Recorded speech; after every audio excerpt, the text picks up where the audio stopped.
There we go. Too much Hunter x Hunter again? No? Maybe? Basinjo! Good evening! Alright, let's get these ads on the roll real quick so they're done at the beginning.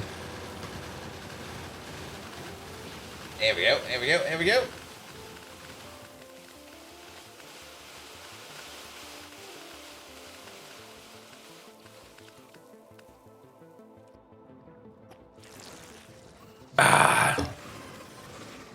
Normally distinct. Hello there. How you doing? Maniac. Good evening. Welcome, welcome, welcome.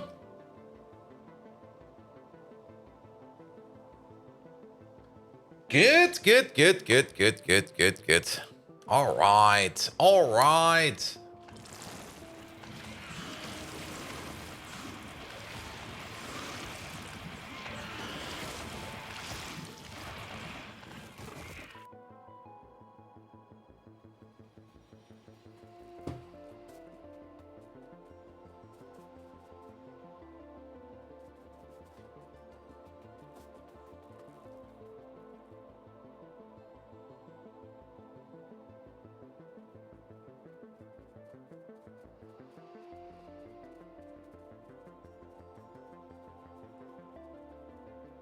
Good, good, good, good, good, good, good, good, good. Ooh, nice. Alright, let's press the correct buttons. This one over there, one over there. That'll be fine. Circuits 2 today, we're gonna start thinking about Circuits 2. We're probably not gonna start it entirely yet, but we still need to tech for it. But yeah, it's actually the next thing we want to do because stainless steel is done. It's not going well yet, stainless steel. It can go better. We do need to put some more updates in here and there. But yeah. We're getting in the region of Circuits 2. Now, it's still going to take at least a couple streams to get that up and running. Because it's not just one single build. But we might end up just designing the thing that we want. We will see, we will see. Alright, alright, alright. Let's press the buttons.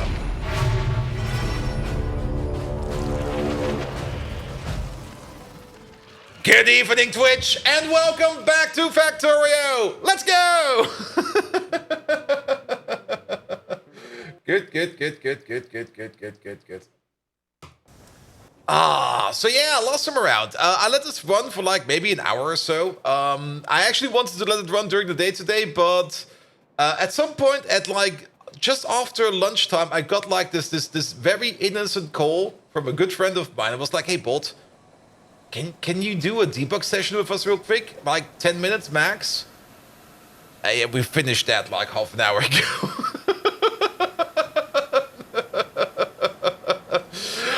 Yeah, things didn't go as planned at all today. I also completely missed the YouTube episode, but that's fine because I didn't even prepare anything for tomorrow and Thursday because I will be on site. So whatever I had planned for today and tomorrow will just come out tomorrow and the day after. There we go, there we go, there we go. Good, but yes, I mean, Red Circuit Tech, there it is. It's coming right at us, and there is quite a bit of things we do need to think about how we are going to be setting it up over here. There's a whole bunch of materials we need to make. We do need to start thinking about making things like silicon. And maybe we should just start off... Where the fuck is the silicon? It's over here? Yeah. Maybe we should just start off with the silicon wafers, because this over here is already going to be complicated enough to do. Things like etching solution needs to be going around. Things like zinc acetate and stuff like that. There's a whole bunch of things we need to do. Antimony pulp stage 2 is also required for the heavily n-doped silicon. Yes, there are a couple of things we need to do over here. And there's definitely also a couple of things we kind of not want to rebuild, but optimize, restructure build to make circuits over here available. Because things we do need for circuits, copper, antimony, aluminum, nichrome. I don't think we're gonna do a nickel build over here. I think we can just take the nichrome from our nichrome depository over here, which at the moment is doing fine. Yes, a whole bunch of things. You're working with a ridiculous deception. Yep. But that's usually how the case always is. Like whenever my boss calls me and goes like, "Hey, Bolt, do you have got like 5 seconds? I just want to chat to you about something." 2 hours later, we're still chatting. That's just how things go. That's pretty normal. Profi Spieler, hello there. How are you doing? I'm definitely more energetic than yesterday, mostly because I actually only went to bed at 4 a.m., not 6 a.m. So note, go to bed at 4 a.m., not 6 a.m. Good. Now, one thing we do need over here is some sulfur, and we are missing the train for that. And I think I've already prepped the train for that because he is sitting right over there. But do we have a station for that? Yes, we do. We got this thing over there, and we got that thing over there. Perfect, full, empty, let her rip. We probably also want to pick up the sulfur that's being produced over here somewhere. There it is. Put this stuff somewhere into a station, like quite literally somewhere into a station. What the hell is happening over here? That's Trees Mark II, the symbol.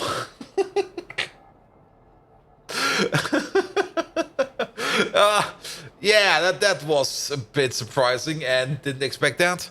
There we go. But sure. But yeah, there's more sulfur coming in because I think the whole stainless steel setup over here, the one thing it's actually missing is sulfur. There we go. Let her rip. Hello there as well. Good. We also want to restructure the copper build as well. And there's probably a whole bunch of other things we need to do. Let's just go by them step by step. First of all, let's check over here. You are getting fuel, but you're not getting ash out. That's not good. Wait, do we need... We do have an ash station over here. We can at least get the ash out of the trains over here. I mean, if we have an ash station like that over there, we might as well pluck the ash out of the trains and just bring it over there. I mean, why not? There we go. You over there? Ash, where is it? It's over there. Good. Copy. Paste. At some point in time, we might get a bigger train over here. Oh, we're almost out of belt. Well, it should be fine. Because this stuff over there... yeah, let's follow this belt, just so it looks a little bit more aesthetically pleasing. And then we go... There you go. What the hell? We had one in our pocket. It's fine. Good. And we do want to go like this. We do kind of want to go like this. And I guess we'll go up like this. There we go. And then we can at least put the ash from the trains in here. If I hit it correctly. There we go. And that'll be fine. We could do the same over here for these trains, if you think about it. And we do have some undergrounds over here. Ooh. Let's also save this one over there. We don't need that one. Ooh. Hello, train. How you doing, train? There we go. All right, ash over there. Same thing over there.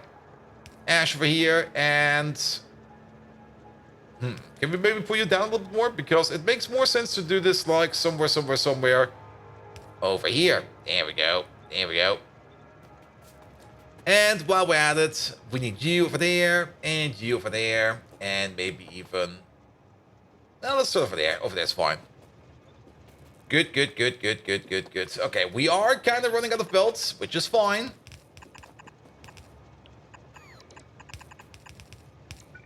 There we go.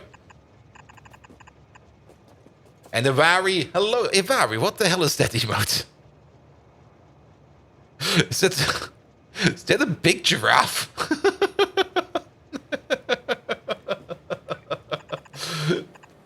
Ivari, hello there. How are you doing? Welcome.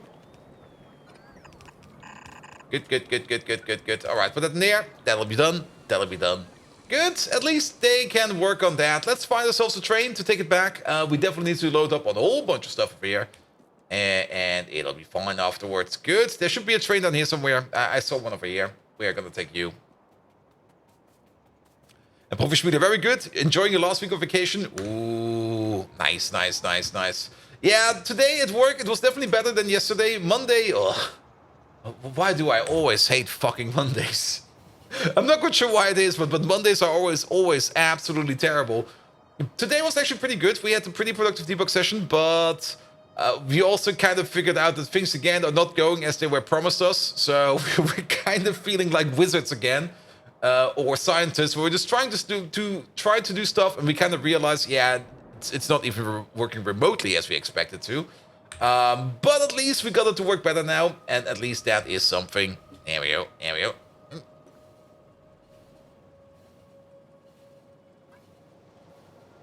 I'm also still kind of surprised that this train over here, it goes this way. That is such a weird thing for this thing. Working is overrated. It is. It is, definitely. Everybody does it, and it doesn't really seem to be going anywhere. And why do you always hate Mondays? I suspect because you're a sapient being. Yes. Absolutely. Though if the work week would start on Tuesday, I would probably still hate Mondays. School probably got similar like that for a while. Yeah, probably.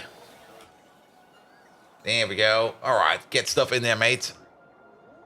Good, good, good, good, good. All right, all right, all right. So, remaking the copper build, definitely. Filling up you with fuel over there. You are on the way. You are... Okay, we have to fix this fuel. We have to fix this thing over here. It's not good, say the least. It's not good. There we go. Trains always seem to get stuck over there. So let's fix that real quick.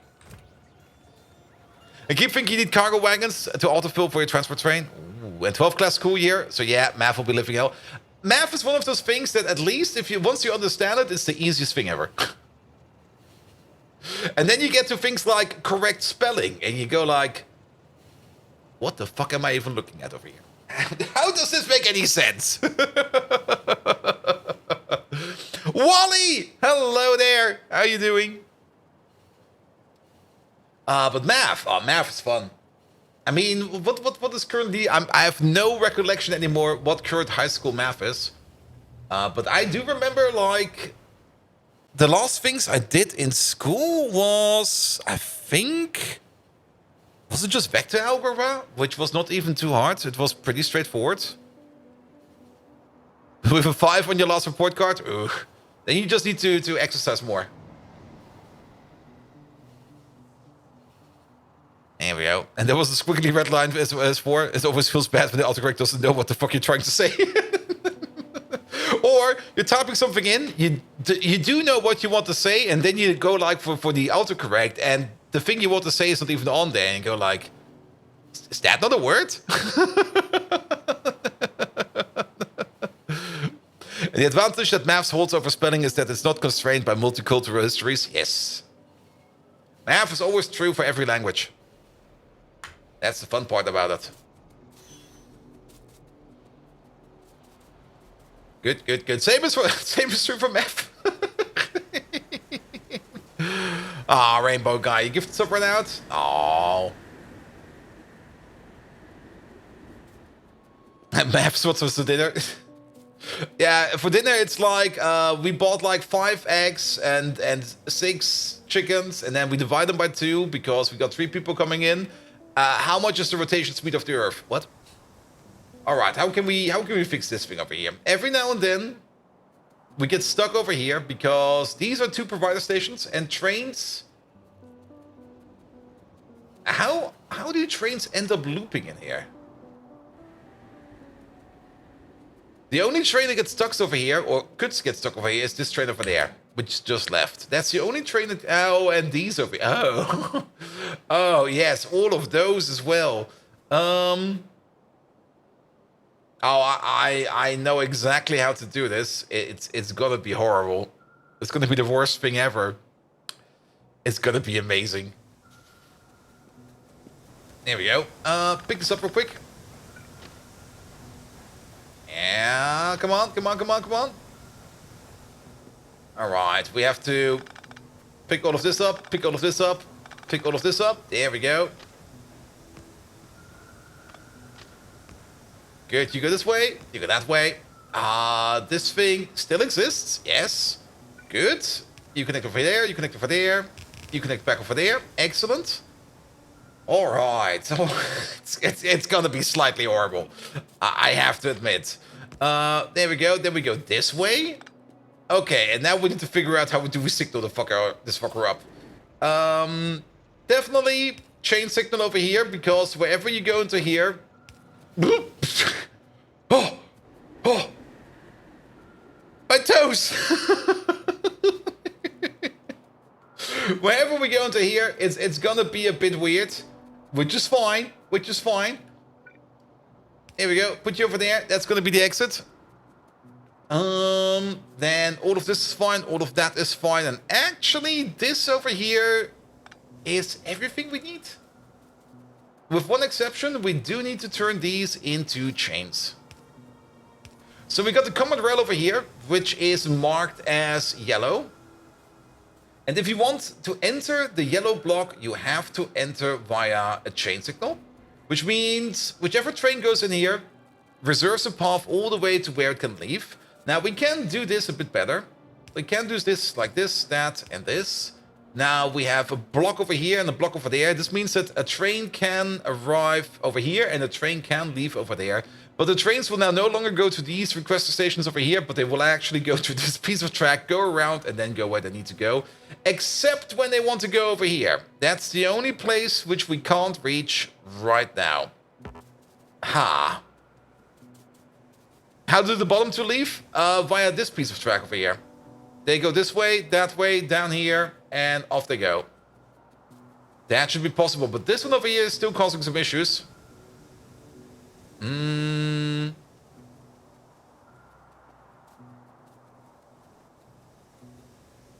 You're gonna hate this.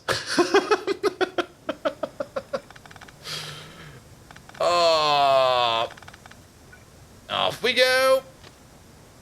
A little bit higher. There we go. You're gonna so hate this.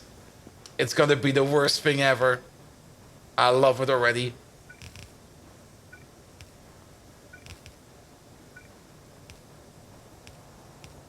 All right, and then we go. No, a little bit lower. There we go. That'll work.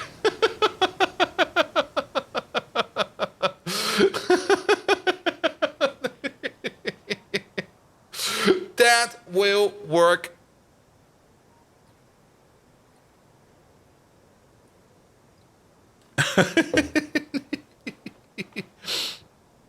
Double-headed trains? No, it's too late for double-headed trains, but this will work. So, if a train wants to go over here, it will come, well, from somewhere over there. Doesn't really matter where it comes from. Either from path is fine. It goes up over here, it goes along over there, goes to this thing, does the loop, comes back, and goes to there. There we go. Does a 1/8 fit that loop? A 2/8 fits that loop. Because this is technically the identical loop that we have over here. It's the same thing. It's exactly the same thing. And we know that the 2/8 train fits in here exactly. And this thing technically is bigger than that. It's still gonna be very, very sus. When is this train coming back? You know what? Come back, mate. Oh, does he not want to come back? Destination, fool. Oh, yes. You are picking up stuff from over there. Absolutely. Go over there. And then go to the provider. There we go. Let's see if it breaks or not. Good. He can still go through here, but I don't think he will. There's also a train out of fuel. Ah. Yeah, we're gonna fix it later. You don't block anything, so it will be fine. Alright, let's wait for this train and see what happens. Good. Some of you were expecting worse. This is already pretty terrible. I mean, could you just imagine like a train conductor and go like, I need to go over there. I'm over here. How do I get over there? And you go like, oh, like this, you say? Horrible. Let's clean it up. There we go. Good, good, good, good, good, good. Will it though? It will. It should. It should fit in there. And if not, we're gonna see something crash, which is also fine. Doesn't matter how you see it, it's gonna be a win-win-win situation. Is that the train we're looking for? That is the train we're looking for. Okay, he's almost there.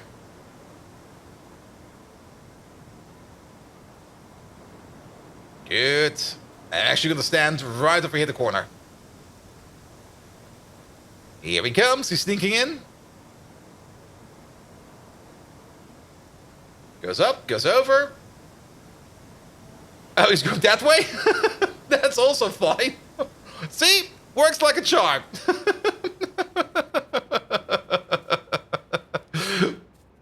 Perfect. You get the official seal of approval. There we go. There we go. Actually, let's just take you already. Yeah, you. Drive me over there. Then this thing over here that gets stuck every now and then is now solved. The best intersection ever.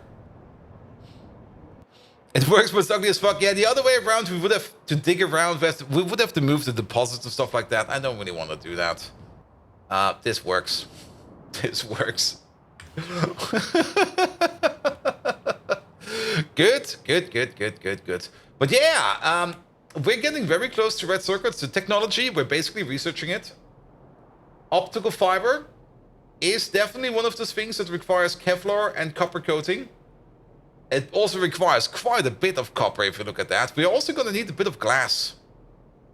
So it does, the more you think about it, the more sense it makes to make like a smelting area over here, just to make all the materials we need for the circuits.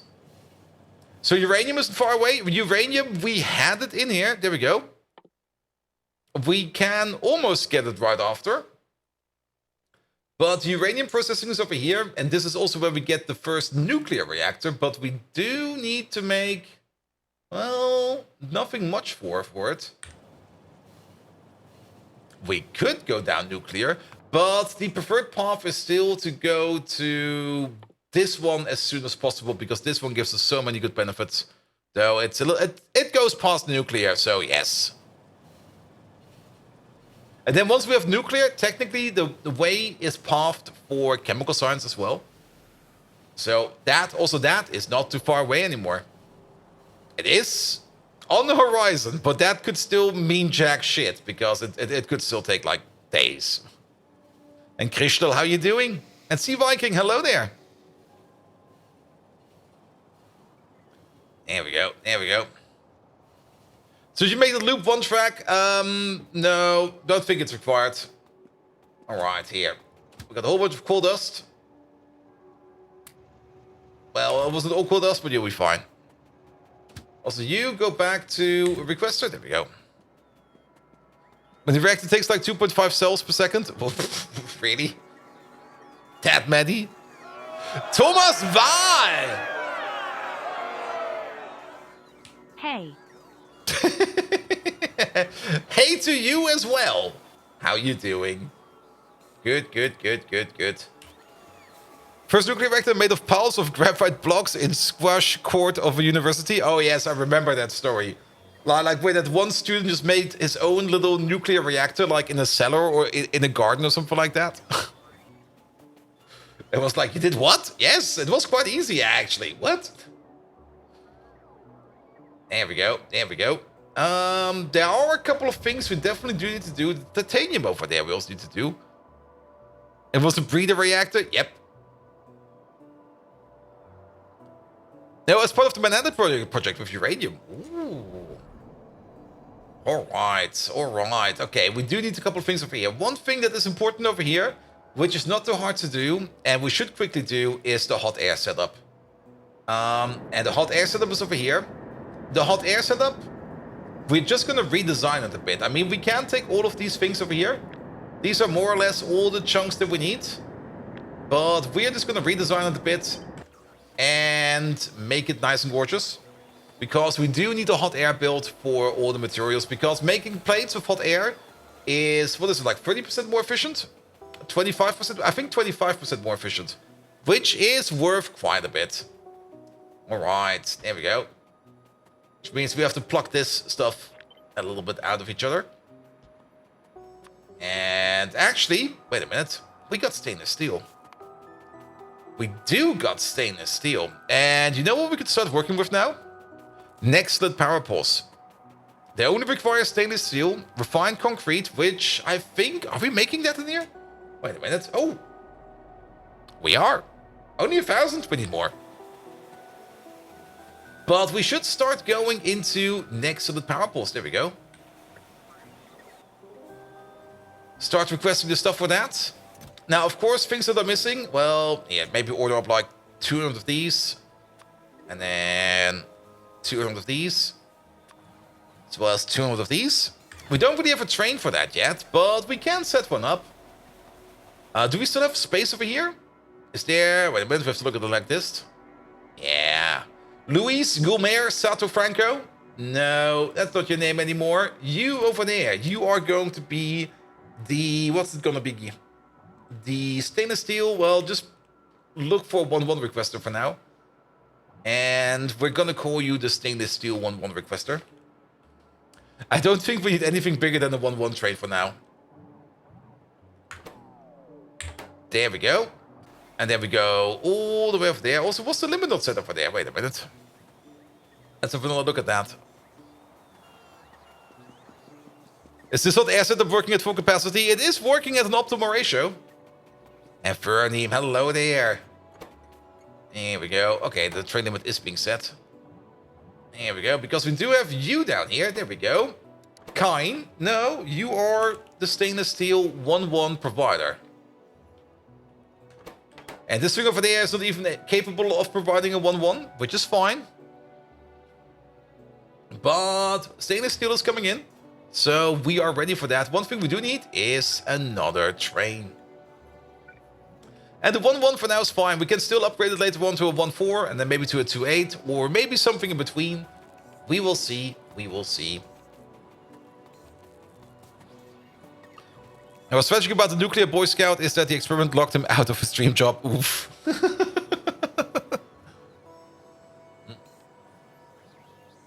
Ah. There we go. Then again, maybe it was also for the better. I mean, if he only was fucking around with nuclear energy back then, he would have only even more fucked around with it when he was older. So maybe it was for the better. There we go. There we go. All right. All right. That train over there, we're going to get in it because we do need to set up the station. You there. Go to the provider, which is this one over there. Go to the requester, which is this one over there. Full cargo. Empty cargo. Let's get over there. Well, you don't seem to want to go over there because that station over there is not ready yet, which is fine. Just drive over here for now. It'll be fine. Some of the pros were worse, who props apart 2 halves of something called the demon core of a screwdriver. It was easy access. I mean, come on. How bad can a demon core be? I mean, what would be worse, the demon core or the heaven gate? I think the heaven gate would be worse. No, the heaven gate never existed. There we go. There we go. But then again, pretty much everybody who worked in the experimental phases of radiation and radiation technology, they basically fucked around way too much. The demon core transforms into a devil core. More like into an uncontrolled nuclear chain reaction. The core has killed quite a couple of people already. Yep. You think a devil's worse than a demon? It kind of depends on which lore you go for.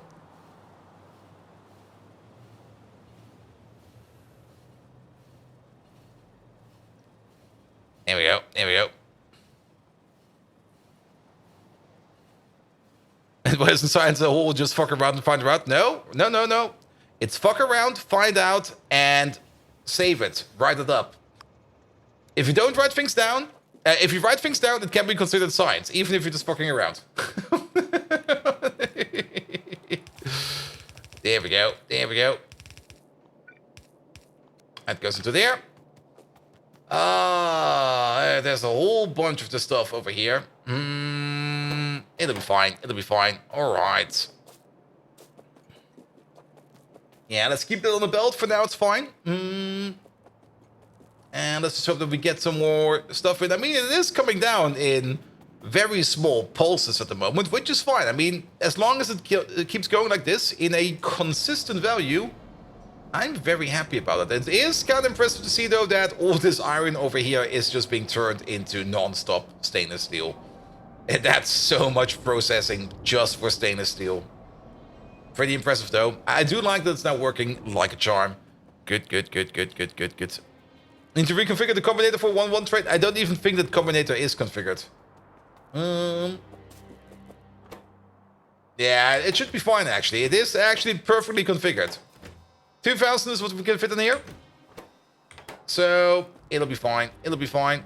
Let's just wait for this thing over here to empty itself out. And then we're going to drive you back to the mall real quick. Then we get our first stainless steel in. And the first stainless steel we're going to be using is going to be using it for next power pulse. Then we can also finally see if these things are hideous or gorgeous.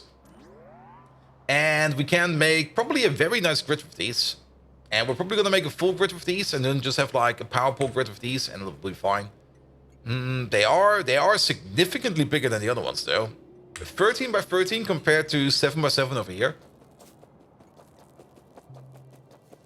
So 7 by 7. If I got an idea. Okay, this train is basically ready to go. You go to the requester. A tragic problem of early pioneers in any field later acknowledged as medical hazards is that they operate in pure ignorance of the risk and become the cautionary in history. Yep. Pretty much. Pretty much. I mean, first astronauts? Yep. First sailors? Yep. First tiger, what is it called again? Tiger tamers? Yep. A lot of them got eaten.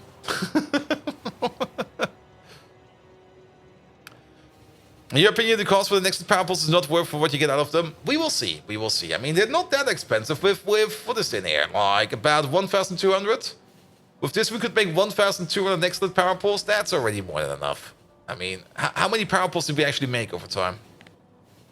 Buildings, built, pulls. How many pulls? 24,000. Yeah, that should be fine. First hunters. Yeah, the first hunters, they all shot each other because they didn't know how it worked. There we go. There we go. Like using radiation to check if your shoe fits. Oof.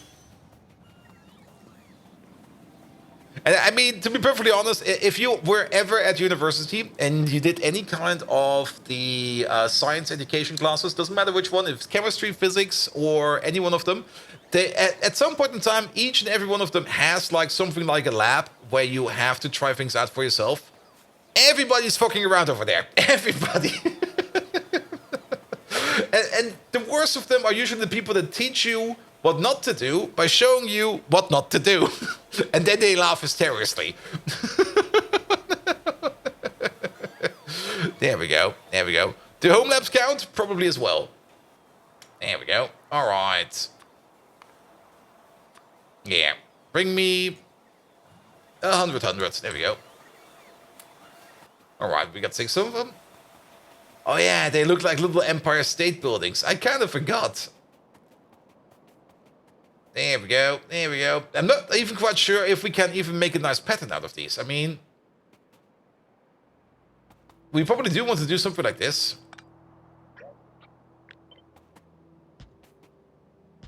There we go. Then we got some small Empire State Buildings over here. And in that, we kind of want to get this in.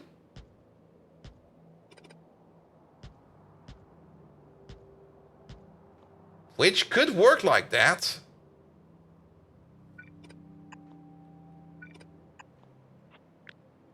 But maybe make it a little bit bigger.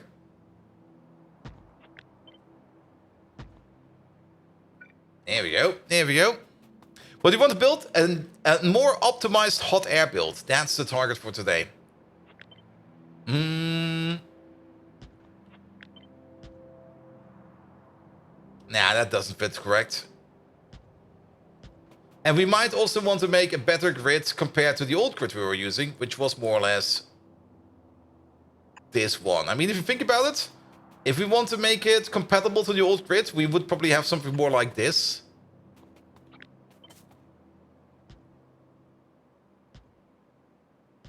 But I think there might be a big issue with this if we do it like this.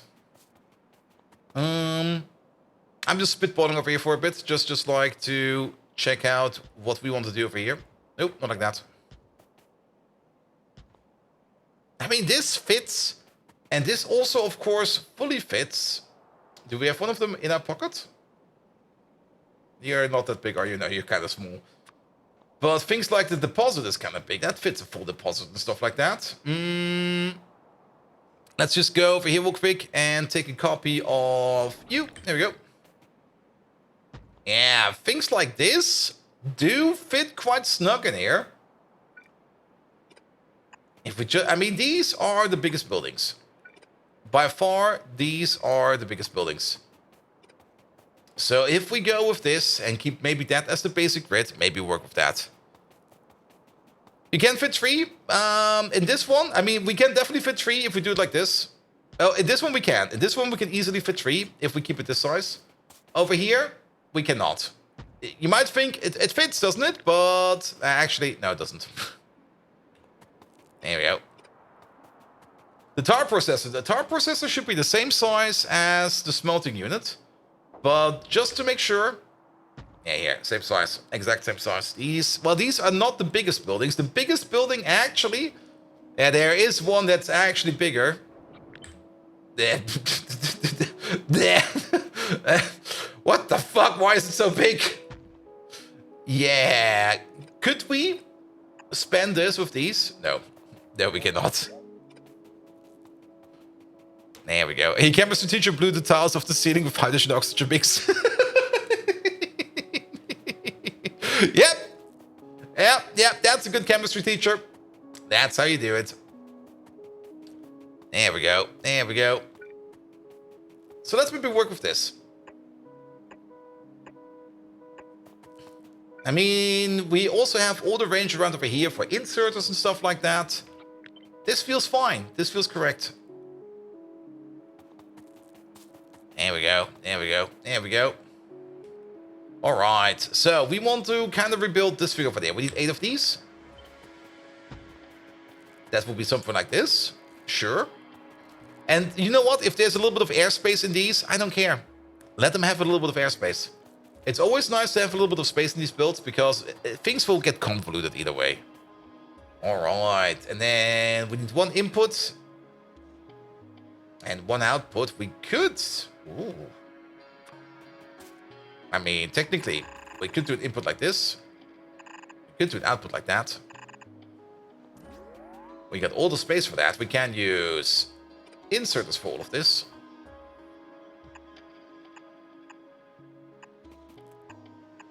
How fast do they need to go? Let's have a look over here. It's right next to us. What do we use for the inputs? A single yellow? Really? That's enough? Then a blue one will be more than enough. And your old chemistry teacher taught us how to make explosives, not gunpowder. Yeah, yep. I mean, everything that combusts quick is considered an explosive. I mean, hydrogen combined with oxygen is an explosive. Basic. I mean, the main thing you need for an explosive is a lot of... Well, first of all, a lot of oxygen that you need for the reaction, and a lot of gases that get produced as part of the reaction. And things like, what's it called, glycerol? Yeah, not glycerol, but nitroglycerin. Nitroglycerin basically combusts or destroys itself on high kinetic energy into nitrogen oxide and oxygen, and I think also, there's probably also some water in there. There's usually some water in there. All in gaseous form, and if you know that like a kilogram or a liter, no, a kilogram of whatever, or was it a gram? Was it a gram? Ah, it takes me back. It takes me real back.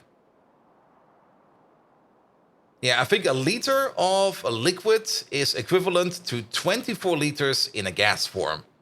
So, yeah. He was an artillery officer well before he got the chemistry teacher. Ooh, nice, nice, nice. And that 1 to 24 factor alone is already pretty powerful, but there's of course also other stuff that have way more factors like that. And the bigger the factor, the more hefty the explosion, which also is the case for like anything like a nuclear explosion, because that's basically just breaking it down on the atomic level. And mine showed us how to make nitroglycerine, but wouldn't let us do it. One of the chemistry, not really a teacher, but more like what's the word again? More like a teacher assistant. Let's call it a teacher assistant.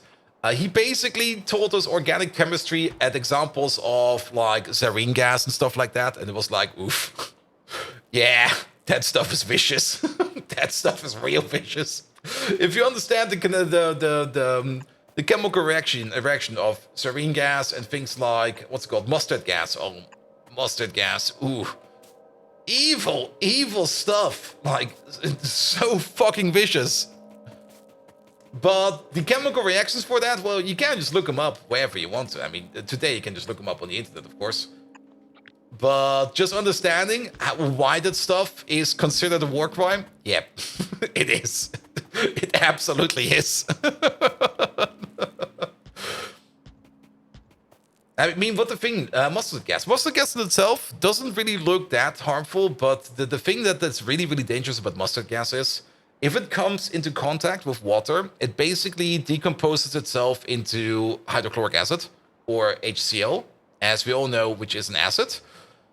This stuff over here, there we go, hydrogen chloride. And hydrogen chloride is already a pretty powerful acid. Not really the most powerful of terms of acid, but it gets pretty much every job done. And if you think about it, that you have that stuff in gaseous form, and then you breathe it in, I mean, your lungs is basically liquid all over. Well, not pure liquid, but they're pretty moist. If your lungs are dry, you will notice. So they're pretty moist, and if you breathe that stuff in, well, you're basically liquefying yourself from the inside, which is, yeah, that's pretty much a work on Flusssäure. Oh, hydrofluoric acid. Basically, the little brother of this boy over here, hydrogen fluoride. Yeah, that stuff you can't even keep in a glass. Like, if you keep that stuff in a glass, the glass is gone. And not only the glass is gone, probably also the table where it's standing on is also gone. And if you're lucky, the floor will survive. Little? You mean big? No, fluor is the smaller one, isn't it? Wait. It's been a while. Periodic system of elements. I thought fluor was... Yeah, it's fluor, chlor, brome, iodine, bromine. And then the other one, what is this one? Astat. Fluor was more creative, yeah, because it's lower on the table. There we go. Disclaimer, watching the stream will place you on the FBI list. Ah! Fluor is the most reactive? Yes, it is. At least for 3 elements. There are, of course, some shenanigans you can do, but for that you need to go into like deep chemistry and stuff like that.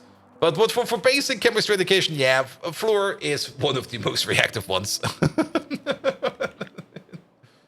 All right. There we go. Oh, these look so nice. I like them. Now, we need this thing over there. Can we maybe just... I mean, this is going to be one thing either way.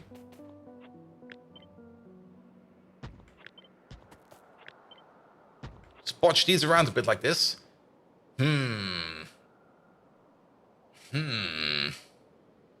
I kind of dislike this. This is kind of horrible. I mean, this... we could... actually... It's not too bad if you think of doing it like this. There we go. Then it looks kind of fun again. There we go. Sure, I'll take it.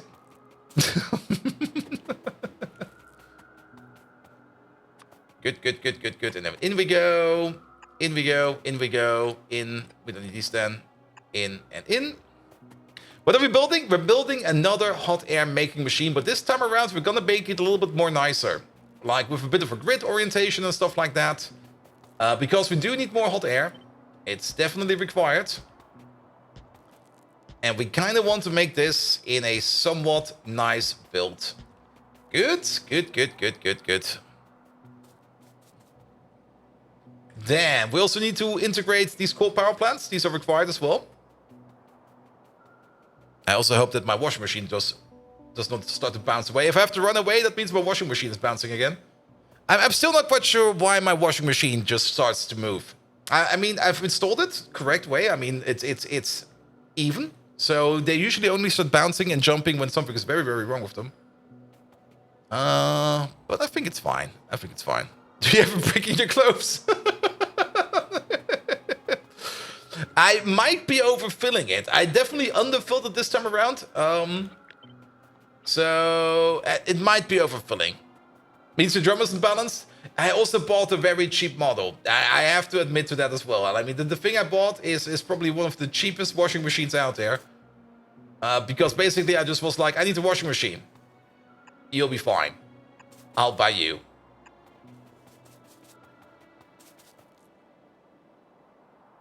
That sounds fine. Just watching over there going like, is it fine? Nah, it's probably fine.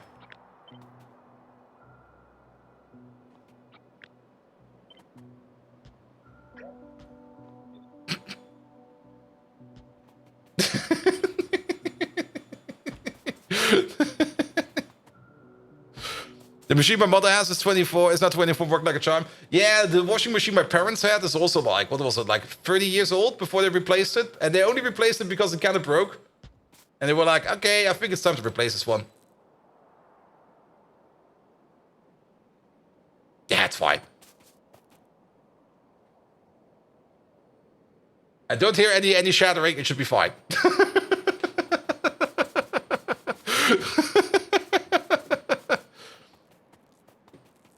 You still think the ratio on this is kind of weird? The ratio's fine. It's 8-5 to 2 of these. There we go. There we go.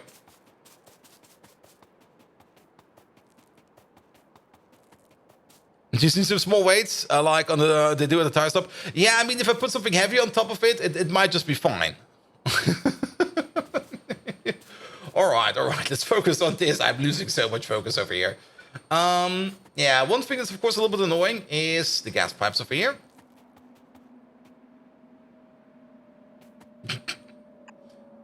We need to connect you over there. We need to connect you over there. That's fine. Good. And then this one over there needs to connect up. Oh, if we move you over a little bit. Wait, no, we need you at the input over there. Well, that kind of works. But wait a minute, we need to top it up. So this over here needs to go into a separate system. Moving back over here is fine. Oh, this over there is fine.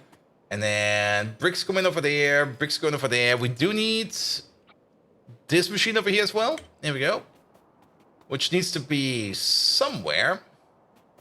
Oh, we could maybe make a double one. Ooh, because this is more or less a half build. Wait a minute. I mean, we're gonna need more hot air regardless. We might as well double it down, but not like this. That's kind of stupid. But more like... Is this the correct pattern? Nope.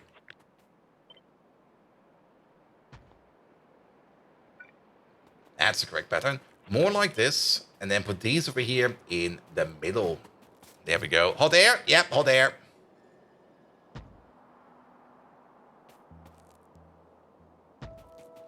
There we go. There we go. And then we have something like this.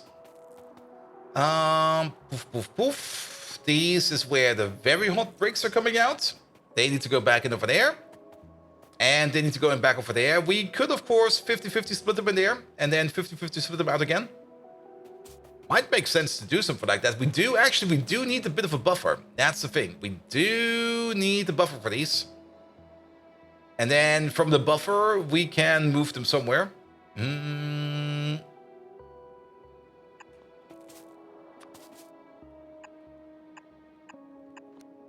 There we go. This one is actually a bit faster. And then we just do something like this. This will be a bit lopsided, but that's fine.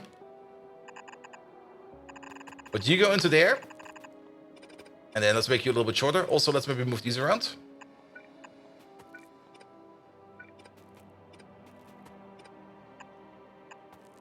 There we go. There we go. There we go.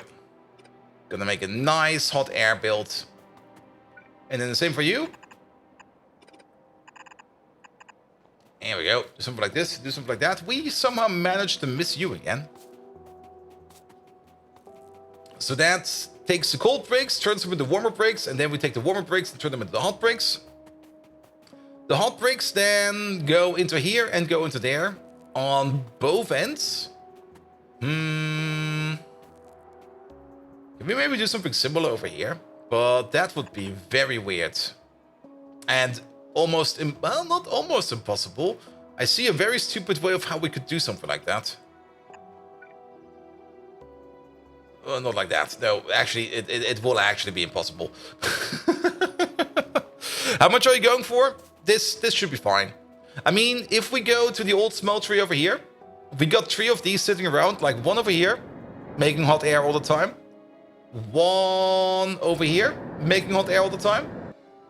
And then there's another one. At some point in time, we made another one over here. And I think just making like one of this double build over here for hot air, just local hot air for the new smeltery area we're going to be doing over there, should be fine. And we kind of want it to be a nice build, so we can maybe move it around a bit if we need to. That's also why we're putting some time and effort in these. There we go. There we go. I actually never checked. Do these? Let's have a look.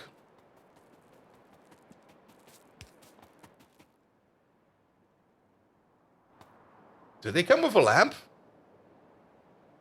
Or are they just power poles? I think they're just power poles. They don't seem to be lighting up. There we go. There we go.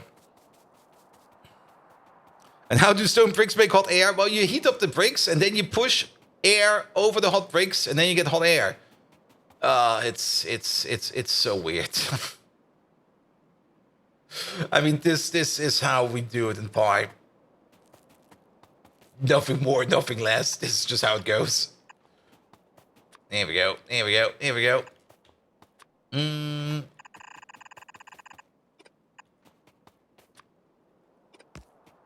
Don't place it. Ghost it. Well, we do need to place one because we do need to filter out the decom planners. There we go.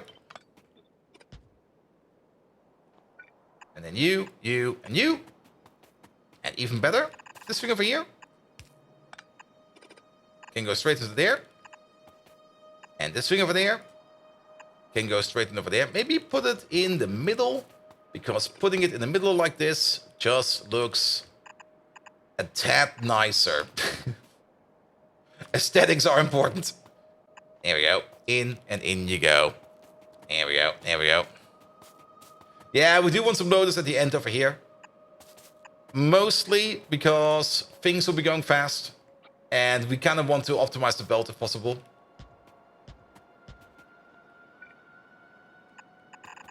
There we go.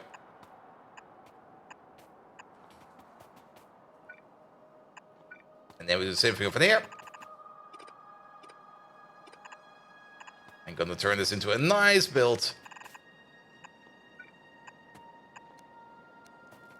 There we go. That looks fine. We also got a buffer over here. That's going to be the buffer for the bricks. And this should be more or less evenly distributed in here.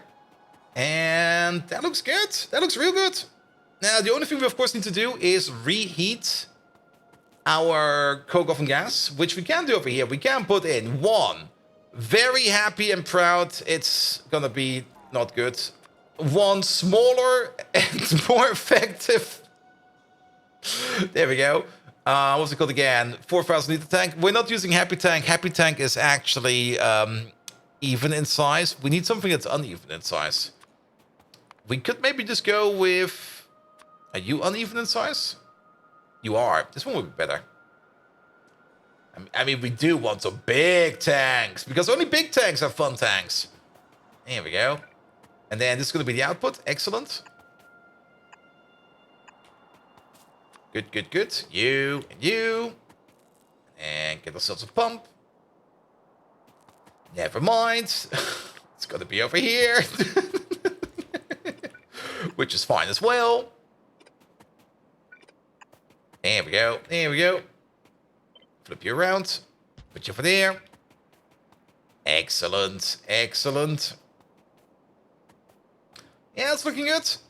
Alright, that's where the coke oven gas goes back in. The hot coke oven gas. We do need to bring it over here at some point in time. How do we do that?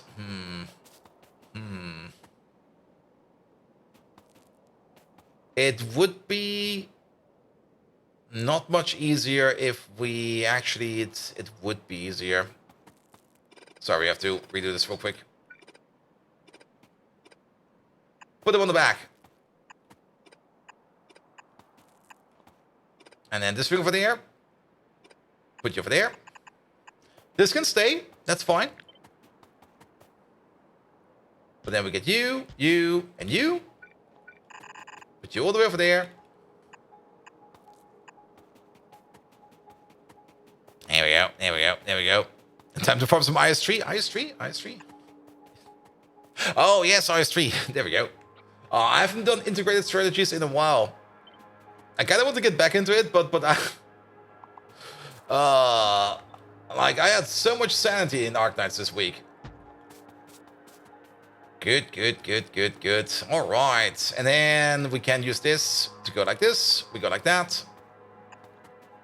We get output pump over there and output pump over there. Oh, actually. We have to be careful over there.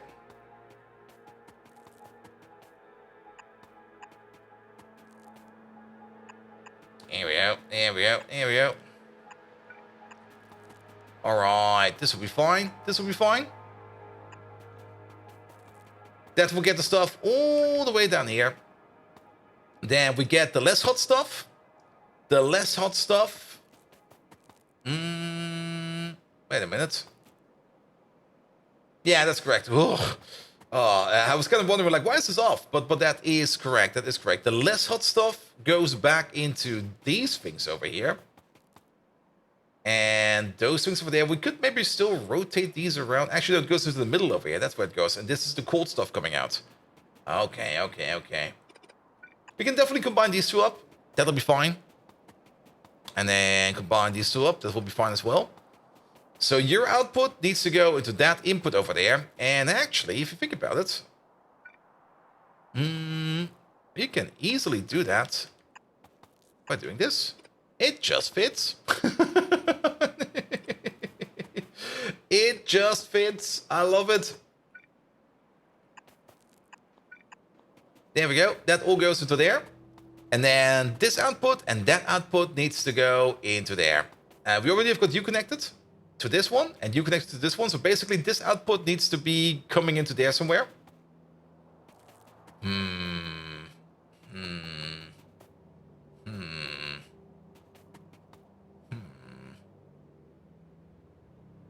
If we nudge this over a little bit, we could make a connection over here.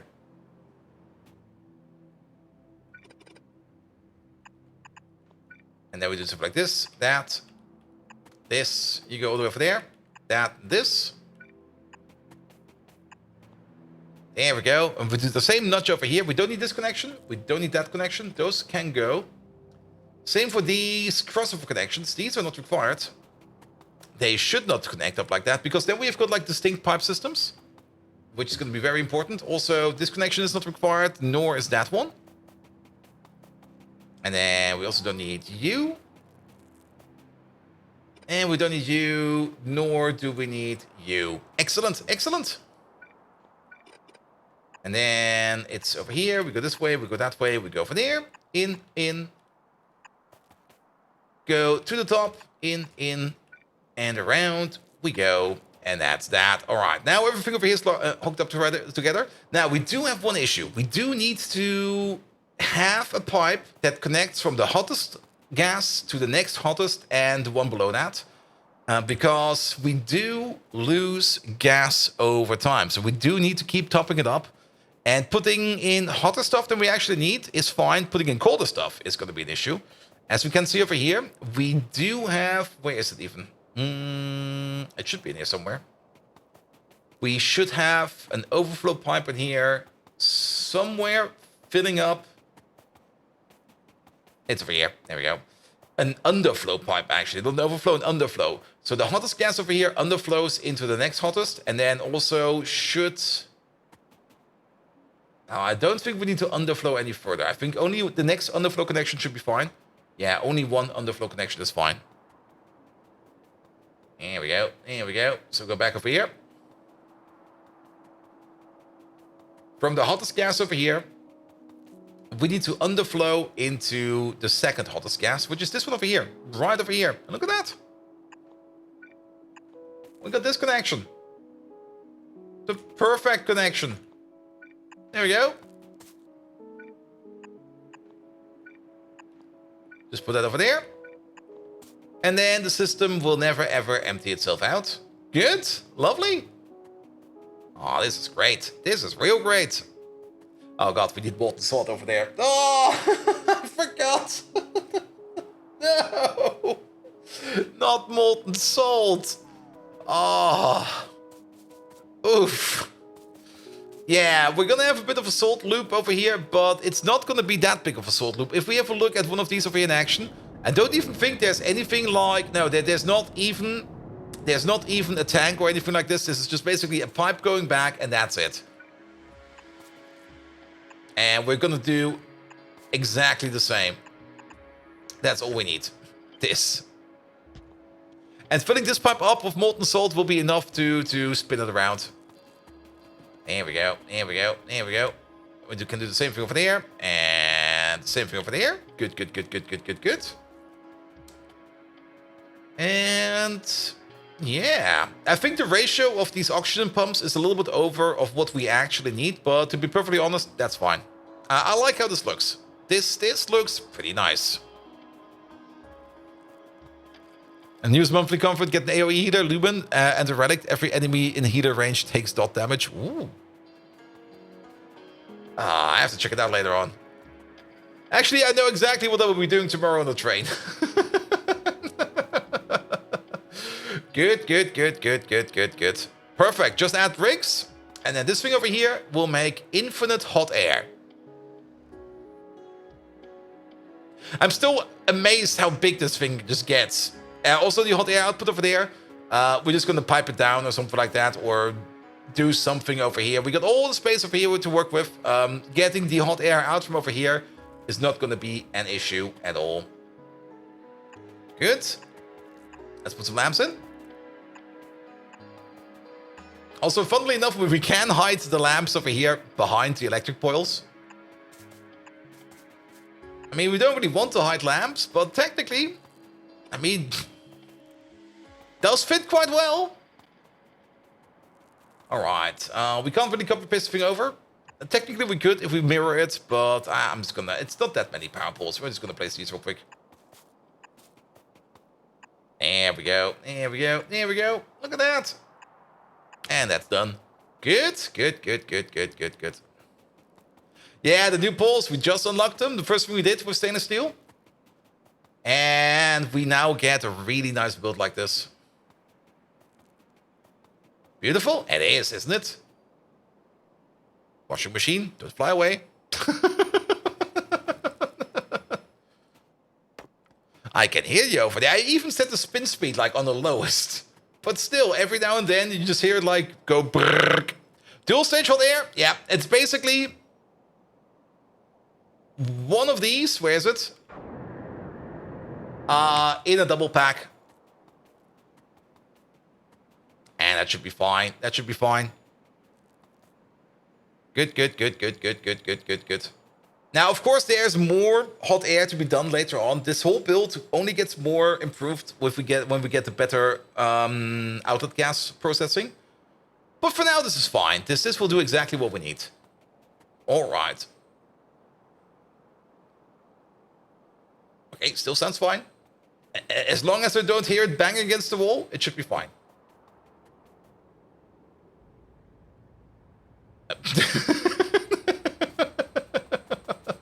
That's also the one reason why I don't let my washing machine run overnight, because I never know what that thing might be doing. Alright, getting slightly distracted by real life things today. Nah, it should be fine. That we might take a big bathroom break. Actually, there is a quick break. You know what? Let's have a quick break. I'll be right back. Just gonna get myself a new drink because this thing is empty. I'm also gonna bring it back. Be right back.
We good?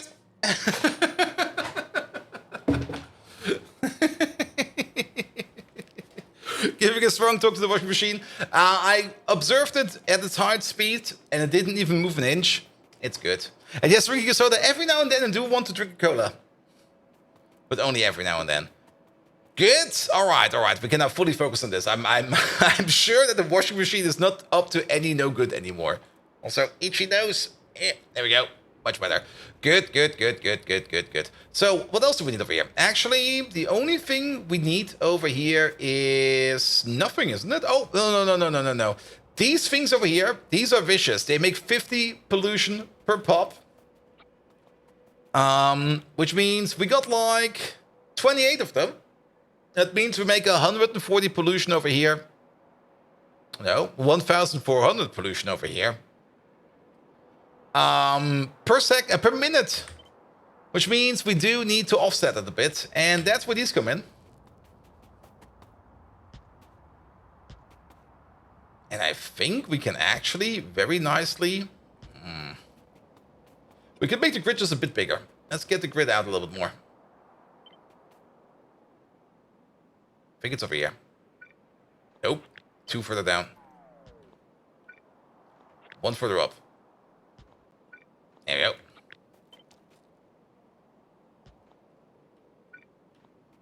There we go. So the washing machine will be moving out of the neighbors. Yep. It will be fine. Yeah, I think it's only jumping when I actually overfill the washing machine, which it's always kind of hard to. I mean, I find it hard. Let's put it like this: I find it hard to actually figure out what level is too much for a washing machine and what is like not enough. And I usually do tend to overfill the washing machine because, well, that's usually how I roll. There we go. Nocturus, hello there. Check up on poop, all the poop. Well, it might all be like on a belt, and it might all not be moving as we expect to. It might just all be super duper congested. There we go. Now the lights in the wrong spot. Yeah, we're working on it. Yeah, let me just finish up this real quick with the lamps.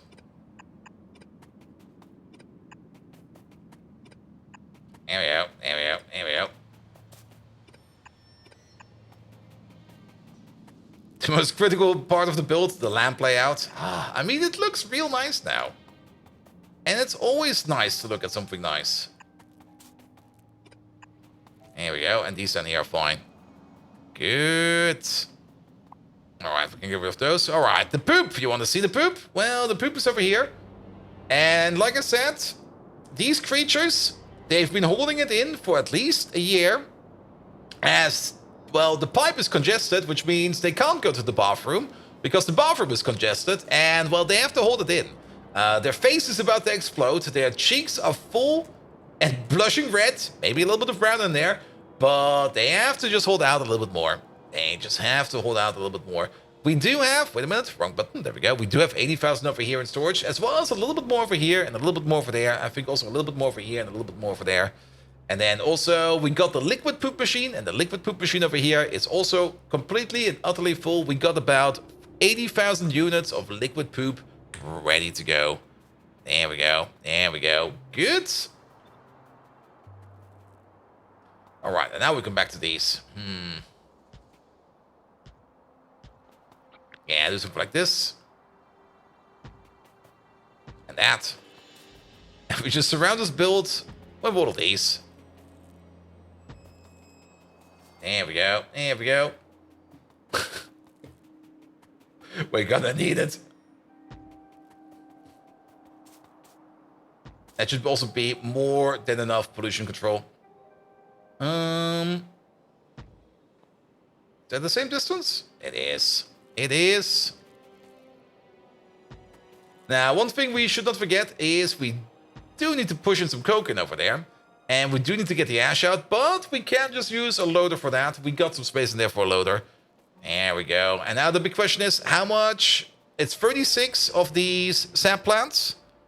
36 of these eat 45. Well, actually, if you think about it, each one of these sap extractors consumes a little bit less pollution than these over here make. So we need 10% more sap extractors than we have heat exchangers.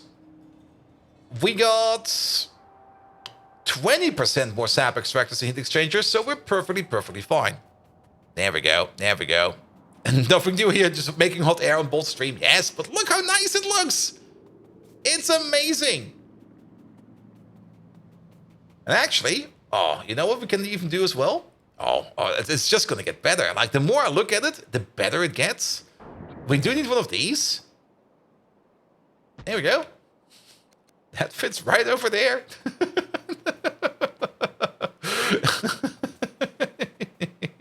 It's getting more and more integrated.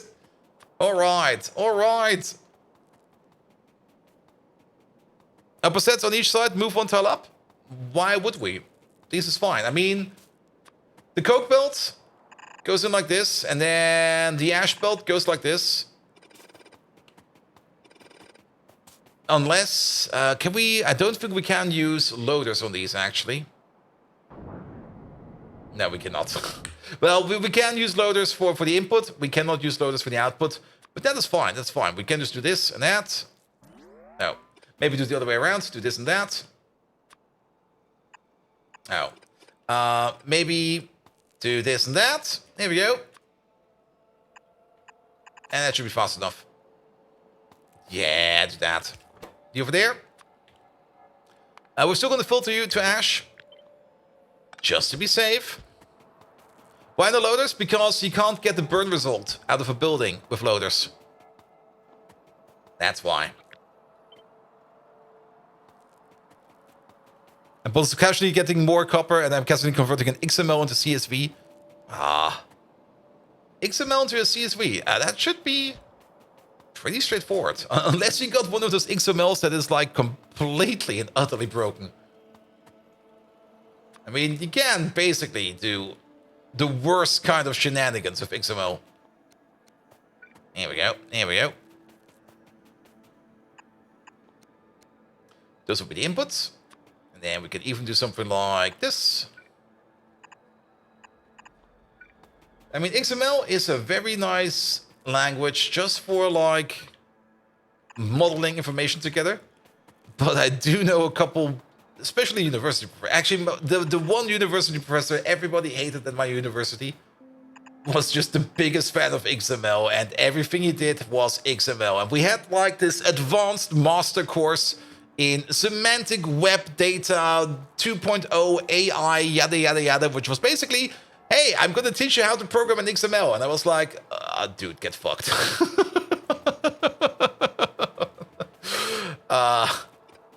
This is not required. Nobody uses this. Well, you do use XML for quite a bit of things, but not at that what he wanted to do with it. There we go. There we go. Here we go. All right. Let's maybe also make some cuts over there. Because there's going to be a belt coming around. There we go. There we go. Starting from all the way down here. We could even make the belt on the inside, but we're going to make the belt on the outside.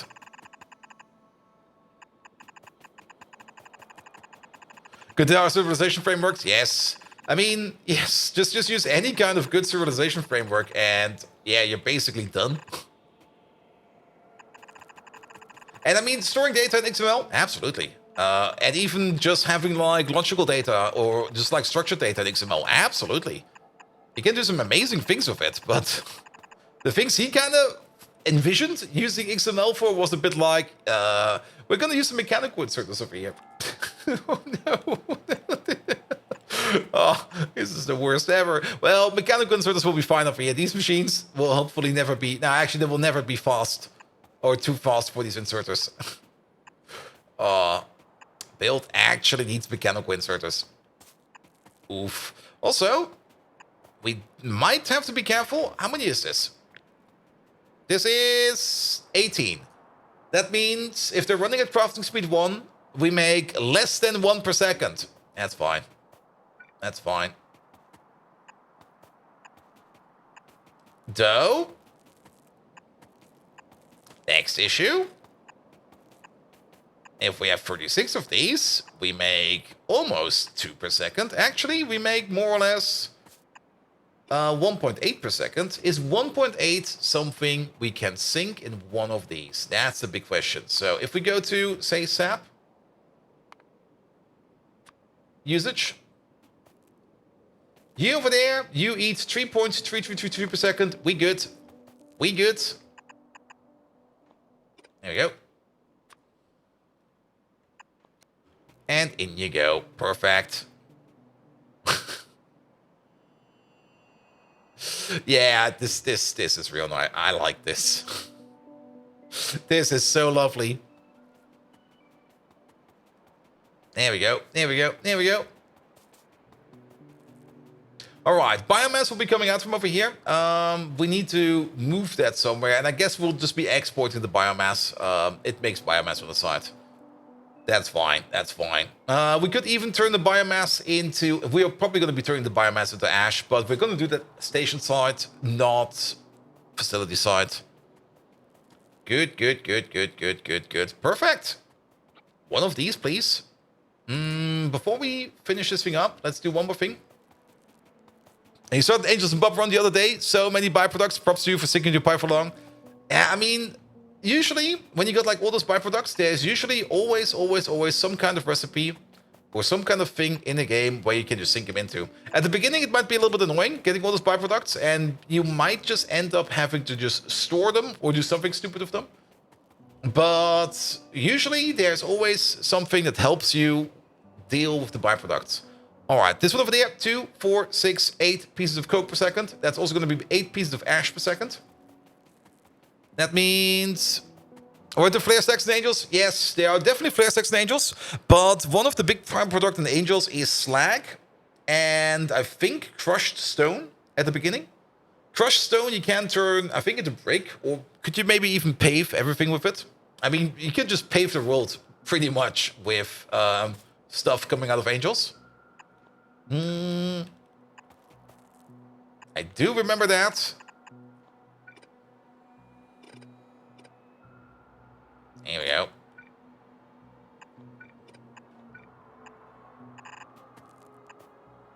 And then just do something like this. This will be fine. This one over there needs to be one of these. There we go. Also, if we're already playing nice, so let's play nice, nice, nice. One of these. Crushed stone was quite useful, not too far along. Yes, and crushed stone, you can turn that at some point in time into, what was it again? Mineral water? Not mineral water. Into mineral sludge, I think. And the mineral sludge, you could turn then into whatever ore you required at that point in time. Which was also very much important. There we go. Yeah, slag into crushed stone. Yes, and then crushed stone and slag. If you cook it up, with some, what's it called again? I think this was some acid or something like that. You get then other stuff. The one thing that was very annoying in Angels was sodium hydroxide, which it seems is just mandatory to be annoying in whatever mod you play. If you have any mod you're playing, sodium hydroxide is just going to be the bane of your existence. Good, good, good, good, good. We also need one more output belt over there. Let's put you over there.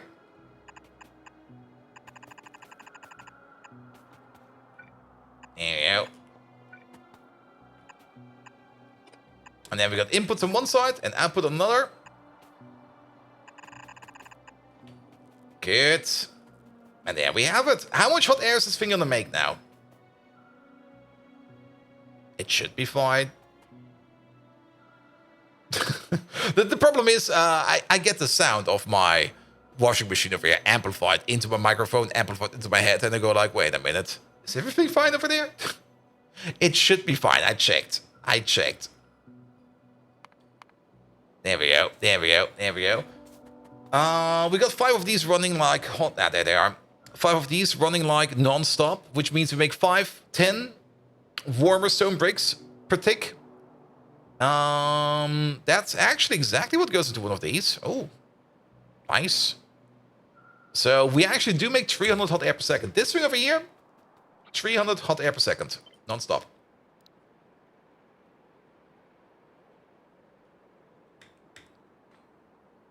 Here we go. In a nice grid with lamps and with pollution control. Put that over there. Good. Take it away. Turn to that.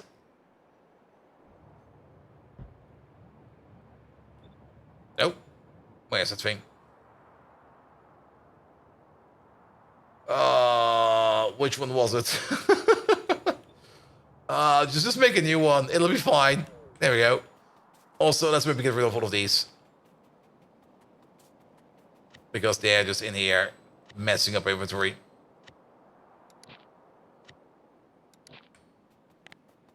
There's another train on the fuel. What happened over here? Oh, this... What? How did you get... You're not out of fuel, you're full of ash. What the hell? What mod was that? That was the blueprint signal mod, where you can take any blueprint. Well, it actually, funnily enough, does not work with blueprints. But you can take any kind of like temporary internal blueprint and turn that into signals. There we go. And we mainly use that for... Let's go down here. And that will be fine. We mainly use that to make like a combinator. There we go. And now we've got this lovely combinator over here that tells us every entity in here that exists. All of these. And most of the time we just go like this. We just put down a requester chest, hook it up, set requests. Bots will start bringing this stuff over. We don't really have that many next-to power poles, but we got a whole bunch of them in our pocket. It'll be fine. And then the bots start filling up this chest, and once this chest is full, we put it into the train by hand. There was a plan at some point in time to automate this, but since we build and construct so rarely, and we're not really building that high frequent, doing it like this is perfectly fine. We just wait for this chest to fill up, then we just pick it all up, drop it in the train, drive it over, drop it all out again, and that's fine. There's, of course, a little motivation to automate that, but it's only a little motivation. And technically, we should automate it. Practically, I don't really feel like it. And then I need the blueprint to clipboard mod, and then the problem is solved. Yes, I think there's also an update for that mod, or maybe there's another mod. I mean, the blueprint signal mod I picked is maybe a very old one. Somebody said there might be an update for it, and yeah. But yeah, we got now a chest full of stuff that we need, or almost full of stuff that we need. And we just need to figure out where we're going to be placing this thing over here. Now, mainline will be over here. We need hot air over there somewhere. We could place it over here. We could just place it right over there. I mean, mainline will continue this way. It will go over the fields, but we can still mine these fields, even if the track is on top. With the miners have enough range to go under the track. So this thing over there might look a bit funky, but it should be fine. Also, I just kind of remembered we should maybe... Okay, we're still fine. But we should maybe really patch this train up over there, because that is the train for the big power plant. So let's do that real quick. There we go. Also, why are we not making more of those nice Nextlet power poles? Where are they over there? Because we are missing Nextlet. Really?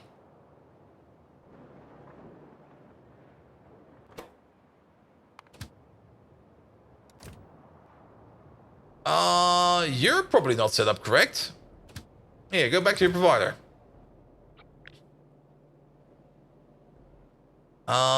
This one over here. How are you? Oh, wait a minute. There you go. It's probably just that.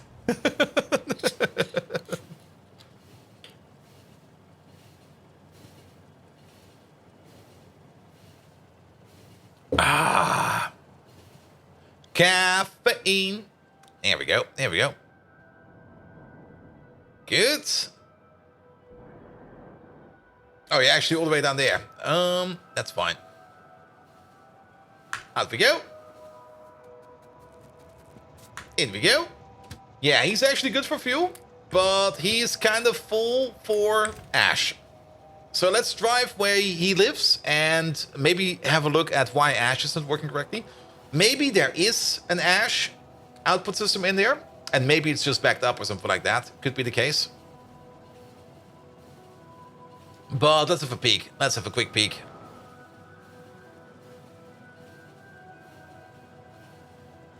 There we go. There we go. It's just to our right over there, and then it's turned to the left, and then we're there.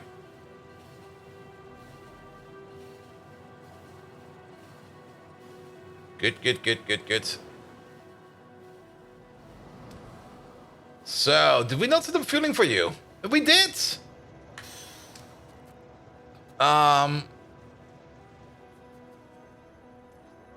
Well, we did. And then we stopped? What the fuck? What happened over here? Okay, yeah, that's all fine. Guess we never connected you up. Thank you, Pass Me. Thank you very much. This way. We're gonna bring that stuff technically in there. We could go in there. We should go in there.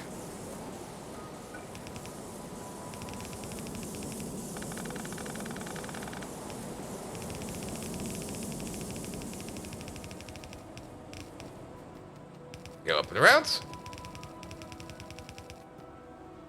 There we go.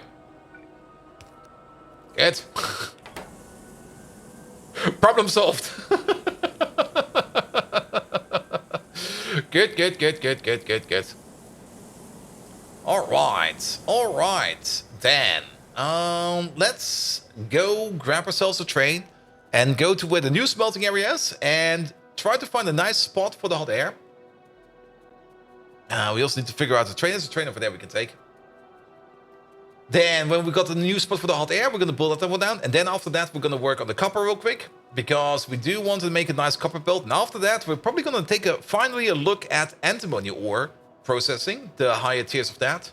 Because we do need the antimony ore pulp for some of the electronic parts. So drive us over here for a second. If we have a look at electronics over there, I think it was the microchips and stuff. No, it was the lightly something. It wasn't here. Was it in here? It might have been in here. Might not have been in here. It was over here. Yeah, for the heavily end-doped silicon, we do need antimony pulp Mark II. And that's basically part of antimony pulp processing. If we go all the way over here, antimony is over here. Yeah, we got the antimony processing chain over here, which I guess we already get all the way up to level 4, I think. Where's the antimony oxide? You would expect the antimony oxide to be in here because the plates are in here as well, but I guess antimony oxide is not a product we make over here. But the antimony oxide is over there. Yeah, we already have a process that brings it all up to antimony grade 4. And we kind of want to bring it up to, antimony 58.3% concentrate or antimony pulp 2. If we then go back to the antimony pulp recipe over here, we start off with antimony dust, which is a thing we get from crushed antimony, which is a thing we get from antimony grade 4. So we basically have to get some limonene, combine that with antimony grade 4, lots of antimony grade 4, and turn that into crushed antimony. Then the crushed antimony, we can turn that into antimony dust, of which we do get some antimony grade 4 back. So we have a bit of a loop over here, which is fine. We can easily set up a loop like that. Then with the antimony dust, we then turn that together with lead acetate and some fish oil, what the hell, into antimony pulp stage 1. And then antimony pulp stage 1 with some pressurized air and some Dow Forth 250. We turn that into antimony pulp stage 2 and a bit of antimony 58.3% concentrate. Now, the Dow Forth over here is chromium, methanol, and ethylene glycol. Ethylene glycol is probably... We have not made that yet. We have to take a look at that. Methanol is easy. Chromium we have loads of. Lead acetate. Where is that? Is that over here? No, that's powder quartz. That's probably in here, isn't it? It is. There it is. Lead acetate is lead plate, acetic acid, and hydrogen peroxide. Okay, we finally do have to go down the path of hydrogen peroxide. I've kind of been skipping around on that for a bit because hydrogen peroxide, I think, was... Oh, isn't that what we need the anthraquin for? Which we can only make via vanadium pentoxide? Uh-oh. Uh-oh. Oh, no. Please don't. No, let's look over here. Lead acetate, craft. Hydrogen peroxide? Yeah, that's anthraquin. Oh. And a bit of nickel plate, which is fine. You go back to your provider, mate. Get the fuck out of here. And this over here, okay, there is another recipe which we do not have available. That is chemical science. Sad. But the way to do it is vanadium pentoxide and naphthalene oil into anthraquin. Now, naphthalene oil is also one of those things we should probably make more of at some point in time. And the only way we can do that is by more or less cooking up... Is there another way to make mineral oil? No. Basically, it's tar processing again. Wow, that's a big change. Okay, vanadium. Let's have a quick peek at vanadium. It does seem that we can get a decent vanadium chain going. Vanadium pulp stage 2 and some ammonia gives us vanadium pentoxide and vanadium pulp stage 3. Vanadium pulp stage 3 we can't use yet. Oh, I hate that.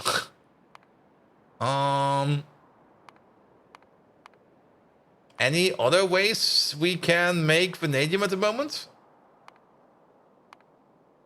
Nope. Why is vanadium so fucked up again?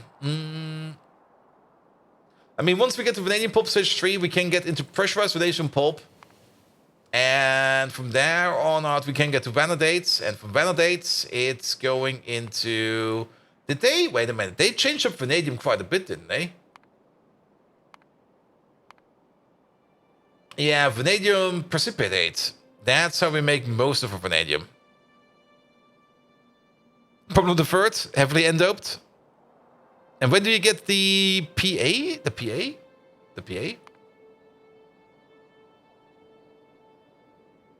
Vanadium is fucked up? Yeah, it is very fucked up. I mean, this recipe over here doesn't exist anymore, but this is also really not a good recipe. 4,000 bitumen for like a bit of vanadium pentoxide out of silver and zinc? No. The particle accelerator one, chromium straight up in vanadium. This one is pretty good. It's worth your power. It's very much worth your power. Or titanium plate into vanadium pentoxide. Very, very, very much worth your power. Sodium chloride and pregnant vanadium solution is just a middle step. It doesn't really make anything like that. But Victor Smirov! Hello there! Still amazed how you have not lost your mind with this mod yet. Keep up the good work. Will we get another PY recap for YT? Last one was more than a month ago. It was probably more than a month ago. I should do some more pie recaps, mate. The problem with the pie recaps at the moment is we are kind of... I can probably stack them together and maybe just make a base tour and then maybe get back into it. But I should, Victor, I should. You are completely correct about that. Problem is with YouTube stuff, and you probably noticed it this week as well. It's like on the priority list, it's on place 3, I think. Maybe place 4. It's definitely above sleep, below sleep. Yeah, it's you got work, then you got Twitch, then you got maybe sleep, then maybe YouTube. Yeah, the time has not been in our favor the last couple of days. Definitely this week not. And next week will also be a bit rough, but hopefully after that it will be better. Good. And this is only a step for sodium percarbate. Where's the anime? That's before sleep. Definitely before sleep. Or after sleep. What the hell? Code Red! How you doing, mate? Alright.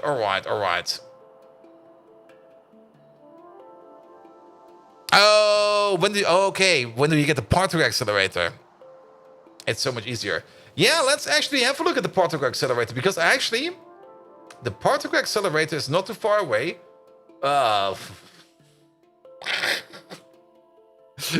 Never mind. They're both in here. We actually do get the particle accelerator as an option over here. I saw it there. There's the particle accelerator. But I don't think we get any of the good particle acceleration recipes. Because technically we have to make... What the hell? Okay, that's not the one we're looking for. Yeah, there we go. We need this as the base, either way. And this is something we get as chemical science. Yeah. No. Alright, back to the vanadium. Vanadium. I think we should maybe diverge to the vanadium build sooner than later, because we're gonna need it either way. If we want red circuits, we have to do vanadium.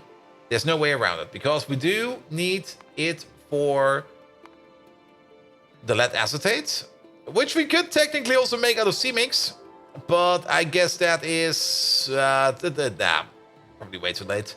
Because we do need to make the hydrogen peroxide, and the only way to make hydrogen peroxide is out of anthraquin, and the only way to make anthraquin, with the exception of this recipe, which is chemical science, which I think does require red circuits. Does chemical science require red circuits? Yes, it does. It does. So that is chemical science, so we can't just cheese our way that around. And it used to be this recipe, but this recipe does not exist anymore. So, yeah, we do have to do vanadium. Fenring! Hello there! How are you doing? Welcome. Which means we do have to do vanadium pulp stage 2, which is iron oxide, and vanadium pulp stage 1, which is blue liquor and steam. Blue liquor is tailing dust, which we have loads of, and vanna beans, or it is used solvent, which we get in chemical science, so we don't care about that. Vanna beans is acid gas and atropine blood. And atropine blood we actually do have a bit of a build of, not from the Z-Pairs, but from the bees. But then we do need even more of that. And good, a bit tired, but good. How am I? Better than yesterday. Not going to bed at 6 a.m., but at 4 a.m. does wonders for my energy levels. Who would have thought that? I never really suspected that like if you go to bed at 4 a.m., it will be way better than going to bed at 6 a.m. Nobody ever told me. All right, we're gonna make this one over here somewhere. Actually, we do need coke. We could just make a second coke station. I think we're just gonna add ash. It makes a lot of sense to have you close by over there. Or we build it over here. But then we kind of start stacking and overloading this coke station and this ash station. It might make sense to make a second one of these. And then just make it somewhere else. We could also maybe put it over here. But then we're definitely going to have to need another coke station over here, because this one over there is basically already at full capacity. We could put it over here. But then where do the stations go? If we put it over here, we could put some stations over there. And maybe then build our way up to there for the stations. There we go. And Rainbow Guy, now hear me out. Going to bed at 2 a.m. Yeah, that's usually what I do, usually. But, yeah, sometimes I just don't do that. It's like, yeah, that's a very good idea. Congrats. I like that idea. We did not do that.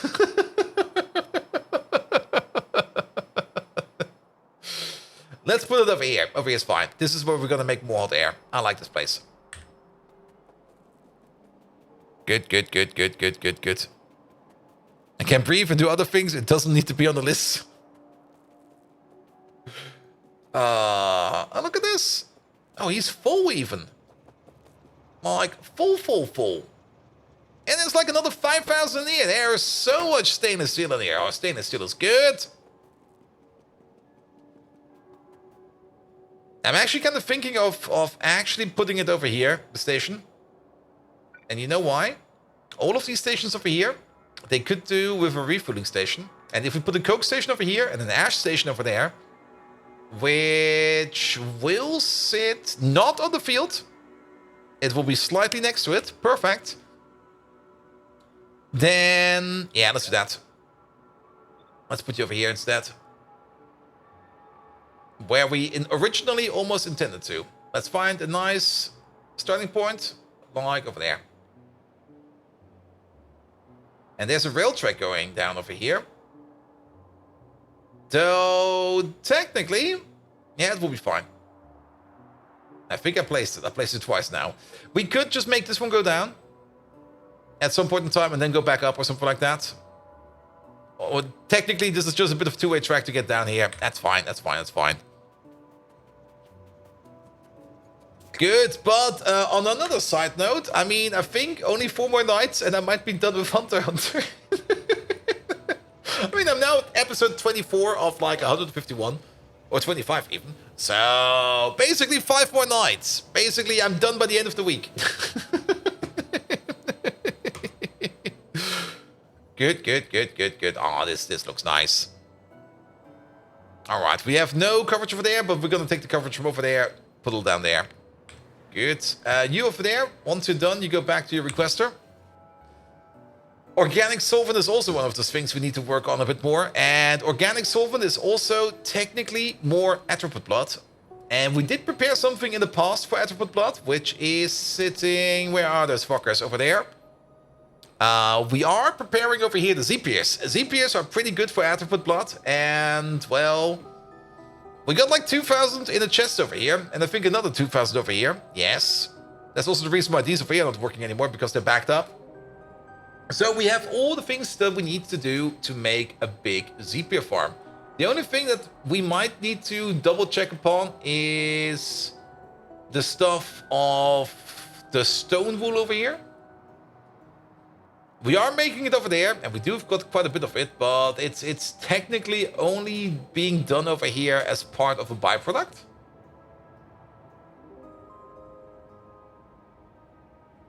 So gravel is backing up. Well, it might be fine for now. Can you also get solvent out of bone meal? Yes. But atropine blood makes it a little bit easier. Organic solvent? I mean, there are some really, really good recipes for organic solvent. Where is it? That's etching solution. There it is. Also, let me just walk over there for a second. Yeah, bone meal and olefins makes you like 50. That's fine. Nickel plate. Okay, this is the later one. Nickel plate, cumene, and atropine blood makes 100. But there is... Ooh, dichloromethane. That can be turned into organic... There is a better one for bone meal. This one is pretty good. Aromatics, bone meal, activated carbon into good amount of organic solvent. And then you got 50 atropine blood, 500 pressurized water into 100 organic solvent. This one is pretty good. All right. But again, the plan to do red circuits immediately got derailed because we have to do other things first. That's usually how these things go. All right, are you done? You're basically only missing some of the next power poles, but you're practically done. So that will be fine. Drop your stuff in there. Have this, have that. Pick your stuff up. You needed some next power poles. You know what? You're gonna get all of them. Oh, wait. Did we actually drop everything in here? Did that fuck it up? Or wasn't it exactly 40 stacks either way? We're gonna figure out later. Well, if something is missing, it's in our pocket, technically. Alright, let's start building this thing. Drive us over here.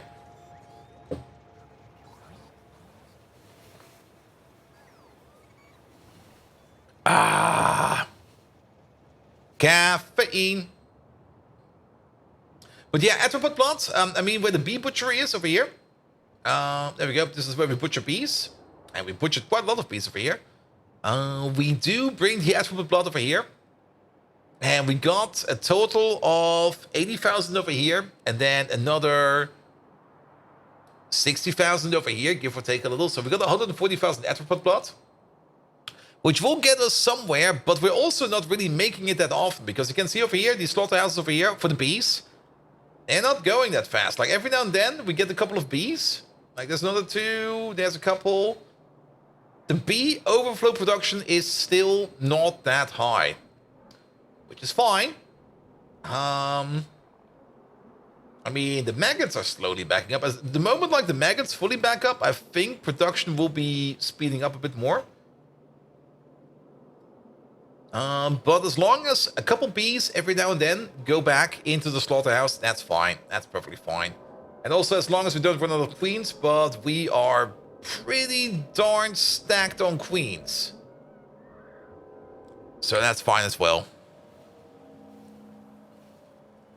Good, good, good, good, good, good, good.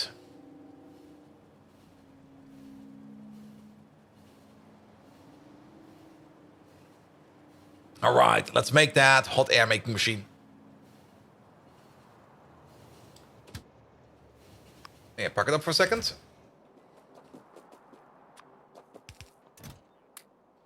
I think we need a couple more than that. We need at least 4. There we go. Have all of this. That means the bots can work. You can leave. And then let's get the power connection in first. There we go.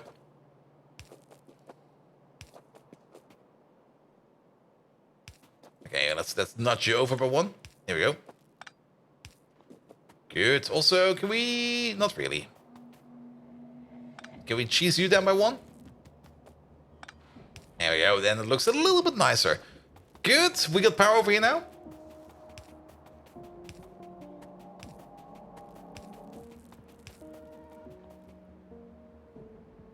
Did we?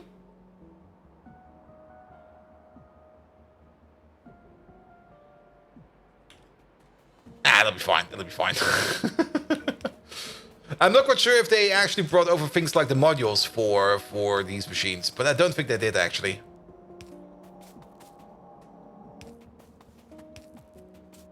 There we go. We're just gonna make the outside hole real quick. Oh, can we place you? Oh, we can.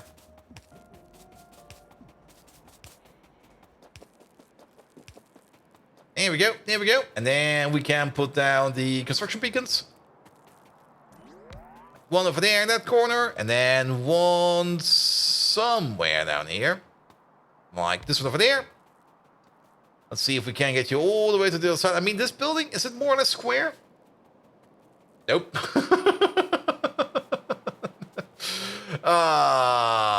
I guess we're gonna have like one in the middle or something like that. Or maybe, yeah, we will need one in the middle or 2. I mean, we could technically place one over here. There's no worries about that. And place another one over there, just to make it symmetrical. Though symmetry really doesn't matter too much. It does matter a bit when it's important, but not when it's not important. There we go. And then let's put you... Well, let's put you over there for a second. It'll be fine. And there is a gap in here. So you get one over there and one over there. Sure, that does mean that you need power over here. And you need power over there. There we go. And now the bots can build this whole thing for us. And we don't need to worry about it. And something matters when it's important. Wow, so insightful. Truly an inspirational quote. Yes. Also, don't forget, things die when they are killed.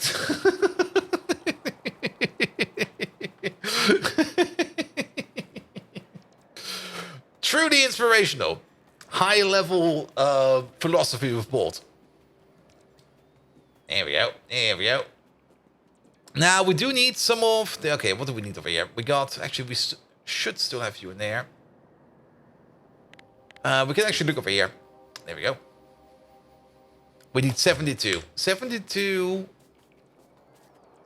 sap plants. Did we actually bring those? We got the sap extractors in here. Also, we still need these boys in there. Congratulations. But no, we did not bring the sap plants. Okay, that's fine. You forgot the radar. Yes, definitely get yourself like a little radar in there that just pillages things at random when required.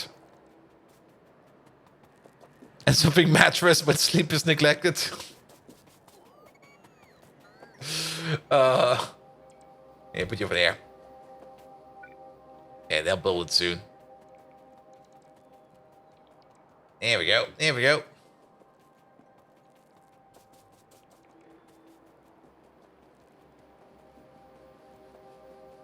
Raider of the Lost Build. Also, keep in mind, you cannot truly forget something, because if you forget something, that means you forgot to forget. Or something like that.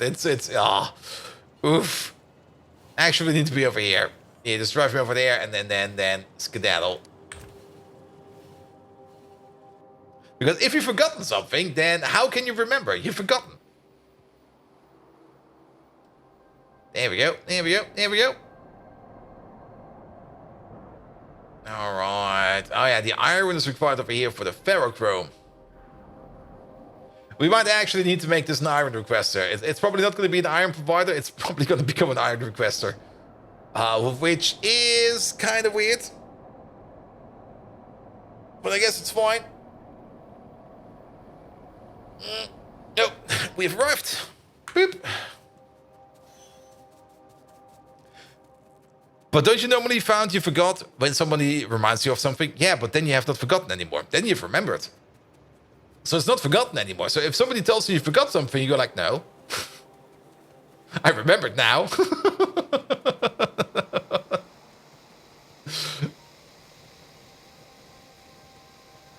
There we go. There we go. There they are. 72 of these boys.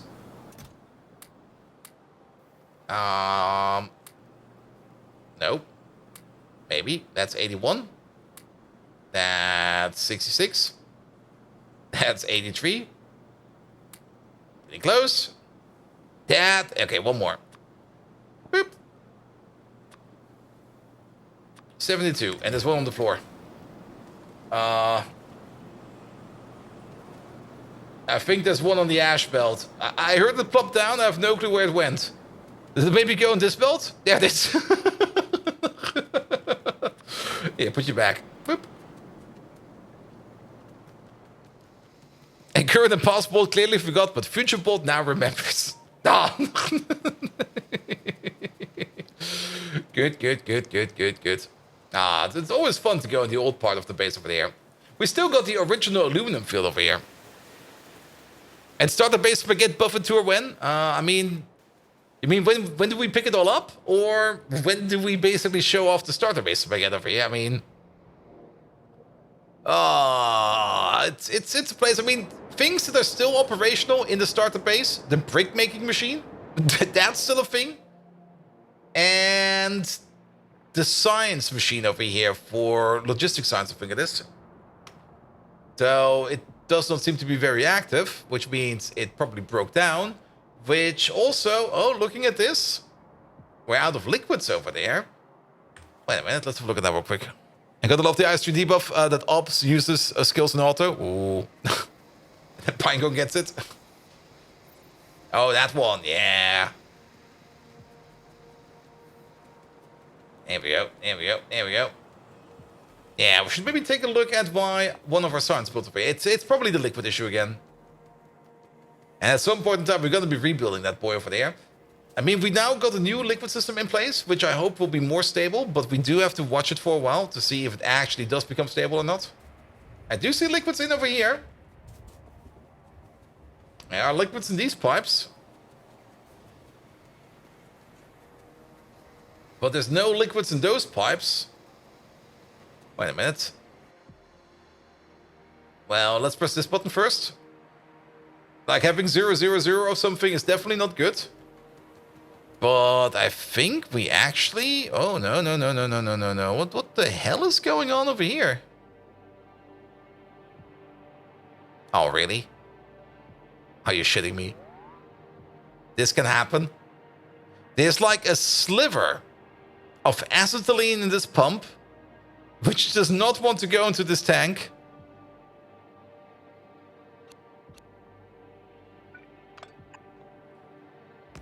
There you go. That works again. Oof. Really? That can happen? In a pump? I thought pumps were safe. Aw, man. Liquids. Oh, there's more. Okay, there's more random acetylene in here as well. I'm just gonna vent all the acetylene. There we go. Get the fuck out of here. And now it works again. Nothing is safe. Yeah, I mean, if you have a liquid system like this, let's find the pipe. If you have a liquid system like this, and this is still pretty harmless. I mean, we got worse systems going around. Like, way worse systems. This is still a pretty harmless liquid system. But yeah, we do have to check up on them every now and then. I mean, we don't really have that many of them, so checking up on them is fine. This one over here is definitely performing better as long as we keep the pressure up. But yeah, I think it's just a pressure issue. And it could just be that maybe because of some kind of train backup situation over there, that system down there just got fucked up. But yeah, a rebuild of this is required sooner than later. Especially if we go higher in science, because things will cost more and more logistics science. Like the further down we go, the more expensive the logistics science cost will be, especially if we go into chemical science. Then we still need 3 over here. Okay, it's still going to be 3 for a while. It's going to be good. Going to be good. And once we get into pi science, yeah, we have to make 6 of it. Yeah, that'll be fine. Put an alarm on the pumps? No, I'm pretty sure the issue is just liquid pressure. Like the moment the liquid pressure kind of subsides and goes away, like this over here, this exact scenario over here, this is actually the kill scenario. Once this happens, liquids can back up in the wrong direction. And once that happens, things can break. So what we should do over here, where this train just arrived, make it sure that we have the space for a stacker in here, which of course we do not have at all. Though technically we can use that over there as a stacker, but then nobody can arrive over here anymore. There we go. Geldok! Geldok was doing some amazing stuff today in Visual Studio Code and also in Blender. Geldok, are you making your own models? I always wanted to make like a giant model of myself in Factorio. But when it comes to Blender, I'm really not good in Blender. Coding, no problem, but things like Blender and stuff, I go like, okay, let's try to make this nice. It's the worst thing ever. Geldok, thank you so much for your lovely raid. Guys, do check out Geldok. I'm not quite sure what he's working on right now. I only saw his stream title that he was working on something with Blender and Visual Studio Code and modding in Factorio.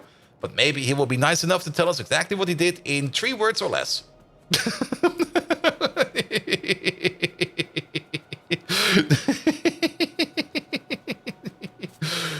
Good, good, good, good. Copper sparkles. 3 words or less. Perfect.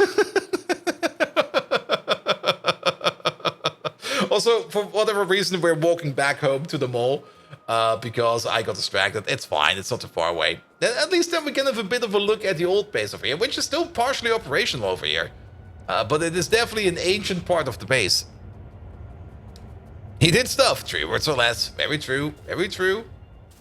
There we go. There we go. But guys, do check out Galdog. He's an absolutely amazing lad that deserves all the attention he can get. Get over there. Leave him a follow. Check him out for yourself. And yes. Also, did we get a shout out for you? Let's see. We did. We did. There we go. Thank you, Maniac. All right, bots, stop fixing the old base. It's all fucked either way. Stop doing it. Thank you. Oh, where did you come from? Get back in my pocket. There we go.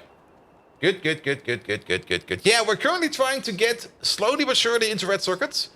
The red circuit tech over here is, well, it's not about to be unlocked, but it's going to be unlocked later today. And we kind of realized, looking at red circuits, that we do need more than we thought we need. We do need to go into vanadium processing, and we kind of never really wanted to get into vanadium processing. Actually, it's so bad that I already completely forgot why we want to go into vanadium processing. Yes, because we need to make the anthraquin, which is basically a product of vanadium. Ammonia is not the issue. Making the vanadium pulp is a bit of an issue because we do need to get in a decent amount of iron oxide, which hopefully we have not smolten away everything. But we do need to make the blue liquor, and the blue liquor is made of tailing dust, of which we have loads. Vanna beans, of which we have nothing, which we require atropine blood for, and acid gas. Now, atropine blood we currently have a solution for by butchering bees. We might need a better solution for that, but we can skip that for later. We have a big storage for atropine blood for now, which we can use to at least make the vanna beans. And then we can at least start using this stuff over here first. Good. But yeah, that's a whole bunch of things we need to do over here. And then the only downside, which is really, really, really annoying. Once we get to vanadium pulp stage 2, we can turn that stuff into vanadium pentoxide, and we do get a decent amount of vanadium pulp stage 3 out of that, for which we have no recipe whatsoever how to use it. Yeah, we're probably gonna have to do some kind of big storage wars thing. It's gonna be annoying and fucked up. There we go. There we go. Yeah, big tank, not only one big tank, it's probably gonna be like 100 big tanks. Or something like that, which we then hopefully at some point in time are going to be consuming up. But yeah, also we made a very nice looking, oh look at it, a very, very nice looking hot air machine over here. And it has everything it needs integrated, which is really, really nice. We're going to be finishing that thing off soon. But, well, I guess we're going to be starting to think about how to do vanadium. And for that we need an agitator. Everything is needed, everything is reused in something else. Yes, and at the end, everything turns into poop. There we go. It's like basically like you learn in school when you start coloring stuff. If you mix all the colors, it will not turn into white or black. It will turn into brown. It's always brown. It's always brown. It's never something else. It's always brown. All right, that's more agitating. There we go. And that's more agitating. And then we need the thickener. There we go. And then the vanna beans is done in a centrifuge, which we have a couple of over there. And leach pitch hold 1 million. That is true. Do we automate those? Tailing. Wait a minute. Tailings pond. We do. These are not the tailing ponds, are they? No, that's a bicycle. I mean, 1 million is 1 million, and if we compare them in size, where are they even? Where's the big ice cream scoop machines?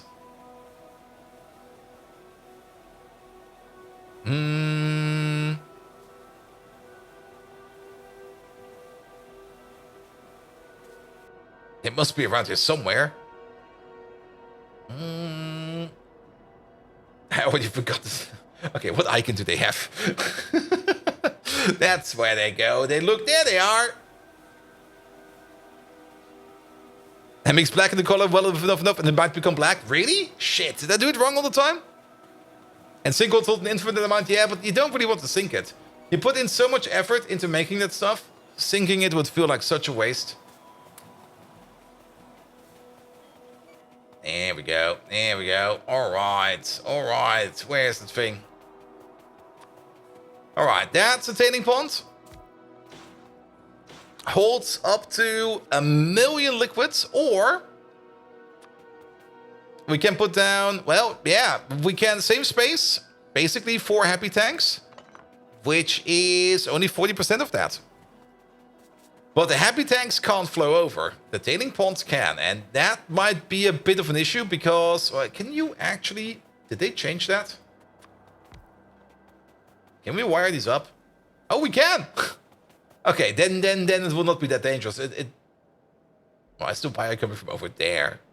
Like, what the fuck? Yeah, that works.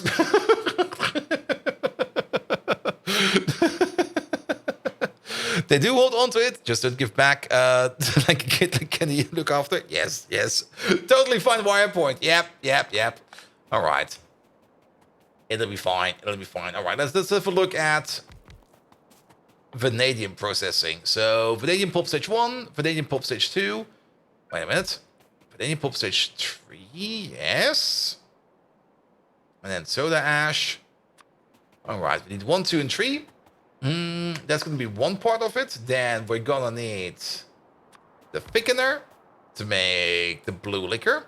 And then we're going to need the centrifuge to make the vanilla beans. There we go. That's all the things we're going to need. Let's maybe start back to front. You require 100 vanadium pulp per craft. You over here, you make 100. Same crafting speed. Like every 5 seconds you make 100. Every 5 seconds you eat 100. That's good. What about you? Every 5 seconds you make 100. Every 5 seconds you need 200. So 2, 1, 1. Let's start with that. There we go. And let's maybe see if we can make a nice pattern out of this. There we go. Yeah, I mean, we can stick you in there. Oh, actually. That works.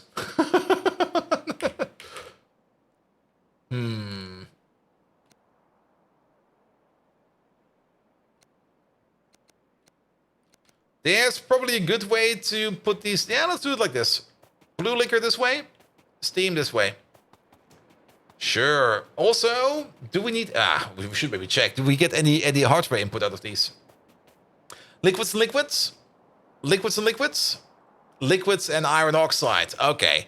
This thing over here requires iron oxide, and this thing over there has an output of a of the vanadium pulp, not the vanadium pulp, the vanadium pentoxide. But everything else over there is liquids and liquids. So let's maybe mark you with one of these and one of those, so we know that there's stuff going in, stuff going out.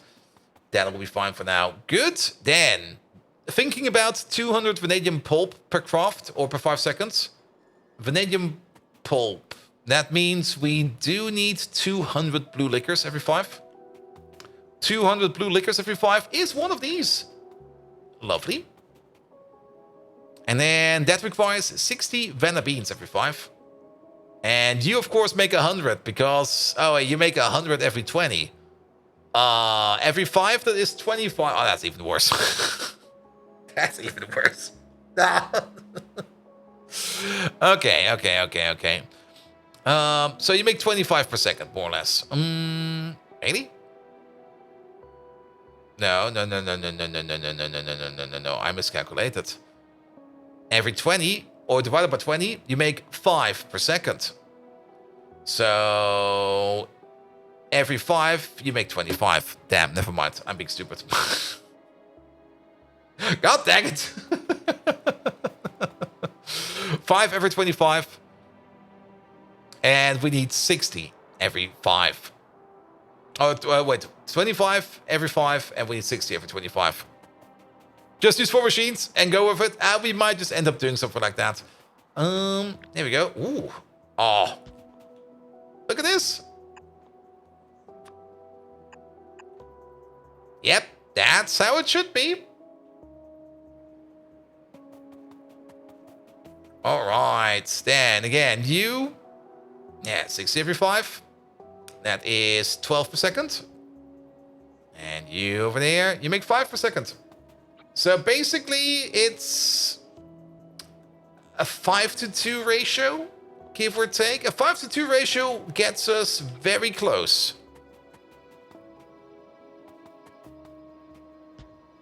Like if we have 5 of these,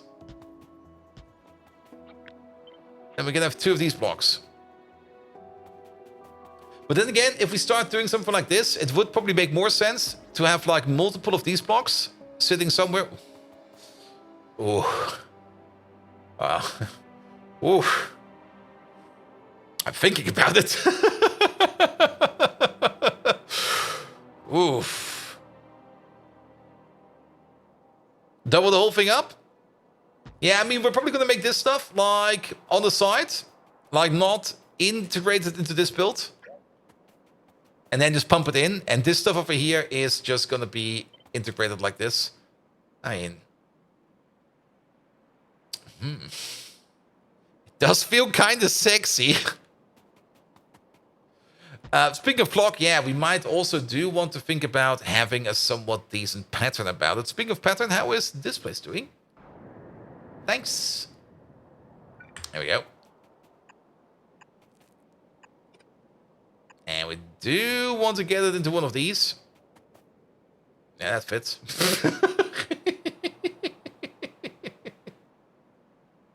It'll be fine. Maybe make it a little bigger. Yeah, that fits. Actually, it fits quite well. And then we're just gonna have these as little blocks. There we go. If we have 2 of these blocks, I mean, 2 of these blocks over here does end us up with making 4 vanadium pentoxide every 5 seconds. That's 0.8 per second. How much do we actually need? Now, that's a good question. How much vanadium is what we want? Vanadium is a catalyst for some for some things, but we mostly need it for the anthraquin. And per 50 anthraquin per second, we need 1 vanadium per second. And the anthraquin is mostly used in hydrogen peroxide. Oh, what the hell is this? Who came up with that? Okay, that's 25 peroxide per second, which you also do need for etching solution. Okay, good to know. Etching solution is a thing that we do need in a whole bunch of small things. So it just got higher in priority. And lead acetate, we do need 1 per 200 pulp. And that goes into 50 pulp over there. And if we want to make the heavily N-doped, we are going to need like, what is that, 40 per second? Yeah, 40 per second at least if we want to make N-doped all the time. Or if we want to make this at the rate of 15 per second, we're going to need 300 per second. And then the heavily N-doped goes into transistors, the biofet, the MOSFET. Don't overbuild the anthraquin. There is easier alternative recipe. Yeah, for the anthraquin, actually, is there? We checked that. I mean, this is the easier, better recipe. That is true. Because chromite sand is something we have, like, infinite. Chromite sand is not an issue. Sulfuric acid is not that much of an issue. And it's not too far away. It's just off the chemical science. Okay, then we have to do the stupid calculation. I don't want to do the stupid calculation, but here we go. All right, we have decided that we want to make 2 complex circuit boards per second. That means it's not in optical fiber, and it's not in batteries. It's not in these, in diodes. It's not in any of these microchips. It's not in any of those. Medium power resistors. It's not in any of these. It mostly is in the transistors. The heavily N-doped is mostly... Okay, the etching solution is going around. That is going around everywhere. We would technically need a factory calculator over here, but I'm just going to wing it. Trust me, I know what I'm doing. Okay, diodes over here. We're gonna need, what is that? 40% of this. So that is 0.6 diodes per second. For 0.6 diodes per second, we're gonna need 0.6 of all of these per second. So 0.6, 0.6 over there. That is fine. Microchips, we're gonna need 0.6 as well. Yeah. And that is, we need 3 times that. That is basically 2.4 for each. Then over here, there is nothing. Let's skip the transistors for now. Over here, there is nothing. 2.4 still.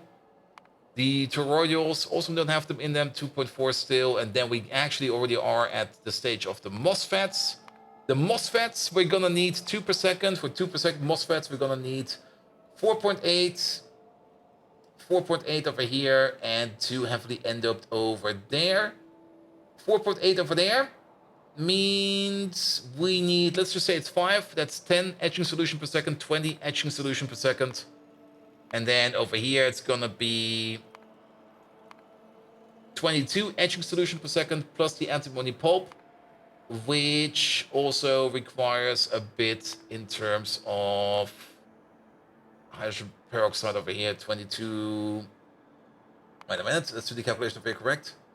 Let's not wing it too much. We're gonna need 2 of these per second. We make them at the rate of 2 per second, so we need 40 pulp per second. And then the 40 pulp per second over there. Is also the 1-to-1? No, that's the 1-to-2. So we need 80 of this per second, and then basically, yeah, even if this is per second, it's still like less than 1 lead acetate per second. So that is about 100 peroxide per second in total, which is 200 anthraquin, which is up to 4 vanadium pentoxide per second. Yeah, it should be fine. It should be fine. Yeah, we really don't need a lot of this. Like, I think at most this. And you know what? I don't think we need to make it any bigger than this.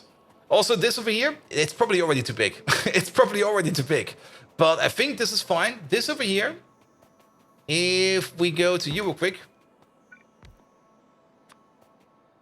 we do need 3 iron oxide per second per block. So that's 12 iron oxide per second over here in total. Hearing about that, maybe 1 more, just to have the full yellow belt. But then again, this is easier to be split down into 4 equals. You know what? This is fine. This is fine. Let's do it like this. This is perfectly fine. Also, we have to keep in mind, the more we make per second, the more liquids we get out per second. And yes, yes. Now let's do it. Let's do it exactly like this. This is what I want. All right. Which does mean we're gonna need 2 of these blocks.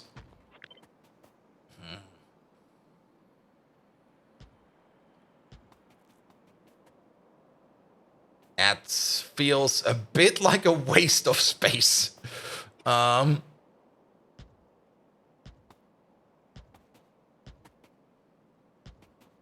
That's actually not too bad.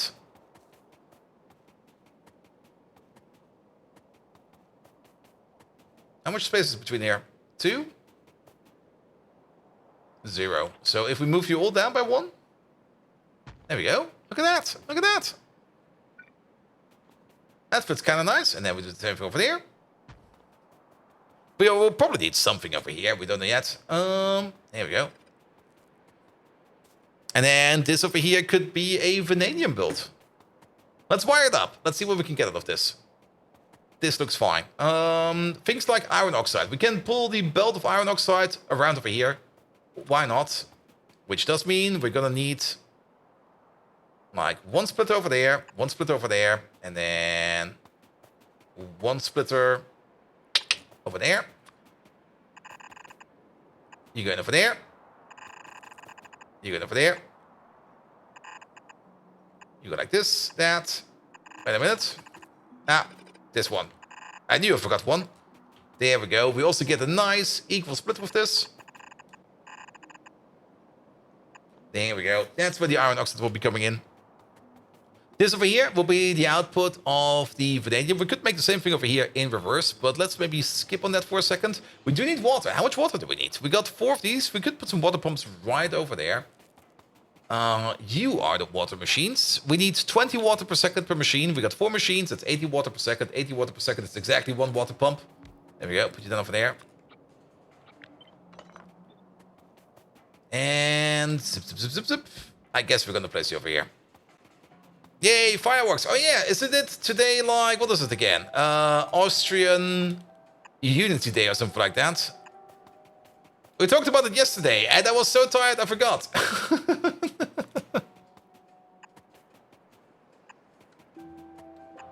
There we go, there we go, there we go. That's all hooked up. The National Day of Switzerland. There we go. So everybody gets free cheese and fondue and chocolate and fondue chocolate. Chocolate fondue. The best thing for chocolate fondue is just throw some chicken pieces. And actually, don't do that. That's horrible. Good. These over here. Oh, the blue liquor machines. Oh, they need the input. Wait a minute. They need the tailing dust. 6 per second. So 6, 12, 24. There we go. There we go. Yeah. Can also easily do this. I mean, we should keep all the inputs on one side. Oh, this is gonna bite. Let's hope it will be fine. Input belt over there, input belt over there. We're gonna have 2 belts of the tailing dust.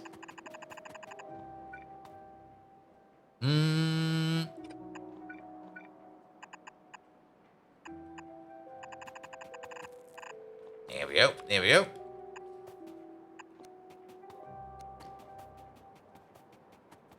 Can watch them dollar bills explode. How expensive are fireworks in Austria? I mean, I haven't bought myself fireworks in ages because at some point in time you kind of realize, like, yeah, it's you're basically burning money. And I would rather spend all my money into like exploding kebabs or something like that, which is way more fun. No idea? Okay, that's fine. Actually, we should maybe turn these around.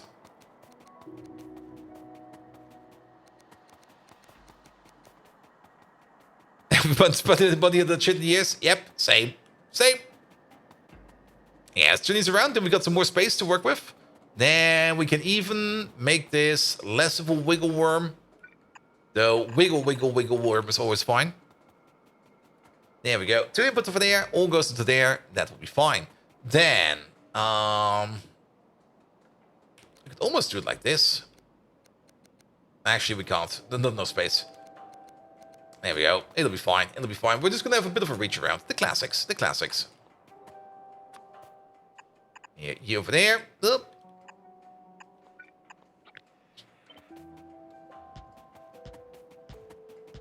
There we go. Good. Up you go. Down you go. Yeah, I would still love if there would be an option to mirror things like this in Factorio, but sadly, that's only a thing we can do in Captain of Industry. Here we go. There we go. But we just do something like this. Then it'll be fine. I'm not quite sure where the input will be, but just have one big connected pipe like this. This will be fine. Then, of course... I might see an issue in this plan. But one step at a time. All of this is connected. We do need to somehow connect up you. We could just move this down by a bit. There we go. Let's move it over there. We got the space over here. Easy peasy. Same over there. Don't place it. Ghost it. Also recently read a bit about the Factorio expansion. Where did you read that? Valerie, do you got some insider news? Who have you been following around again? There we go. Is there something in Pi that you absolutely hate? No. I might complain about a whole bunch of things, but actually it's just making me... I'm just sitting there and go like, yes, please, more. They remove expensive mode and make it a mod. That sounds like a good idea. And also train station disable will be removed. Yeah, I mean, is it even still used? I mean, train station disable? I mean, it's gonna cause more issues than it's gonna solve things, because putting things in there like... no, network and range, that doesn't work. Like, putting things in there with, like, the station limit makes way more sense. Like, station limit over here. Basically, turn it on 0, it's disabled. It's the same thing. But enabling and disabling stations does have more of a harder effect on your whole train network, especially because enabling and disabling train stations does change the... Does it change? Wait a minute. Maybe not. Maybe I'm talking on my ass. It may or may not change the train grid. I mean, the calculation grid for it. So, yeah. Yeah, trains behave definitely different from limit 01 stations. Yep.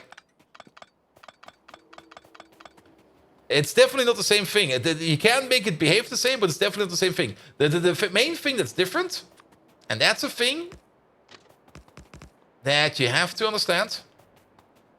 Let's put it down again real quick. Put you down. And then just one of these real quick. Doesn't really matter. The moment you disable a train station and the train is on its way to that station, it will immediately repath. And if it cannot find another train station that it can go to with that exact name, then it will stop dead in its tracks. The moment you reduce the limit from 1 to 0 and the train is on its way to this station, it will continue going to the station even if there's no other station around anymore. And the moment it repaths and figures out there's another station around where it can go to, then it will go to that one. And that is a very big difference. I mean, enable, disable is more or less the hard on-off switch, where limit over here is a soft on-on switch. You remember the update that broke all the signals and all the trains that were running when you updated just ran each other over? That sounds amazing. Yeah, it's definitely not the same thing. But enable, disable definitely causes more chaos. I think I also never really read this tooltip. Turn this entity only on when the condition is true. Trains will skip disabled station, allowing you to control train routes. Yeah.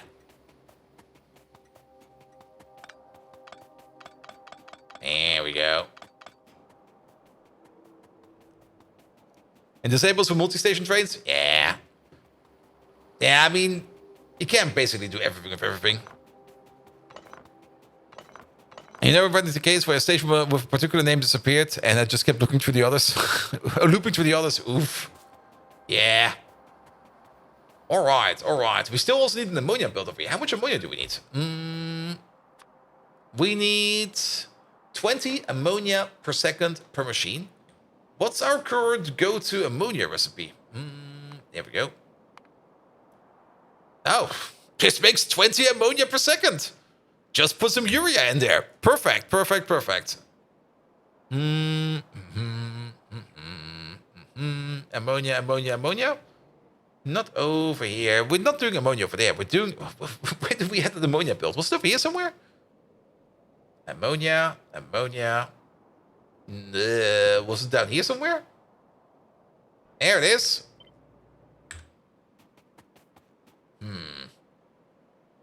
I mean, we could just stick it over here.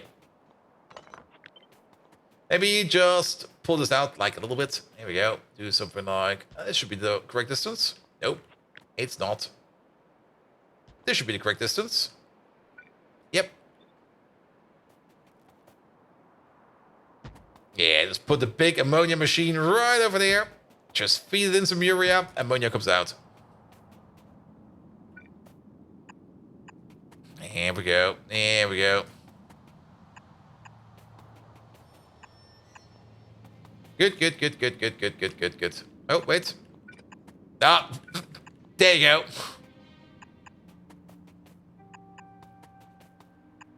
Good. Just patch in some urea. We're gonna be fine. All right. And then, of course, this stuff comes out. I guess we're gonna make the kiddie pools behind it. Where is that stuff? There we go.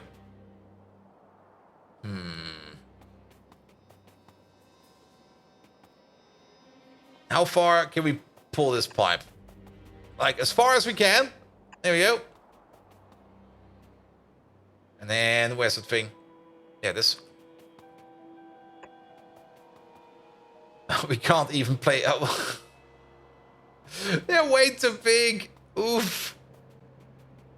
Maybe condense them into one? Maybe condense them into one. Let's condense them into one. Alright. Then we will probably have a top-down connection like this. Going down. Maybe even going up, because I think going up is easier.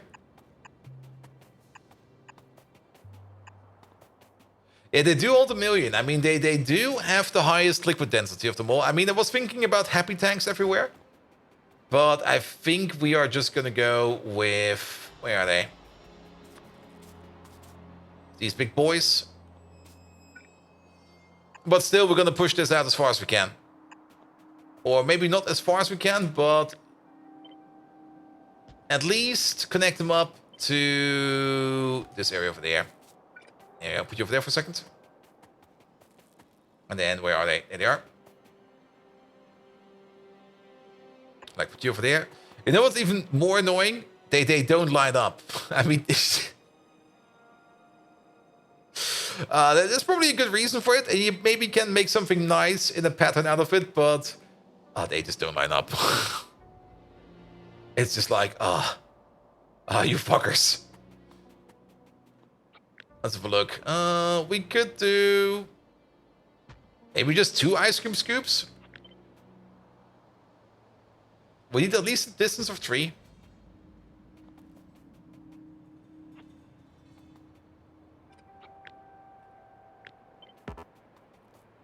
Oh, and I can't even flip them? Okay, how far down are you from that one? You're basically over here, this corner. There we go. Here, let's put down 2 ice cream scoops for now. It'll be fine. Do you need a pump to push the fluid? Yes, we do need pumps for that. We need the pump all the way over here to push it in. There.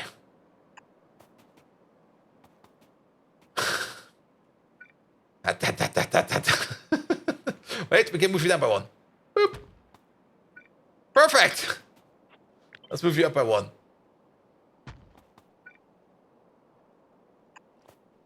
There we go. There we go. Do something like this. I mean, it's not going to be fast, but then we have at least this in there, that in there, and it'll be fine. You filled pumps without a pump input. Most cases, it's cost for regulation. Yeah, but we are definitely going to try to make a system over here where we don't let them overfill. I mean, we can wire them up and then move these pumps accordingly, but yeah, that's just going to be the sink for now. 2 million should be fine for now. If not, we're just going to make the same thing over here at the end, and then it should be fine for another while. And maybe if we are sitting at 4 million at some point in time, then it just goes down the drain. Then I just go like, you know what? We did whatever we could. You're not getting any more than that. It's going to be fine. All right. Now, we do need some inputs over there. We also have these outputs over here, which we need to take care of. Here we go. Output going down.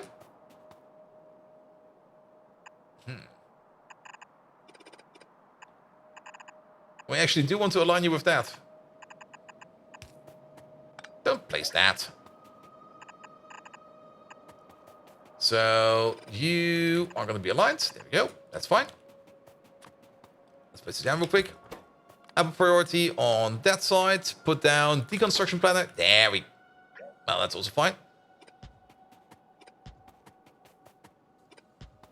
Good. That's the vanadium output. We also do need some steam in here. Yeah, we do need some steam in here. How much steam do we need? This stage over here? Oh, oof. Quite a bit, actually. It's 60 steam per pop. That is basically one of these per one of those. This over here would make a lot of sense, but we can't really do that. But that does kind of mean that we do need, like, maybe one over there, and then maybe one over there. Let's see how far we can pull this pipe. Oh, pretty far.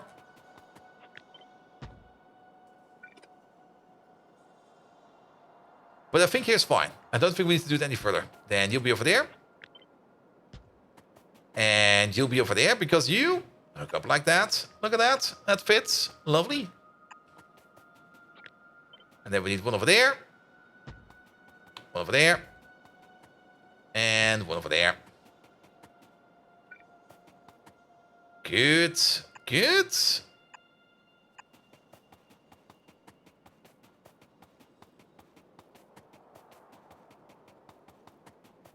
There we go. There we go. And just wire the input to the pump. Yeah, we're just gonna we're gonna keep it super duper simple. Like, we're not gonna make some kind of super duper ultra complicated combinator network just to keep the liquids in those. Basically, if this thing over there is gonna be like at 900,000, or actually even more than that, 990,000, then we start opening up this pump, pushing into there, and this pump over there, if it's at 999,000, then we're just gonna close it off. And that should keep it in shape. That should be more than enough. And if they keep flickering on and off, so be it. We don't need that many RS latches for that. I mean, RS latches are a lot of fun to implement and do, but to be perfectly honest, nah, no requirement. There we go. There we go. Good. All right. That's also 60, 120, 240, 480 water in total. 480 water. Over here, we have 220 water left. So if we have another water pump, say somewhere over here, and maybe if we rotate this around, then we can use one and the same water input over there for both systems. Well, not if I break it like that. There we go. There we go. You flipped the building? Yes, I did. It's going down now. Oh, wait. But we don't need this one. Yeah, you're correct. Is there a specific reason why you use tailing ponds over the pie sinkholes? Yeah, I don't want to get rid of the stuff. I mean, we're putting effort into the stuff. And once you start putting effort into it, it would be a waste to throw it away. I mean, I don't have any issue in sinkholing stuff like water, even muddy sludge. Muddy sludge is like, you get it so easy. You can basically make it for free by just banging together mud and water. Not the pump? Which pump? Wait, what? Pump? I mean, this one's going fine. That one's going fine. Or am I missing something? Or you mean, no, this, that's fine. What? Dr. Drago, what am I looking for? But yeah, I mean, we're putting effort into these things. And a lot of effort, actually. It's a lot of material wealth going into that thing. Because we're going to get all this iron oxide in there. We're going to be putting all this ammonia in there. And we get vanadium pulp stage 3 out of it. Which is just going to go into these tailing pumps over there. Until, I mean, we get this in chemical science. And it's probably going to be the first thing we're going to be researching after we're done with chemical science. So we just need to have this for a bit. And after this, turning it into vanidates over here, turning it into vanadium solution and stuff like that, which we then can turn into a vanadium concentrate. And then back into vanadium solution. Oh, I think we need to organic vanidates. Wait a minute. Yeah, that's right, it goes further. Into the pregnant vanadium oxide acid solution, which we then can turn into lots and lots of vanadium. That goes into stage 4. That goes into stage 5. That goes into precipitate. And then comes the vanadium out. Oh, what the fuck?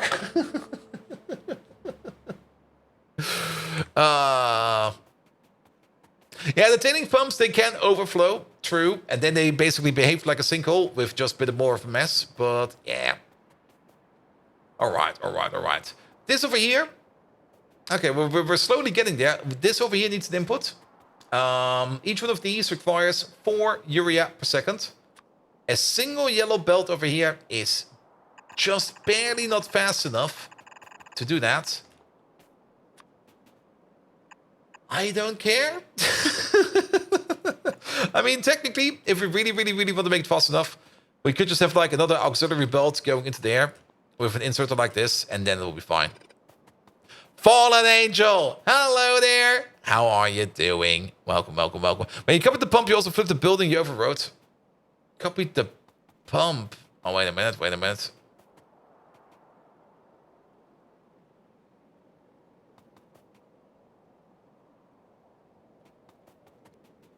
That one.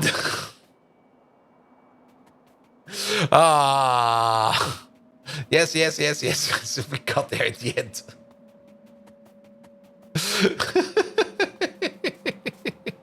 How short was the night? Still binge watching anime? Yes. Turns out going to bed at 4 a.m.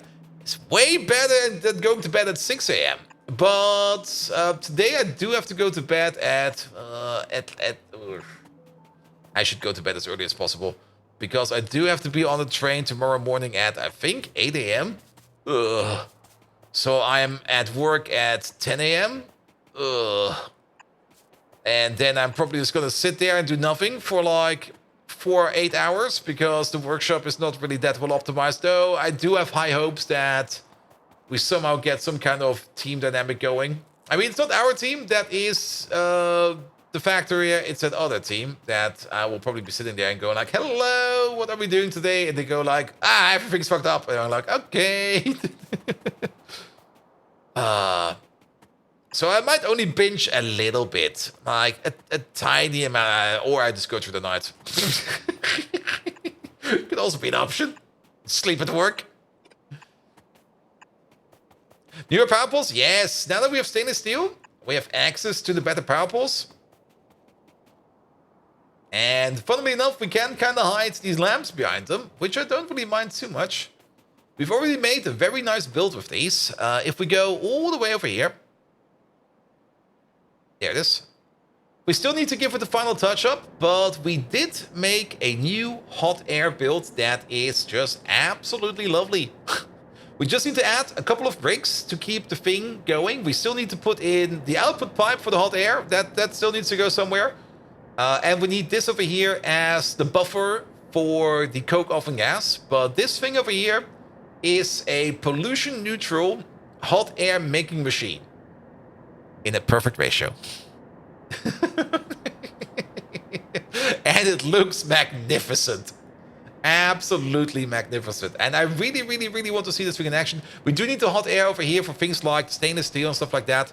We should maybe start working on this or finishing it up ASAP. But we're kind of also working over here on vanadium. And this thing over here is also almost done. Also... There's 43 power poles and there's 42 lamps. We forgot the lamp somewhere. Shit. Where is it?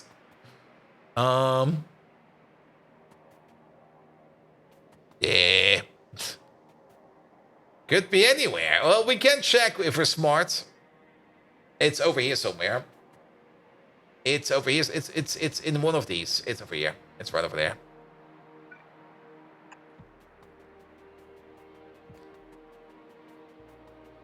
Make 2x2 power pole, copy in, and yeah, we could also do that, but we found it, All right. So what are we missing over here? Let's go to the whole chain real quick. The Vanna beans over there, acid gas comes in via train. Atropine blood comes in via train, turns it into Vanna beans. The Vanna beans over here requires tailing dust. That's these two belts. Water coming from over here. And of course the Vanna beans over there turns it into blue liquor. Blue liquor goes then into machine number 1 over here. Wait a minute. Oh yeah, machine number 1 over here and machine number 1 over there. Yes. Just add steam, which we have over here. Steam still needs a liquid power connection. There we go.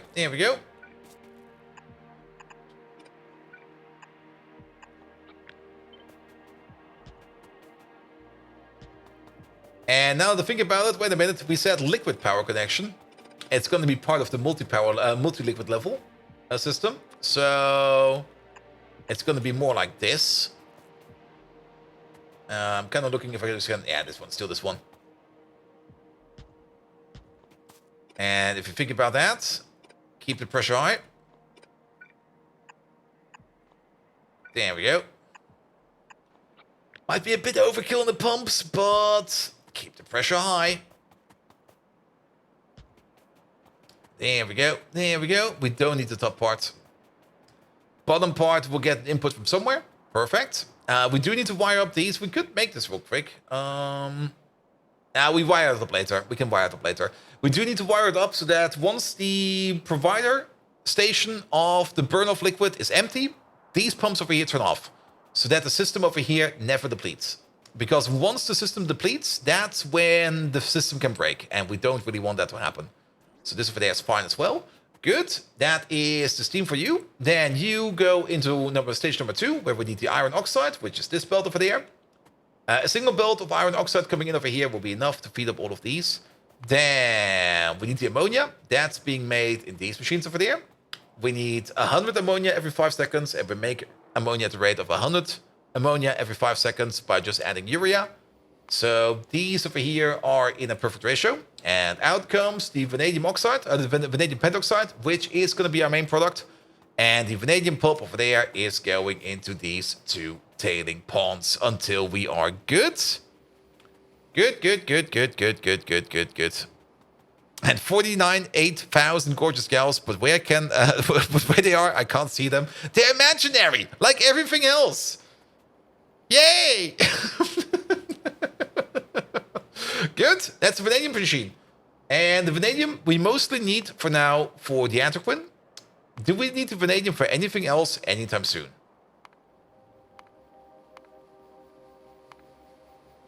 Probably not this stuff. Of course, methanol and methanol production, yes, maybe at some point in time.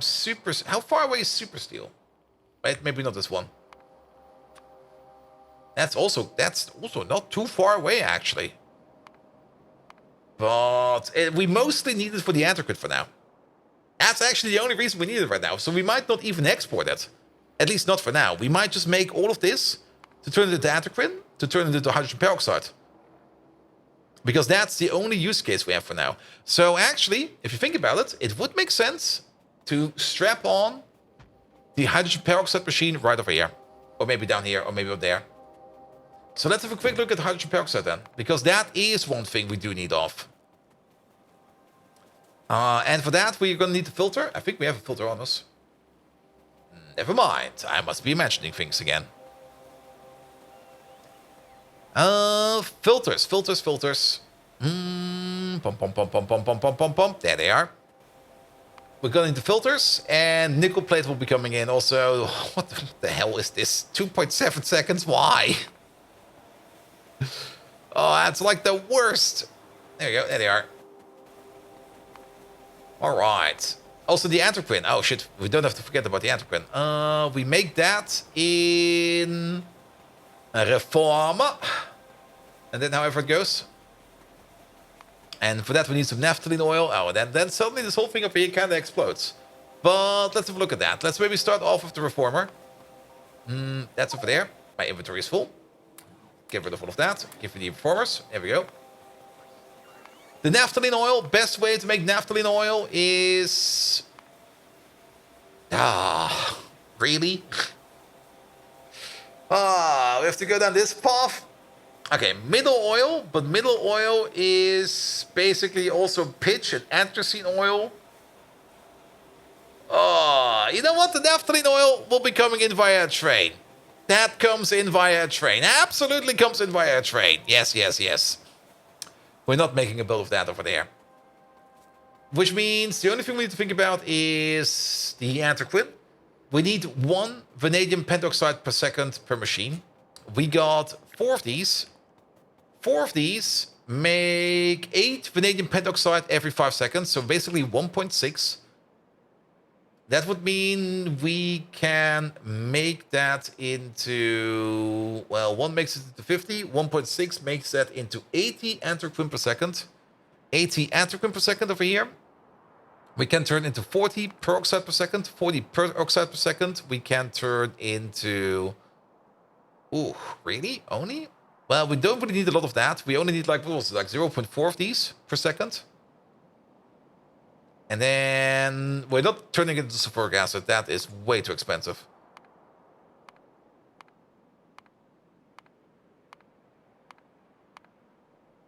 Chromite makes etching solution over here. 100. Yeah, it will be good enough for etching solution. It should be. It's barely gonna be enough. This gonna be barely enough. Love it though. Barely enough. Good. Okay. So we're gonna put down 2 reformers either way because we can make use of 2 reformers. Good.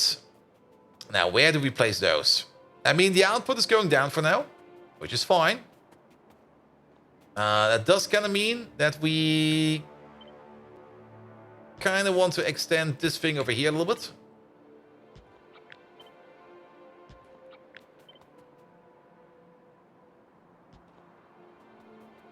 There we go. Where are these reformers over there?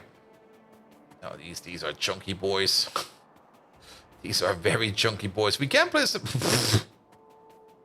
Okay, never mind. I've actually, yeah, this the chunky boys making the anthraquin. There we go.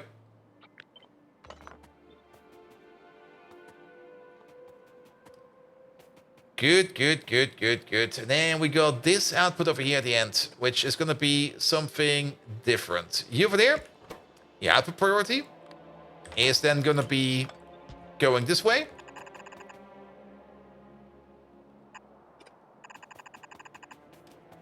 Into these lovely machines. Oh, there's a lamp over there. I kind of forgot. Nobody will notice. Unless, can we maybe make this a little bit more sexy?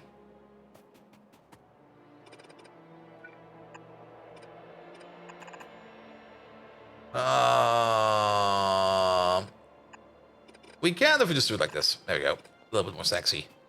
Good. You get one over there. You get one over there. That will be your pentoxide. Turning all of that into anthraquin. Naphthalene oil will be coming in. Anthraquin will be coming out. And then we could think about what else do we need the anthraquin for? It has a solution for dynamicin, which we don't care about. Fiberboard, but the late game fiberboard, that is chemical science fiberboard. Nextlet batteries require it, but only the spent ones. Okay, I guess we start with a spent one and then we power it up, I think. Yeah, spent Nextlet battery. Nextlet plate into a Nextlet battery, or we burn it. We can always burn it. Good. All right, and then you get your liquid in, you get your liquid out. But it doesn't really seem that the anthraquin is required for anything important right now, with the exception of the peroxide. So we should turn it into the peroxide on site, and that is done in that filter over there. Boop. Tiny filter. Into hydrogen peroxide, just add nickel plate. Each one of these, what is that? About 2 per second? No, that's not fast enough. 20 per second, 20 per second, 25 per second, 20 per second. It is more or less 20 per second. Yeah, if we do this recipe 2 times, it's going to be 54. In 5.4 seconds, he makes 100 peroxide per second and eats actually 200 anthraquin per second. That is in 5.4. So that is about 20 odd-ish per second. What did we say? We make 80 odd-ish. If we put down 5 of these, it'll be fine. 18.5. Yes. Numbers. Math. Yes. What? There we go. It's going to be 5 of these. And we could place the 5 of these just down here. There's so much space over here, which just kind of feels wasted. Like 1, 2, 3, right? 3, 4, 5.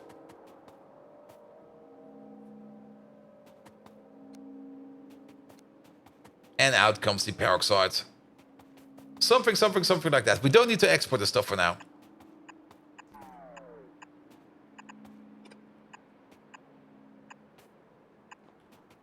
Just put it in like this. Here we go. Here we go. Also, don't forget about you. I think we maybe have made one too much, but that should be fine. That should be fine. Also, don't forget about the nickel plate input. Oh god, the nickel plate input. How much was it? That was probably the thing I was looking at. Yeah, you need 2 nickel plate per second, give or take a little. Yeah, a yellow bot will be fine. And anybody who watches the Factorio stream and does not expect a lot of numbers should have their head examined for their multiple extra holes. Actually, I once watched the Factorio stream where there was just like a booby lady. It was so weird. I remember like at some point in time just checking out like the Factorio streamers who were just like on Twitch active.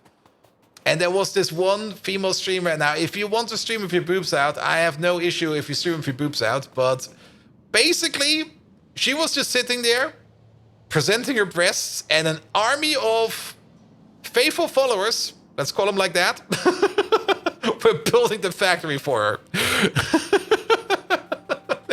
And I was looking at it, was like, okay, what the fuck? I'm gonna go back to Pyanodons. It was multiplayer. Yep, she didn't do anything at all. She was just sitting there, going like. I mean, it's content after all, and you can't deny them that people like watching that. But I still, I was a bit like, okay.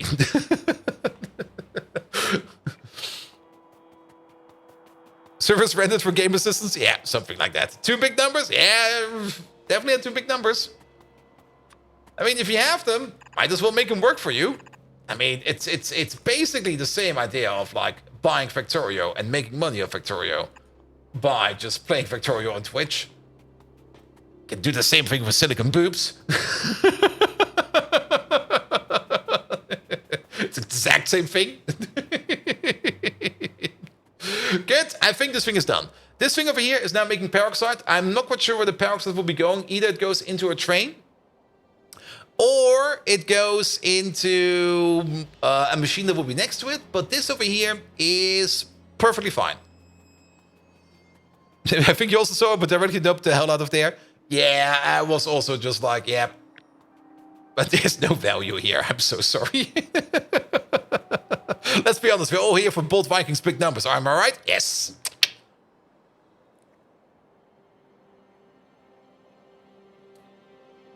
Silicon, maybe petrols? Nah, probably not. There we go. There we go. Did we miss anything? No, I think we got everything. Oh, it also kind of reminded me of that one that one video I saw about a doctor like removing old implants from somebody who had like an enlargement, and then just showing what happens to them in your body over time. And they were basically calcified around, like they were still like rubber implants, but around the rubber implants there was like this dense layer of calcium, and he basically had to crack that open like an egg. And I guess it only happens if you have like bad implants. So yeah, better spend good money on those puppies.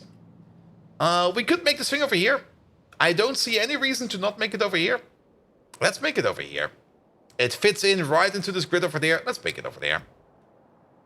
I think Ixom has an interesting business model. Let the chat torment him for donos.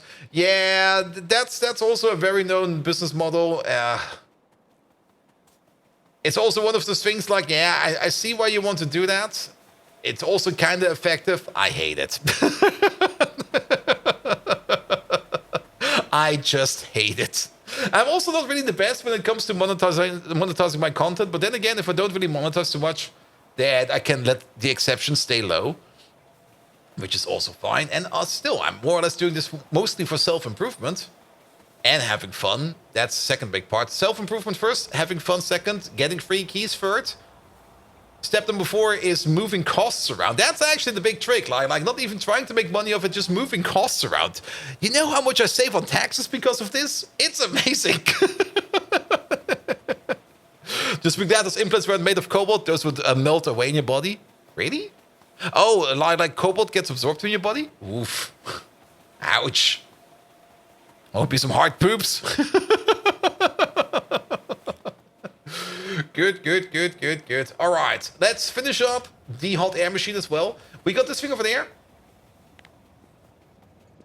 Improved tax returns by Twitch. Well, basically, I mean, if you think about it, I can put like half my power bill, my global power bill for everything in here on my Twitch incomes. I can put my PC upgrades on everything. And basically everything that you see on stream, chair, shirts, technically my barber visit, can all be put on there. Heating costs, half of them, as well. You can move quite a bit of money around like that. And then just having to pay less tax gives me more income, which just helps. It's win-win-win. Until the tax bureau says, like, no, you're being naughty. And then it's like, oh, shit. There we go. There we go. All right. There's not too much stuff in here. Perfect. Set a request over there. We're not going to wait for you to fill up. But we do need to empty out our inventory over here a bit, because we do need to bring in a couple of bricks. Let's maybe just drop some stuff in there. Actually, do we have a brick chest over here? Yeah, I have a brick chest down here somewhere. Don't you use your own PC for work also? Yes and no. For work, I got like my own personal working laptop, which I just get from the company. It sits over there in the corner. And the working laptop, it's basically integrated into my network. And when I work, I basically just remote desktop into that thing and keep everything on there, also all the files on there. So yeah. But I'm pretty sure that like a PC upgrade, like a personal PC upgrade, is not involved with, or is that part of tax of work? I have no clue about tax law. Speaking of tax law, I should probably start looking into getting myself a tax advisor, because it's definitely getting complicated.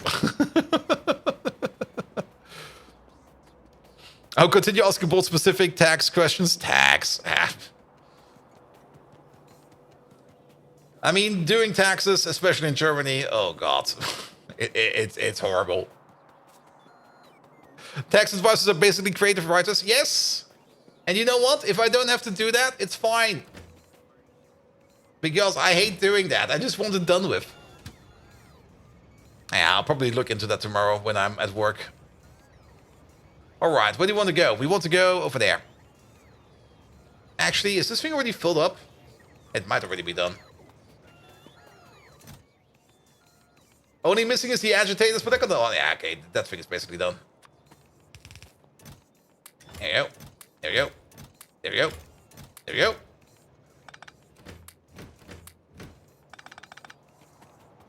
Good. Probably missing a couple of machines, but we'll find those machines later on.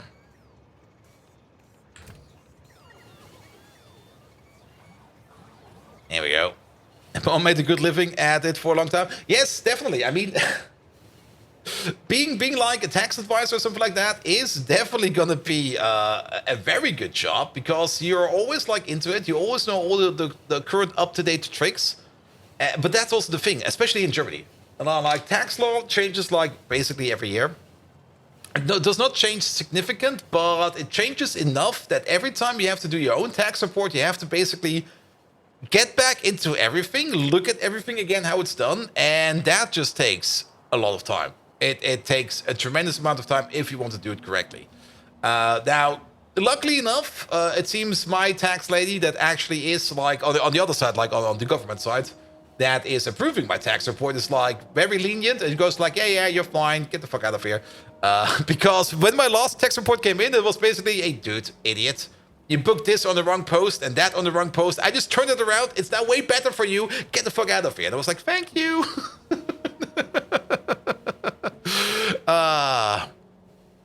And yes, this shitty ad again. Das Problem ist nicht das Problem, aber du bist das Problem. Avari, you're the problem. Come on. Solve it.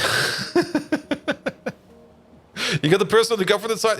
Yeah, I mean, if we do tax over here, isn't it the same everywhere? I mean, if you do your tax report, you basically write tax report, get all the data together, get the form in, then you send it off to the tax bureau, and the tax bureau is basically the government, because they're all basically paid by the government. then checks it all over and either accepts it or goes like, no fuck face, you're not doing it correct. And most of the time it's no fuck face, you're not doing it correct, which is fine because I'm definitely not doing it correct.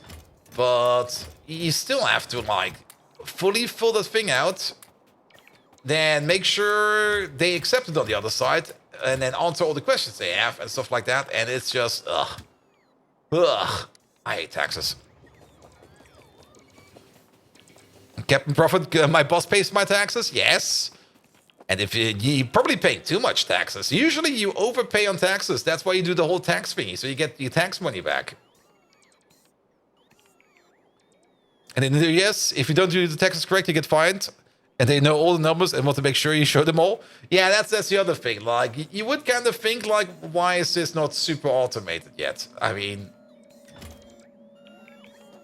Oh, it also seems we're using the bricks over here for this first. That's worth way much. So let's do that. Also, lucky. Yep. And they kind of sort of know the answer before you submit it. Yep. Though, funnily enough, this year, or actually with my last tax report, for like 2021, yeah, I still need to do the 2022 one. Which I should probably do soon. When I did that one, basically my boss, or not my boss directly, but like the admin ladies at my workplace, they kind of remembered that I had like this special money plan set up for like when I retire, which is like ages ago, or in ages. And for that, they had to like withdraw some extra money from my actual salary. And they kind of forgot to do that. So they basically overpaid me for like a year. And they were like, at some point in time, I got like this phone call. And they were like, Bold? Yes. Please don't be mad. Uh-oh. What the fuck did you do? Yeah, your tax report came in. And it turns out we've been overpaying you. And I'm like, okay. How much am I making this month? It's still 3 digits. And I'm like, okay, what the fuck?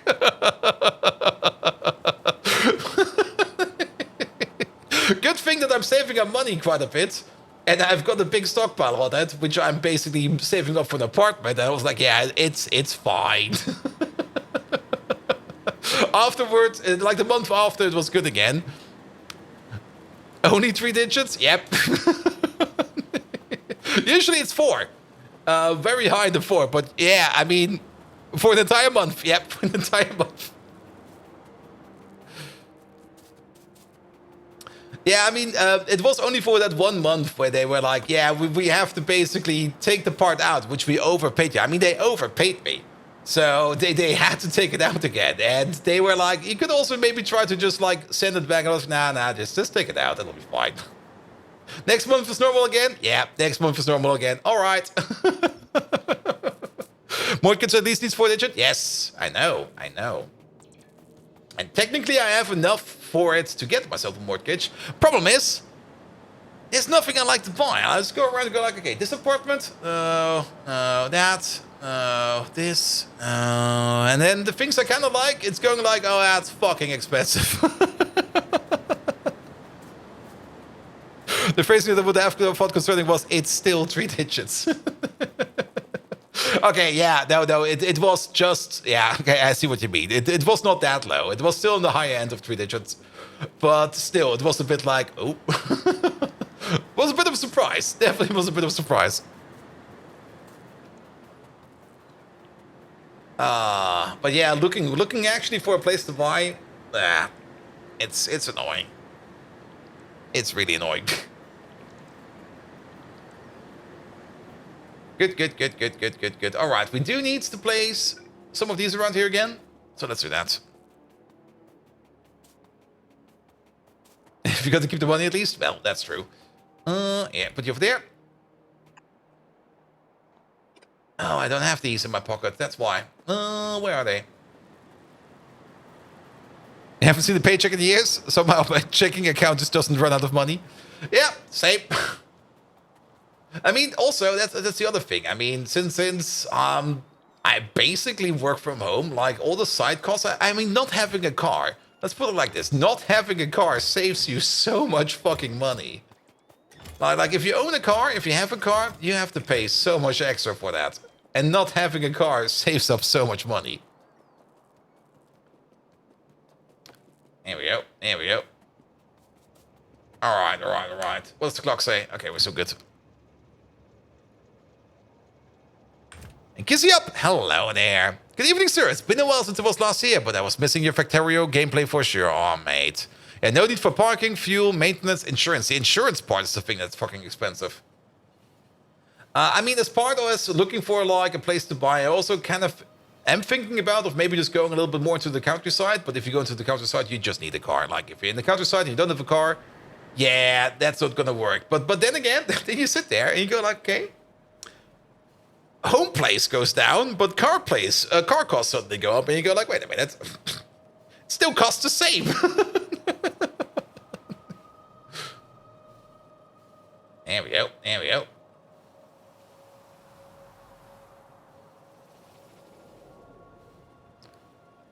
Or pick up one of the specific villages with a train station. I mean, here in Germany, public transport is pretty darn good. But I've been now living like in the middle of the city for like the last 5 years. And basically, if I need something, I just walk outside. I just go out, and then I go like, okay, the place I need to go is like right over there. Or everything goes up and you're fucked. Yep.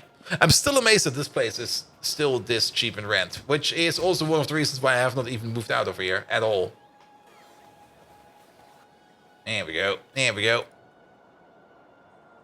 Alright, what are we missing? Power poles. That was the thing we're missing. Actually, press this button. There we go. They are not coming over. Are we not making excellent power poles anymore? Because we're still missing excellent. Wait a minute, what happened to the excellent train? Where the fuck did you go? That's not the correct train. Here. Are we not ordering excellent over here? Oh, we are not. I thought for sure we had an excellent over here. Ah, okay, never mind. You there, that's a wood requester. You there, no. We need to be further over. L-Reforce, there we go. Excellent, excellent 1-2 requester. There we go, bring it over. You rented the same place for 17 years until annoyance built up? Yeah. And surprised you managed to order so little at your bowl. Yeah, I mean, we had most of the stuff in the pocket. And of course, if the things we want to order up is not being made, there we go. And 95% of the US land mass population is too sparse, so a car is a requirement. Yes, definitely. America's fucking huge. Like, freaking huge.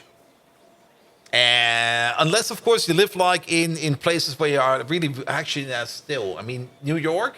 Well, you don't really want a car in New York. New York is also the only big place in America where I've ever been. So that's my... Actually, I also was in Philadelphia. Philadelphia was pretty different as well. But New York, yeah, you don't need a car in New York.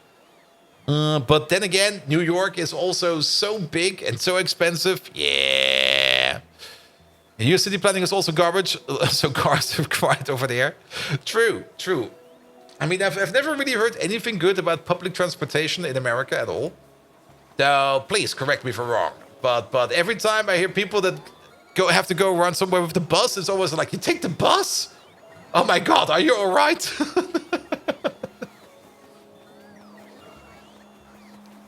Even if you live in the big city, you need a car. In America, definitely. They are worse than shit. Oof. New York is crushing on its own weight. Oh no. Not the Ninja Turtles. Please, get them out of there.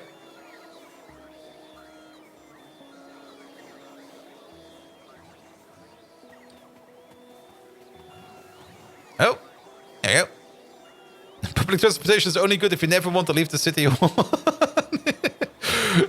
Country boy here, hate the city life. Yeah, definitely. I can fully understand that. I mean, in Germany, like, if you go like just a little bit outside of the city, you immediately get into like these little hamlets that are just bloody amazing. It's still kind of densely populated, but most of those hamlets all have a supermarket you can just walk into and stuff like that. It's bloody amazing.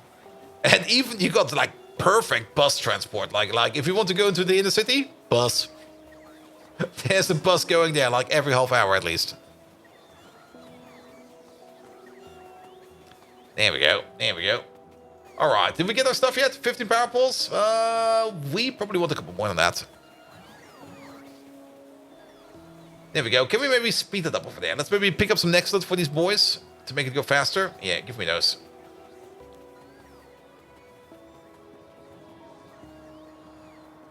There we go. There we go. Oop. Hello. Where did you come from? And pick up some nextlet. Let's make it go faster. But yeah. That's also a bit the hard part about trying to find a new place to live and to buy, actually. I mean, technically, finding a place where I can also have a car is probably for the better. Because I am going to need a car sooner or later. There's no around that. There we go. Yeah, let's make you... Well, that didn't work at all. Yeah, let's fill you up like this. That'll be fine.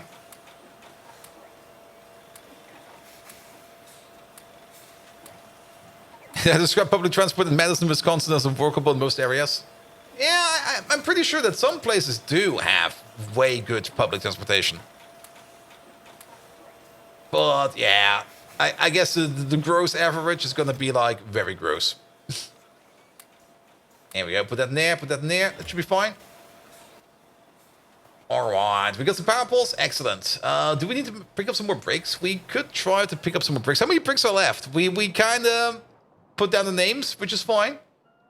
There's 600 bricks left. I think we need way more than that. We could maybe pick up the shitting bricks train or something like that.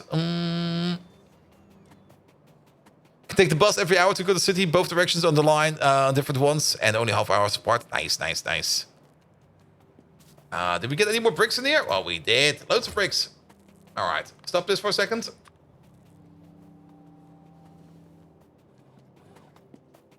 There we go. There we go. Yeah, put your stuff in there for a second. It's way overkill doing it like that, but I just want to walk once. The city has mad transport, public transportation, not big enough city for cars to be rampant, so we still cycle everywhere. Cycling is fine.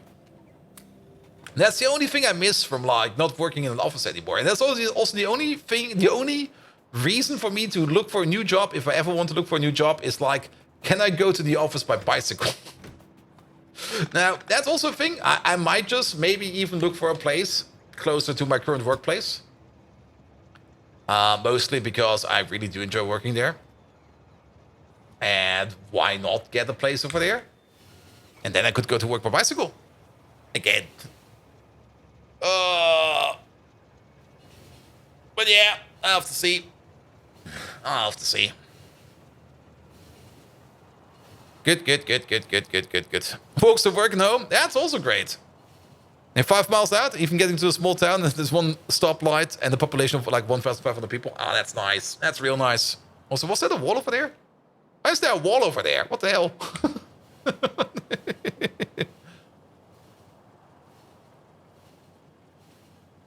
Ah. Off we go. All right.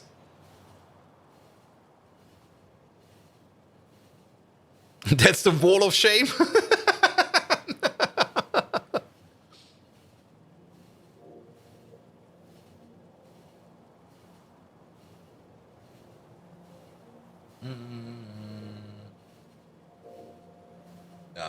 the hell?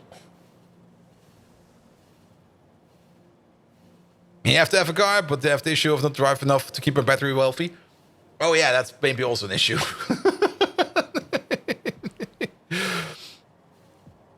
5 minutes walks across one car park. Nice. There we go. There we go. All right. All right. Back to Factorio. Let's build this thing. Let's get that hot air build done so that we can get even more stainless steel, and iron, because we do need that. We do need to supply those with iron, with hot air. We also kind of want the vanadium build over there to be done with sooner than later. So let's park you over there for a second.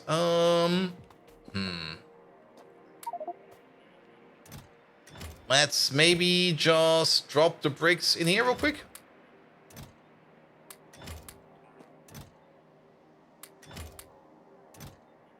There we go. There we go. Lame!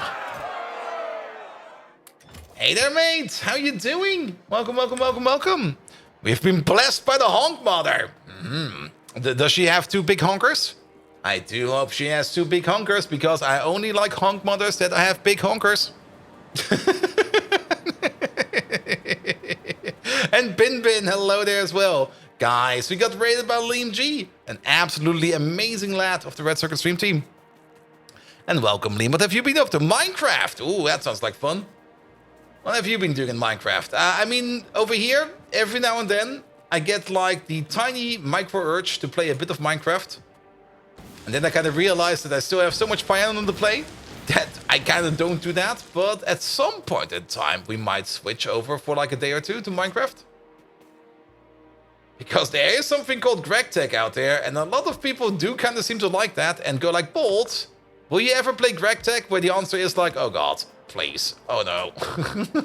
How long is it gonna take me? Forever. Oh no. GregTech New Horizons is your pack? Yeah, I've heard quite a bit of it, but not at the moment. There's absolutely like no time whatsoever for that. But we do have this Wednesday slot, so maybe every now and then we have a peek at it. Though I have to be careful with Minecraft. I mean, I lost 1 whole semester of university to Minecraft once. I will do it again.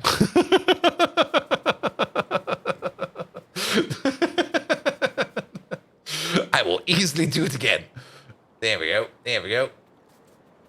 I think they're missing cliff explosives or something like that. Is it longer than Pi? It's definitely different, because technically in Minecraft, I'm not quite sure how it is right now, but there's not a lot in terms of automated building and stuff like that. And good that you're not at university anymore. Yep. So what's the upscale automated agenda today? Well, we kind of wanted to start working on red circuits. The tech is still rolling in, though it's kind of going either slow or not. Is science stuck? Let's check on that real quick. Yeah, science is stuck. Wait a minute. Because you're stuck. Why are you stuck? What are you missing? We fully automated you. What are you missing? I think whatever is on this half belt, which is... What are you? Plastic? What? How are we out of plastic? Well, it's not coming from over there. And it's not coming from over there because we are out of melamine. We're out of melamine because we are out of ammonia? I guess we're out of ammonia because we're out of urea. And we are out of urea because we're out of Zogna. We're out of... Ah, there we go. Well, there's a problem. I guess the liquid system fucked itself over. The liquid system fucked itself over. There we go. There we go. Basically, automating crafting process instead of production processes. Yeah, more or less. I mean, yeah, red circuits. Red circuits, of course, in Pi, well, they still require pretty much everything. But one thing we kind of realized is that we are going to need a whole bunch of etching solution. And we are going to need some other things. But etching solution requires hydrogen peroxide. And hydrogen peroxide requires anthraquin. And anthraquin requires vanadium pentoxide. And vanadium pentoxide basically is this build down over here. And it's not even a big vanadium pentoxide build. It's a rather small vanadium pentoxide build. Also, are you running out of storage? What is happening over here? Or is the bots... Are the bots just being stupid? The bots are probably being stupid. But yeah, we do require quite a bit of a build over here just for the vanadium and the hydrogen peroxide, which we're then going to be turning into whatever later on. So, yeah, we got all of that. Also, this place over here is kind of backing up. We also need some train stations over here, which we should probably start implementing right away. There we go. GregTech New Horizons is close to Pi, as Minecraft will allow. Don't sell it even more to me. Like, the more you talk about it like that, the more I go like, oh, actually, you know what? Let's play that. Oof. Oof. There we go. There we go. I mean, things I really do enjoy about... things I really do enjoy about Minecraft is always those random creepers. Like, you're building something nice, and you go like, ah, this is nice. And then you turn around, you hear the hiss, and you go like, oh, fuck. No! Also, this should be a provider, not a requester. We're gonna flip it around. Here we go, here we go, here we go. We'll start a community with New Horizon. We will see. I mean, the one thing, well, maybe we can't do that. And it kind of depends on how much it eats on server costs. Because usually when I play like, it's the same reason why I don't really like playing Pi with other people. Because I kind of want to experience the whole thing for myself. And just go through all the things. And if you have like other people building in there as well, actually this is going the other way around. It kind of feels on like I'm starting to miss out on stuff. A server can run on Java 20? Yeah, I mean, server should not be an issue. I got a pretty beefy server over here, which can easily run that. And usually people have their own island. Here we go, here we go. Wait a minute, what happened over there? Turn the lamp off.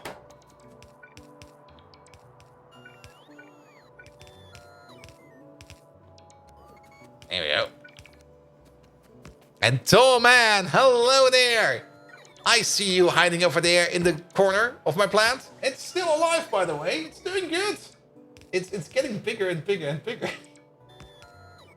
At some point in time, I might have to get... Well, it will be fine. It's not eating cats yet. There we go. That float is wrong. There's a whole bunch of floaters wrong in here because I have not paid enough attention to it. All of these are wrong as well. All of these are wrong. There we go, there we go, there we go. That's all fine. At some point you can hide behind it. Maybe. There we go, there we go. Alright, this is going to be yet another Coke requester. Which is fine. Technically we have another Coke requester further up top, but I think we need a second one. Which could also allow us to get ourselves a second Coke train. I mean, after we open up this one, we definitely do need a second Coke train. Because that place up there is already like being supplied by a single Coke train 24/7. If we do something like this, we are going to need a little bit more. Yeah, I cut the belt. I saw. There we go. You can take it like this. You can take it like that. There we go. But guys, have I given Liam G already enough of a shout out? If you don't know who Liam G is, get your bums over there, check him out for yourself. He's an absolutely amazing lad.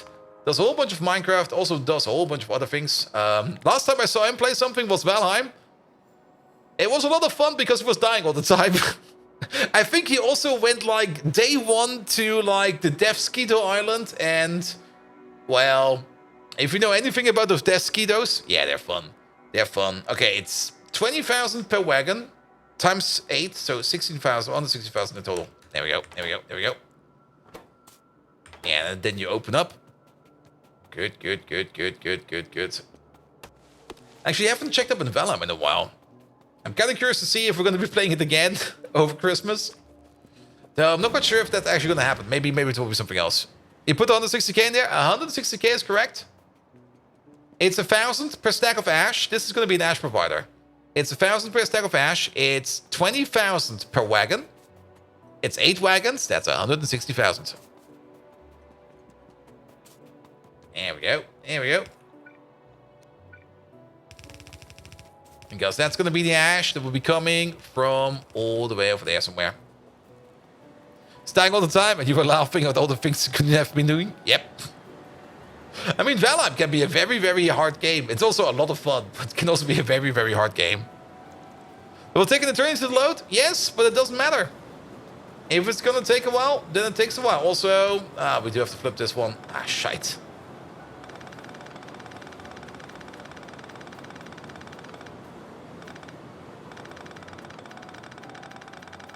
There we go. All right. Put that back. Thank you.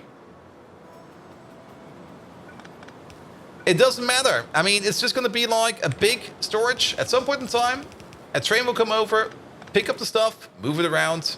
It'll be fine. It'll be fine. You over there, put that thing in there. Let's copy you over.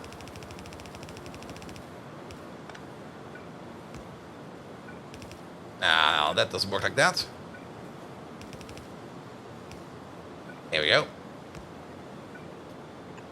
No, no. Build it. Good, good, good, good, good, good, good. And then we go down over here. All the way down over here. And then we connect up over there.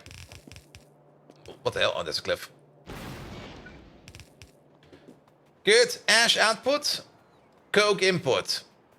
This is where more coke will be coming from. And we're probably going to have even more buildings down here that will require more coke. Also, the other reason why we have a coke input over there and another ash station over there is we want to use that over there to fuel the trains as well. Ah, I forgot about one thing. It's gonna... Excuse me? Phone? Are you right? What was that? Oh, did you run out of... Ah!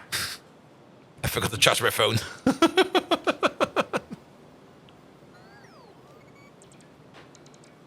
There we go. Alright, alright, alright. Yeah, the one thing that we're missing over here. Molten salt. Oh, what the fuck? Do we have some oxygen furnaces on us? Yeah, we got 2 of them. This is going to suck. Alright. We got coke over there as an input. You over there, make molten salt, make molten salt. Coke going in like this. Ash going out like that. And then we're gonna need a small little station. We could do that over there. Where we order in a little bit of salt. We don't need a lot, but we do need a bit. Just to fill up those power plants over there. With molten salt. There we go. And we do have the available... I think what do we have? We've got a 1-4 salt. How much space do we have over here? 1-4 is fine. Bring the 1-4. The 2-8 would be a bit too much, but the 1-4 basically just fits in there. I hope that connects. Good. And then we need a small chest for that. Storehouse will be fine. Does you need like 1k salt per machine? Yeah, we do need a bit. But we only need it to top it off. And once we topped it off, we're gonna be fine.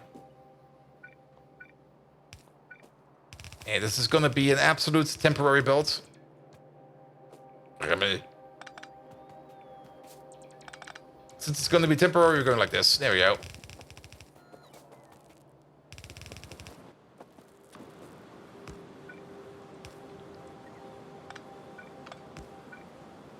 There we go. You go to there. You go to there.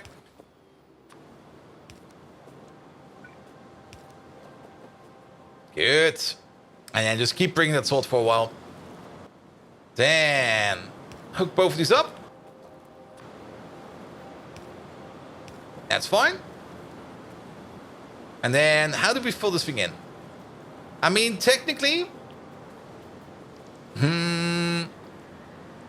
Yeah, I know exactly how we're going to be doing it. It's going to be a pipe over here. There's going to be a pipe over there. Oh god, there's no space anywhere. Pipe over here. This is only going to be a temporary pipe, not a permanent pipe. We got the closed loop in the system, but we do need to start filling up said loop.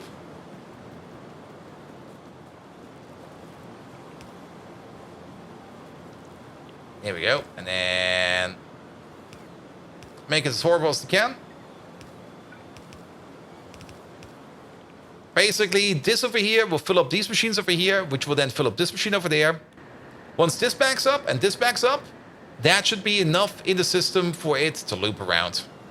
I don't think we need more than that, because there will be 2 crafts in here at all times. There will be 2 crafts in here at all times. That should be more than enough hot molten salt for this thing over here to have enough to start swinging itself around. Alright, you down there, this one over there. Kim Schmidt, no, you are going to be the 2-8 coke requester, please. Yeah, we definitely need the second one of you. And let's copy your program over real quick. There we go. And then zip. Let's wait for that to finish up. Good, good, good, good, good, good, good. Oh, this place is coming together. Oh, it's looking very nice. I love it. Then, while we wait for stuff to happen. Okay, there's the salt train. Okay, the salt does come out. Excellent. Let's maybe put this in our prison pocket for a second and pick up all the brick we can find.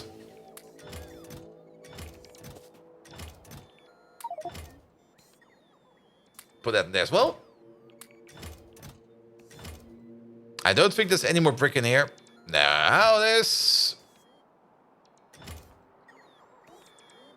There still seems to be 1,800 brick in the storage, but is that the 1,800 brick I have on me?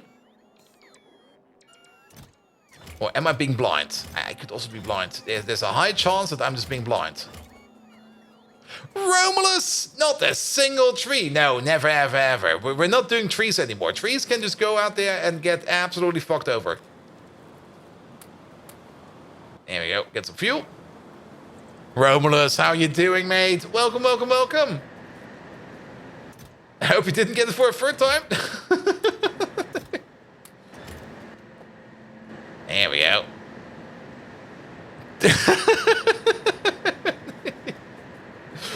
No, definitely not, mate. Definitely not. We definitely do not want that to happen. Absolutely not.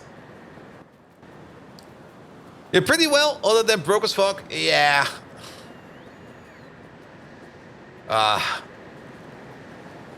And Tom, man, why was there so much traffic on the autobahn I had to take today? Basically because they were all following you, Tall Man. They were all following you home. That's why there was so much traffic. There we go. There we go. There we go. It's eating so much logs. They're following ahead of you? Yes. They wanted to see you in person, but you weren't there, so they were all kind of sad and they left home early. So that's why they all... That's basically why you passed all of them. All right, you're filling up. That's fine. And then put it in there. Off you go. Is he coming over? He is. Perfect. There we go. There we go. There we go. All right. Yeah, they do need a lot of salt. I mean, it's gonna be like 300 salt per 100 molten salt. We're gonna need, at a minimum, 1,000, 2,000, 3,000, 4,000, and then a little bit over here, about 5,000. That is gonna be about 50 crafts at a minimum, and we are at 1. Oh, that's not good. Good, but once this thing is done over here, we can already start thinking about connecting up the hot air pipe. We might even think about putting in a small buffer over here if we want to export the stuff, but hot air needs to go somewhere. Can we get out like this? It's... Place you over there. And you over there. That'll work. Oh, that's actually pretty good, because we can just put down a pump over here. It just fits. Good. Yeah, we just want to have a pump over there to prevent backflow. And I guess we just go through the middle over here. I do know that we forgot the corner piece. No worries, I'll be back for it. Okay, there's there. Romulus, look away. There you go. Those trees were already dead. They knew they had it coming. There we go. The hot air pipe is right over there. You over there, you over there. Oh. We connect them over there. A hydrogen pipe. Yeah, we don't want to connect up to a hydrogen pipe. There we go. There we go. All right, let's switch you around. You get the hot air recipe. You get the hot air recipe. You get the hot air recipe. There we go. Where did this come from? Get it out of there. How's the pollution looking over here? Pretty fine. And in general, pretty fine. We're doing pretty good on the pollution. I mean, especially over here with a build like this, that build is going to be fine. Though, for that build over there, we do need to do something about all of that biomass over here backing up. And all of the biomass over here, which we still need to export, which... we didn't connect up correctly. Thank you, past me. Also, this goes out the other way. Because this basically goes to where... what's it called again? The ash station is. This biomass, we're going to turn it into ash.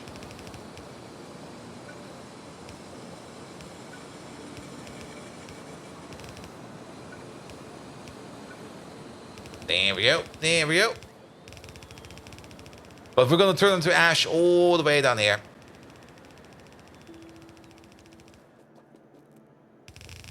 Like somewhere over there. But for that, we do need things like, what's it called again?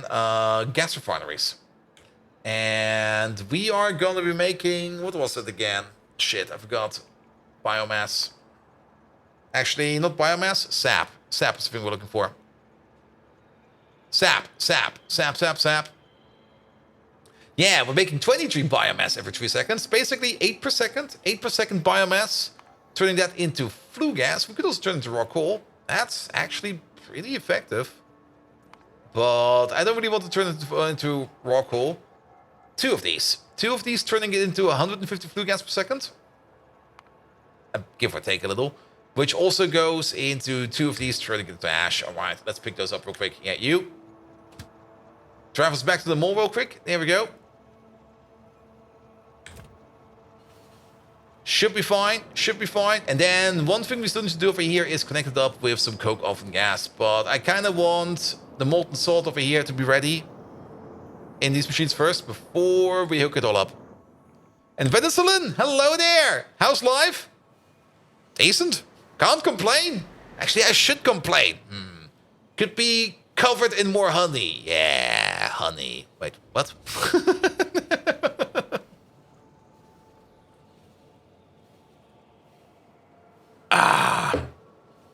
Nah, life's good. The only annoying part is tomorrow I have to wake up really, really early to get to a train.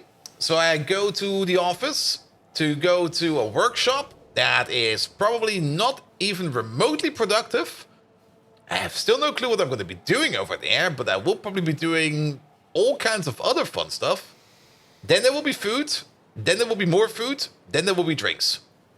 And then I will have forgotten everything. There we go. There we go. There we go. Yeah, stay over there for a second.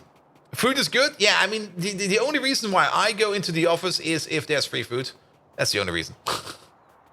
Also, funnily enough, whenever, I mean, I do have a whole bunch of colleagues from the client company over there that really do want to invite me for dinner over there, because basically if they invite me for dinner, the company they work for pays for it, because they just basically write it up as, well, an aid, like a help session or something like that.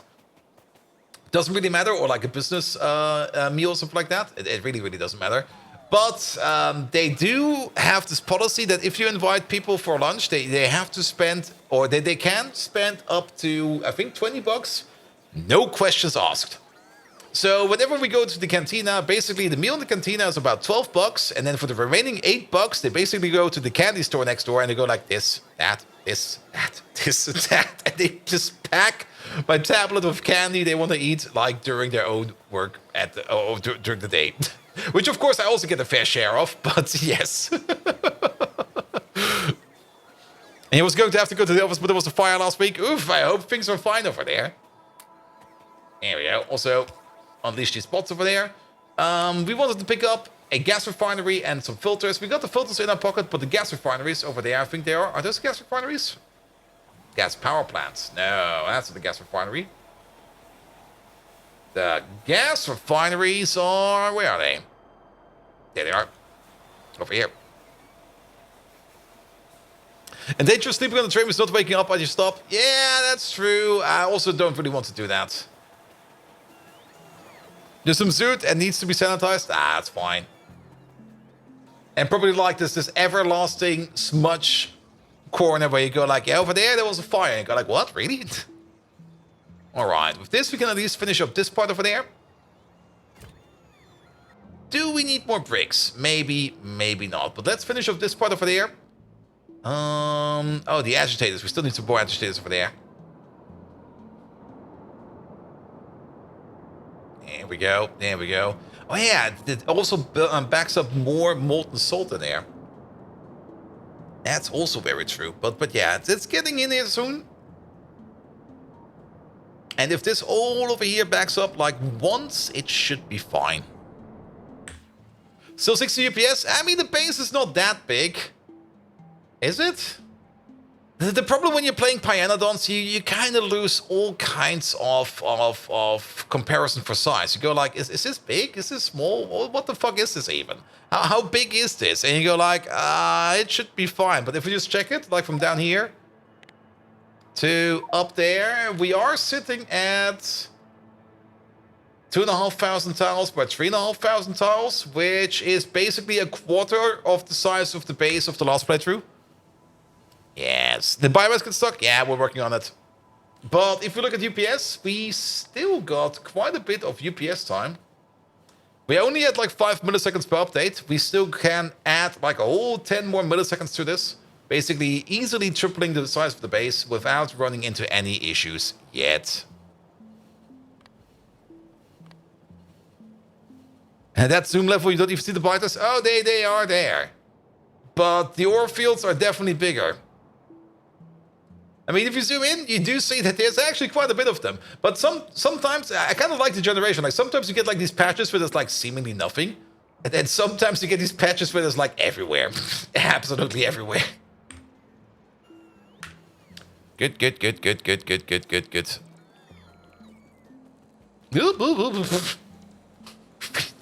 I saw the train bolting in. I was like, ah! Is it possible to make one specific energy source priority? Not really. Like, Factorio doesn't work that way, sadly. You can probably, if you feed things specifically, somehow, but at the end of the day, not really.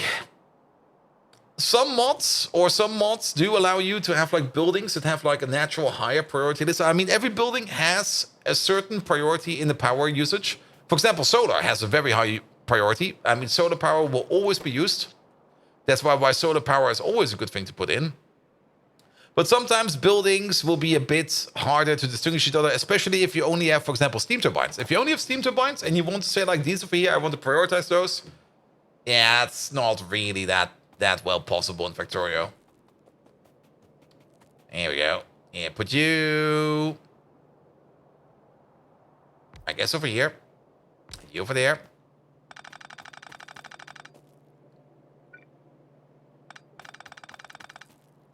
Let's pull you out as much as we can. Yeah, with some mods to this, and there might be some good mods that actually do good stuff for that, but yeah, I never really had much of an issue with that, actually, so I never really looked too much into it. Alright, you over there. Flue gas. That flue gas will be turned into ash. If I can find my filters. There they are.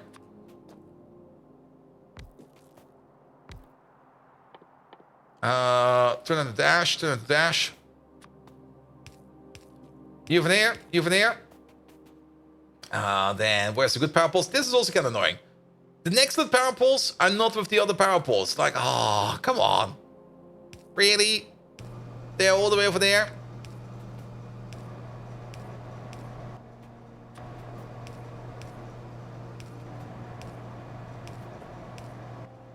There we go. And then I'm just gonna go full loader.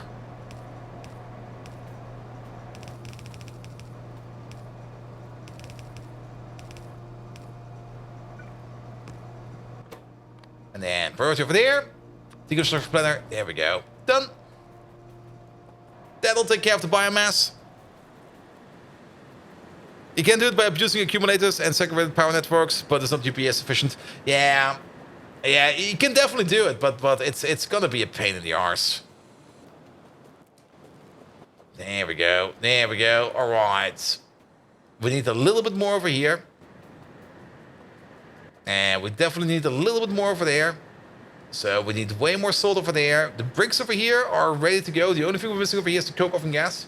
We can start thinking about making the train station for the coke oven gas. Where do we even put that thing?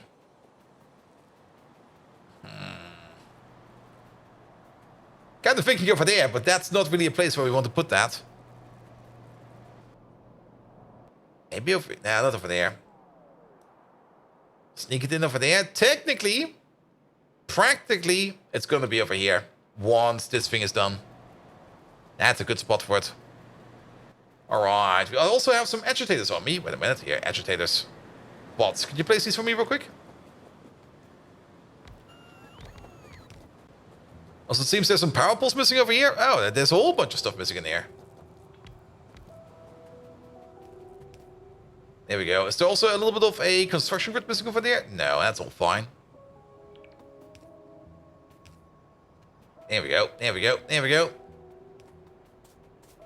Are you going to try Baldur's Gate? I'm not quite sure yet.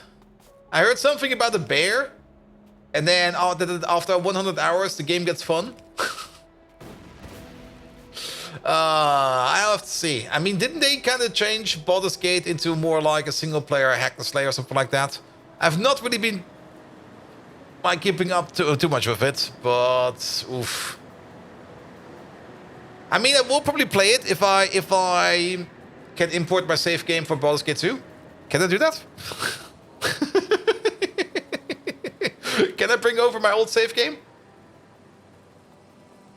It's turn-based, not hack and slash. It is. It is. Okay. Now you're getting the good words out. Another turn-based game. Okay, Baldur's Gate 3. Let's have a quick look at it. There we go. I thought for sure it was not turn-based. But yeah, also, it was in early access since 2020 already. So what did they do in early access? I mean, it has good reviews. So at least that's something for it. There's the badger.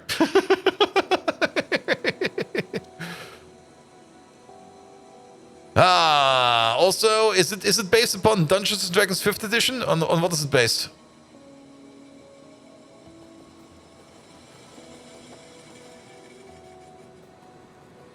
As long as it's not 4th edition. Well, it's probably not 4th edition. 4th edition died in the corner. Should be Dungeons and Dragons 5. Yeah, 4th edition not Darkest Dungeon. 4th edition Dungeons and Dragons. You know that you made a very bad product if you're looking for like Dungeons and Dragons books on your normal casual pirate sites and you don't find any at all. The only thing you find are like badly photocopied black and white copies of the product, and you go like, oh shit. Yeah, if the people that pirate the stuff are not even touching it, then it must be terrible.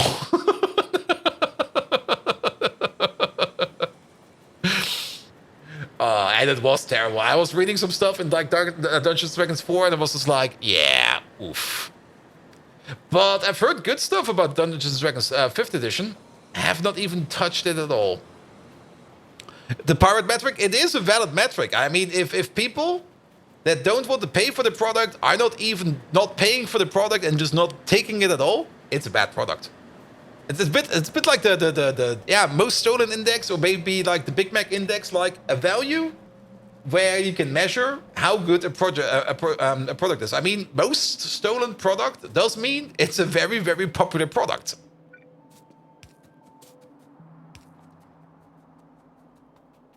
The 5th one is nice. I really enjoy it. Yeah, I mean, I got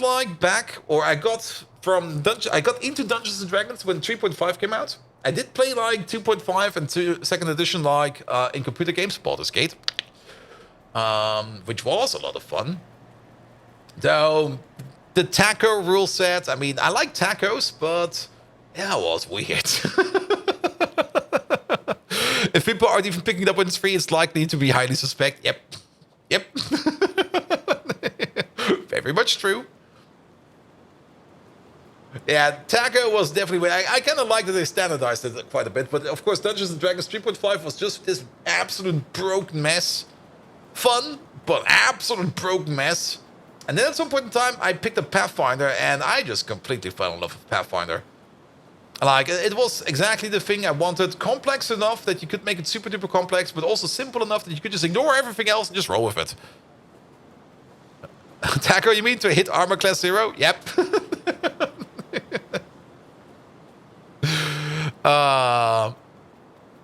Definitely a fun... I mean, it makes sense if you read it, but you go like, wait. How did you come up with this? It's the #1 seller on Steam at the moment, so I think the Pirate Index will score good too. Really? Is it that popular? Alright, so when is it coming out of early access then? I mean, I will pick it up when it's out of early access. I mean, as long as it is in early access, I mean, some games are doing pretty good in early access. Some games are not doing good in early access. If it's like a grand campaign, I would probably shy away from it when it's in early access because it's just gonna ask me for... It's coming out this week. Shit. Okay, who's the publisher? Lariat Studios. I have to write them an email. Dude, give me a key. They are editing the progress this week? Okay, I see. But what are we currently doing on Friday? Let's check the lines 3. Oh, shit. Too many games. That sounds like the return to the original, Expert, and Advanced Dungeons & Dragons in the first edition, second edition. Just after checking the lines 3.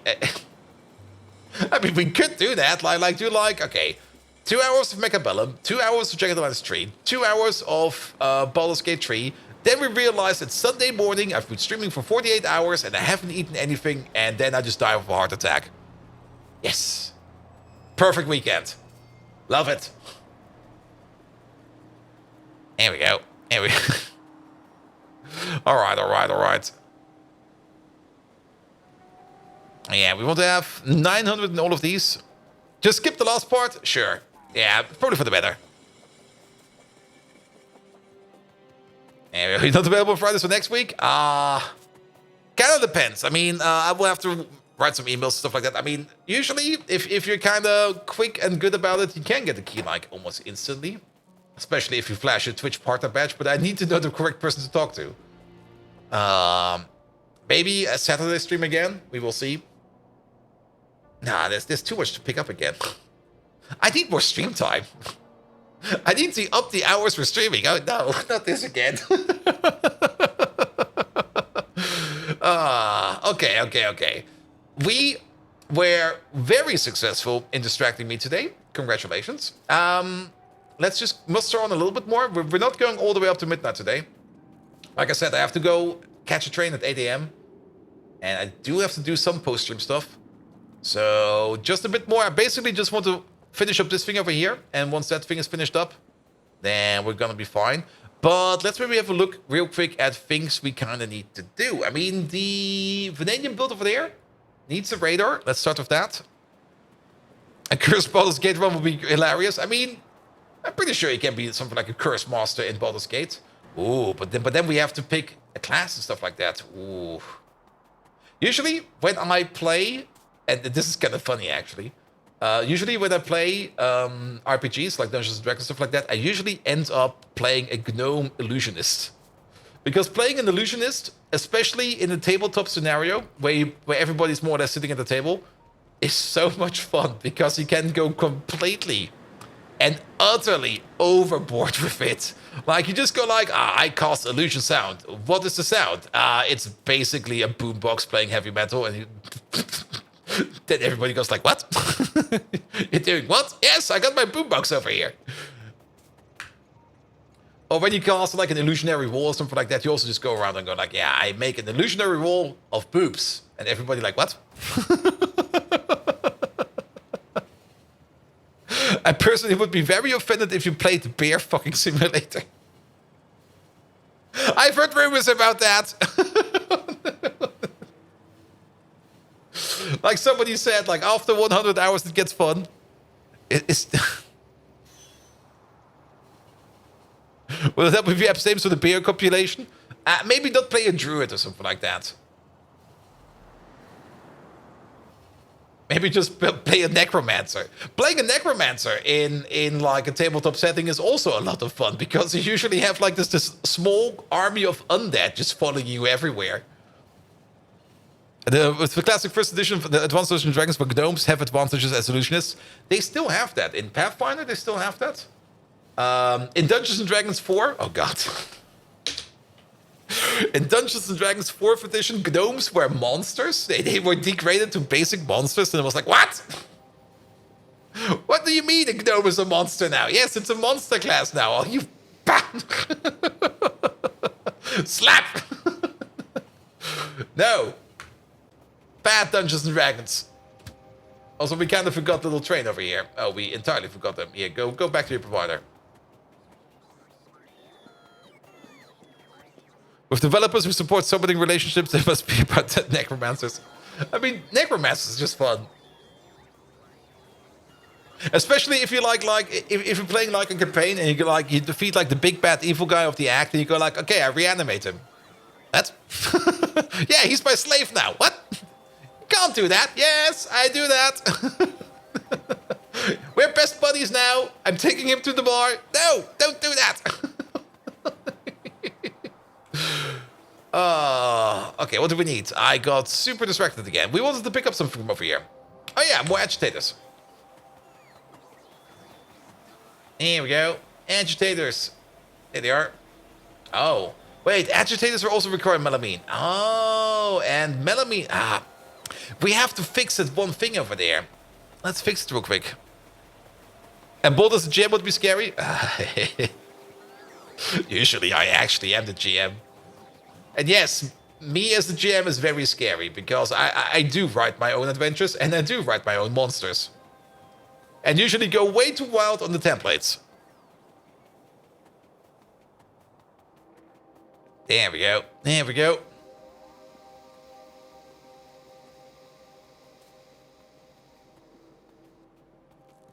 Do you know that they have Matthew Mercer as a voice actor? No. Also, I'm very, absolutely, ultimately, extremely terrible when it comes to names. Matthew Mercer. Help me out here, mate. Where do I know Matthew Mercer from? Because names in general, in my head, is just like, who? The DM of Critical Role. There we go. Never heard his voice. I do know that Critical Role is around, and Critical Role is also basically more or less, what's it called again? The Legend of Vox Machina and stuff like that. And they also did, of course, other good stuff. But yes. There we go. Enough to do an RPG on stream? Yeah, it's very hard to pull off, actually. And also, everybody needs to be more or less focused on it. That was also one of the reasons why I kind of got out of Dungeons & Dragons and RPGs at some point in time and pen and paper. Because people were just not focused on the material anymore. It was like, yeah, we get together. Then suddenly beers everywhere and food everywhere. And then, I've got to go to work. And then it was like, we didn't do anything today. Nope. Nope. Didn't do jack shit. All right, this place over here is working again. We are making melamine again, which also means we're making plastic again. Excellent. We're also making batteries again, which we're probably also completely running out of. When do we put melamine in a train station? Do we even do that? I mean, this is where the melamine is coming from. That's fine. It goes to here. It goes to there. It goes into the plastic machine. But where does the melamine come from? Which we put into the mole.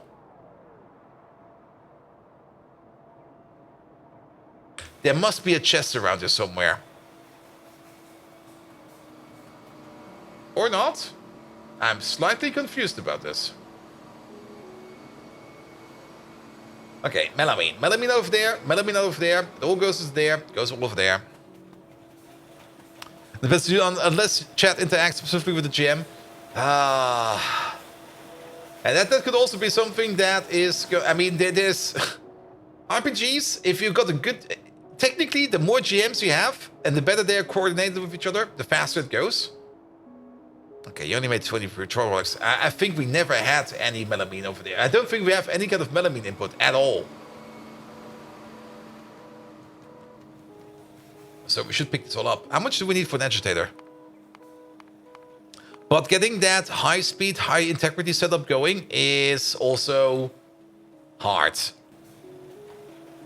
And Steam as Tabletop Simulator, yeah, it doesn't make it any easier.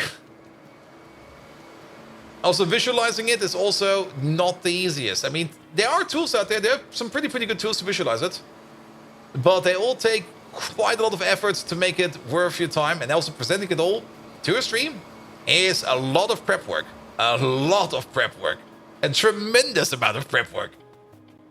Like, even more as you would need to do for, like, your players. Most of the time, for the players, you can just basically explain it to them. And then the 4 players, you usually have 4 players. Sometimes more, sometimes less. They just go like, yeah, understood. We know exactly how it looks like. Perfect. No problem. But if you do that on a stream, basically every person who comes in late wants to catch up on it. But then you're not going to explain it for him again because you don't have the time for that. So you do need some kind of visualization aid so they can basically catch up as fast as possible. All right. But yeah, that's RPG streams, fun, definitely. A lot of work. Way too much work. Good. And tabletop RPG on stream seems weird. Video seems more appropriate. Yeah.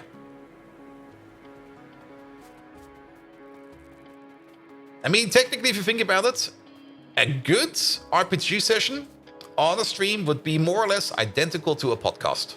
And that's also the other thing you have to keep in mind. You do need good mics for everybody and good communication channels for everybody. Yeah.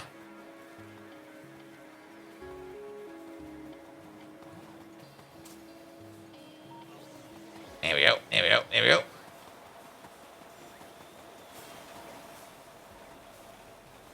Good. Okay, where are these agitators? There they are.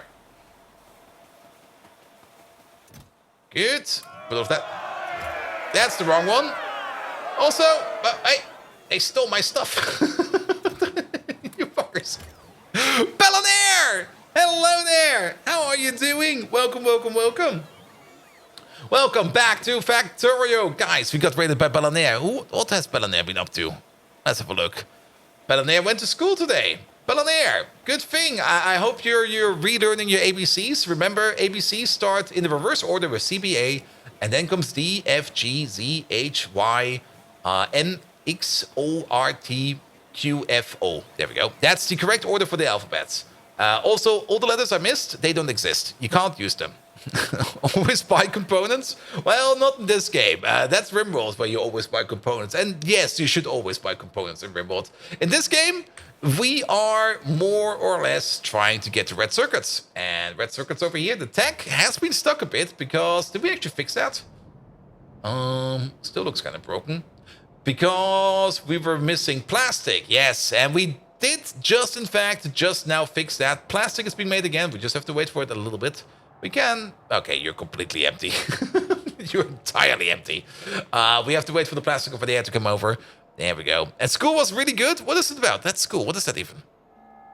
Usually, I'm somewhat up to date with whatever a game is, but what the hell is Let's School? Is it actually just a school? Oh, okay, I see. It looks like a Japanese school simulator. It is a Japanese school simulator. So do the senpais beat their smaller senpais up, like in like the hallways and stuff like that? Come on. Are the delinquents in there? Do the characters have massive pompadours? Because that's the best hairstyle ever. If I had hair, it would be a fucking pompadour.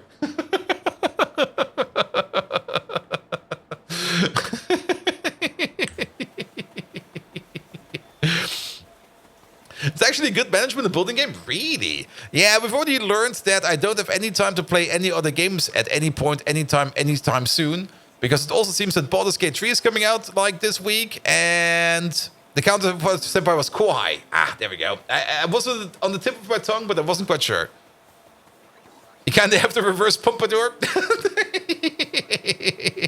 Yes, the hair is actually on the back, the pompadour. Ah. I'm currently writing a Dune adventure in the Imperium campaign for a stream podcast for next year, which I will be the rule master. Unfortunately, it won't be in English. Ooh, French Dune. Ah, la big sandworm. No, that doesn't work like that.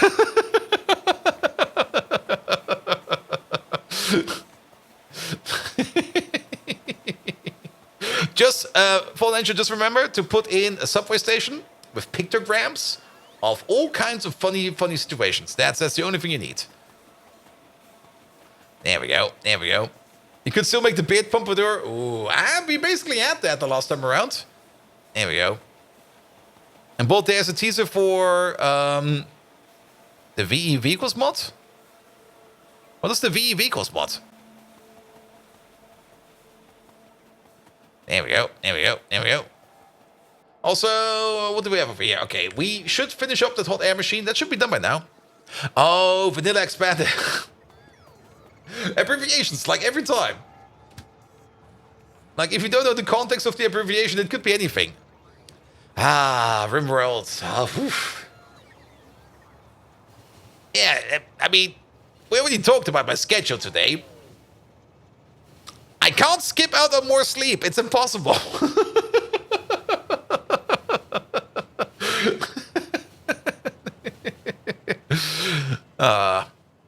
You good? No, I can't. I really can't. Less Pi? I'm really enjoying Pi, but I guess I will also be enjoying all the other games. Oof. If you really wanted to. I already know that I'm going to oversleep tomorrow. Also, that's the reason why I'm booking my train ticket on the way to the train station tomorrow. Because I know I will be oversleeping. There we go. There we go. I wonder if ChatGPT can play Factorio. Maybe. At least there will be food. At least there will be food. That is correct. One of the only reasons why I go into the office, there will be food. Good. All right, let's finish up that hot air build so that we have that done. Let's also finish up building the vanadium machine. And I think then we're more or less done because I do have to get up quite early tomorrow morning, which is going to be super duper annoying. Also, there's a train out of fuel. It's right over there. Are you coming home with shot? No. I'm staying in a hotel tomorrow. And I do kind of hope that I will be back on first day, like by 7 p.m. or something like that. So that the stream will not be too late, but yeah. There you go.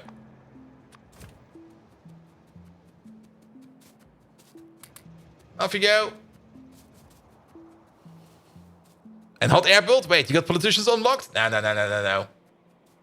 Politicians nowadays don't make enough hot air anymore. It's a cage of gorillas. There we go.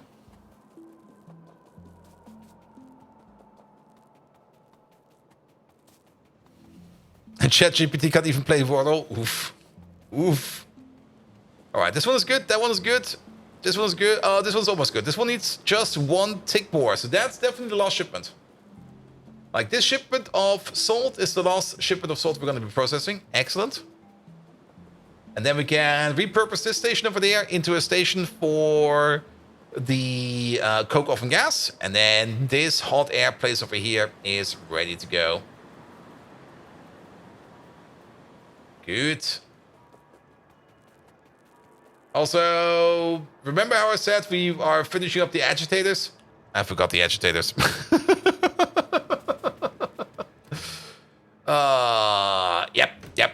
Yep.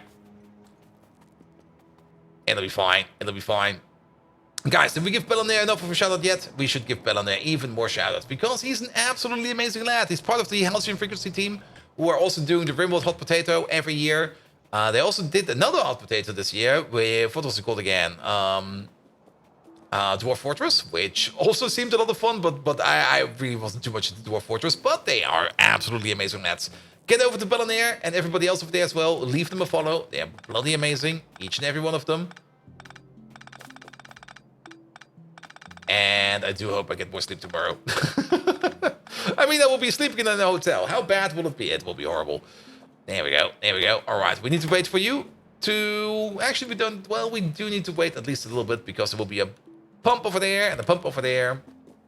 And then this thing over there. And then the rest of there we need to do.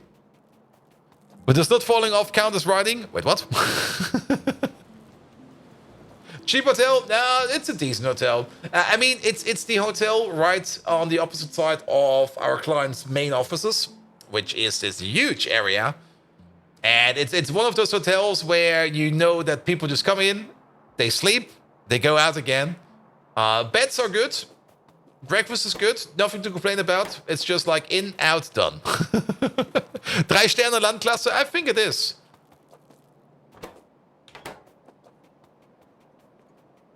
It's just like in, out, and you're done. I mean, I think they do have a bar, but nobody ever goes to that bar. Because everybody's there only to work. Alright, are you empty yet? Come on, empty yourself out.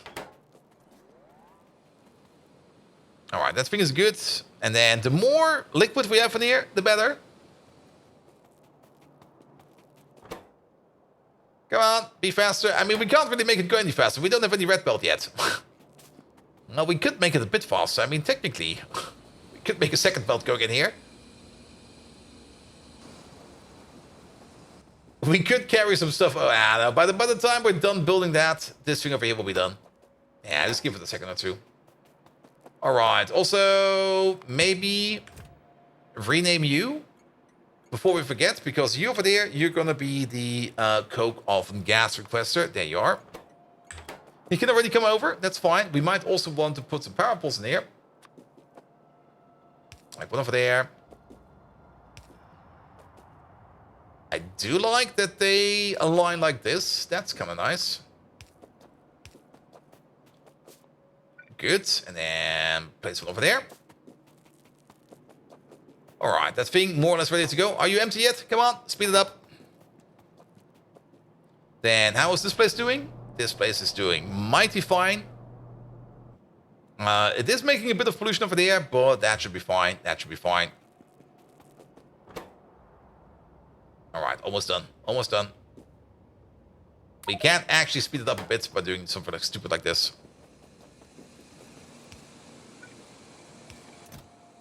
Oh. It's in my pocket. In my prison pocket. There we go. Done!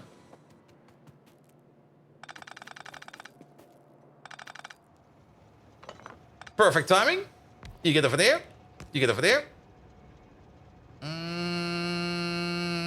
You get over there, because that's going to be the one that's going to be used for measuring. Then we're going to need the deciding combinator. Put you... Oh, we're going to put you over there. Here's fine.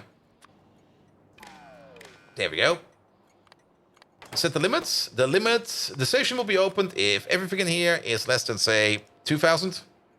So basically, if this tank over here is kind of running out, we bring more shit in. Good. And then we bring this stuff all the way over here. Let's see if we can build in reverse, because we need to go into this tank over here. And also, very important, we need to only top this tank off. So this thing over there, we're only going to open up if everything in here is less than, say, 2,000 as well. That's the only time when we are going to be pushing stuff into this tank. And then we go all the way over there. Perfect. It's exactly the distance I want. We're just going to align with you, because why not? And look at that. Oh. Nobody's going to notice. There we go. There we go. Let's cut these connections.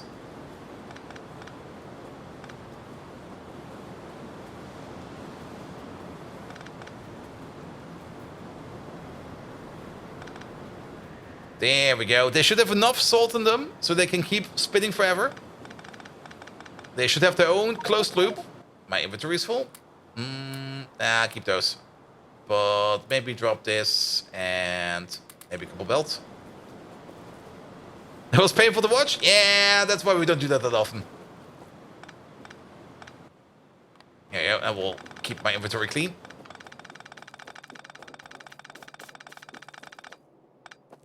There we go. Let's clean this up real quick. Oop. No train? Good.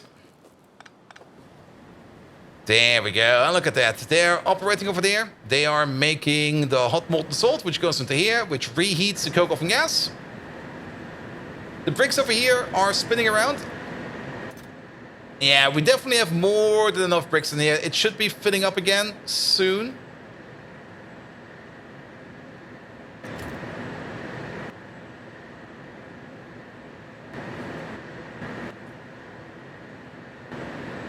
Oh, the hot gases.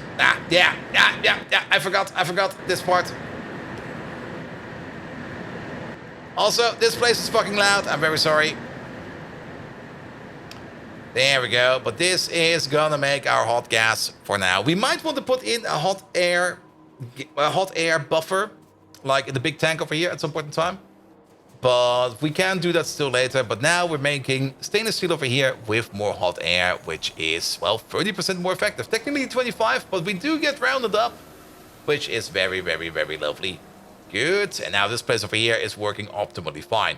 Next thing we're going to be doing over here is we're going to make a copper build over here somewhere. We're definitely going to be finishing off this vanadium build over here at some point in time. A copper build close to by over here, and probably also a lead build, an antimony build, and a aluminum build, because we need the the antimony solution over here. Where we go, craft. Is it? It is for MOSFETs. No, transistors, MOSFETs. There we go. Oh yes, they require antimony pulp stage 2. That's one thing we need. Then the MOSFETs also require aluminum pulp, stage 1. That's the other part that we need. We also need aluminum plate in here, of course. We also need things like Nisi and silicon carbide. Rare earth oxides we've got in the train, that's not an issue. Sulfuric acid we got flying around as well. Phosphine gas and stuff like that we still need to make. Silicon wafers is also the whole silicon chain, which we're probably going to be tackling next time around, because we do need to clean up our silicon. Silicon is made up from coal dust and pure sand. Then we take the silicon and we cook it up in some hydrogen chloride into trichlorsilan. Then the trichlorsilan, we cook that up into pure trichlorsilan. Pure trichlorsilan, we then cook back into electronic grade silicon over there with more hydrogen. Is that actually the same stuff we get back over here? We get 50 trichlorsilan and 100 of the hydrogen over there, which we then 1-to-1 convert over here, which we then put back, and then we also get hydrogen chloride back over here, which we need over here, don't we? Wait a minute. I got confused. Yeah, silicon and 100 hydrogen chloride turns into trichlorsilan, which then into 50 of it, which then turns into 50 pure trichlorsilan, which turns back into 100 hydrogen chloride. It's a closed loop. It actually is a closed loop. It's a fully closed loop. Oh, that's going to be so weird. Yeah, they're both closed loops. That's going to be such a fun build. I want to do that next time around. I'm very much excited for that. I kind of want to see what we can make over there. There we go. There we go. Good. But yes, I do have to be up early tomorrow. And yeah, I think this is also where we're going to be calling it. We got this place over here running. And we're slowly but surely going to work our way over to red circuits. Good. So let me press the button over here. Usually we go up to midnight, and actually usually we go a little bit over midnight. But today we have to call it a bit early. Sorry about that. Good. That also means that we can actually maybe for once raid somebody that we haven't raided in ages. Then again, is everybody on vacation? Like nobody is online. What's going on over here? Even Thingamajig, Cyclomactic is not even online. What the hell? It's not making it any easier.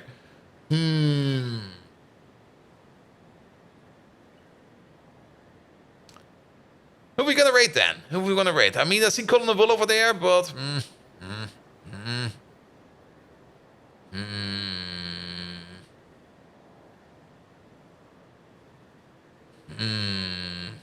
Cyclist taking Monday and Tuesday off this week. I see. Hoofnix? We've rated Hoofnix a couple times. What is he doing at the moment? He's doing some SpaceX. Yeah, let's rate Hoofnix. Hoofnix is an amazing lad. There we go. We're going off to Hoofnix. He rated us a couple times in the past. I rated him a couple times in the past. He's doing some Factorio. He's doing some SpaceX.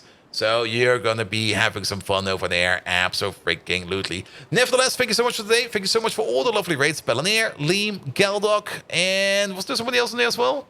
No, that was yesterday. Good. Victor Smirov, thank you so much for your resub, as well as Thomas. Well, thank you so much for the resub as well.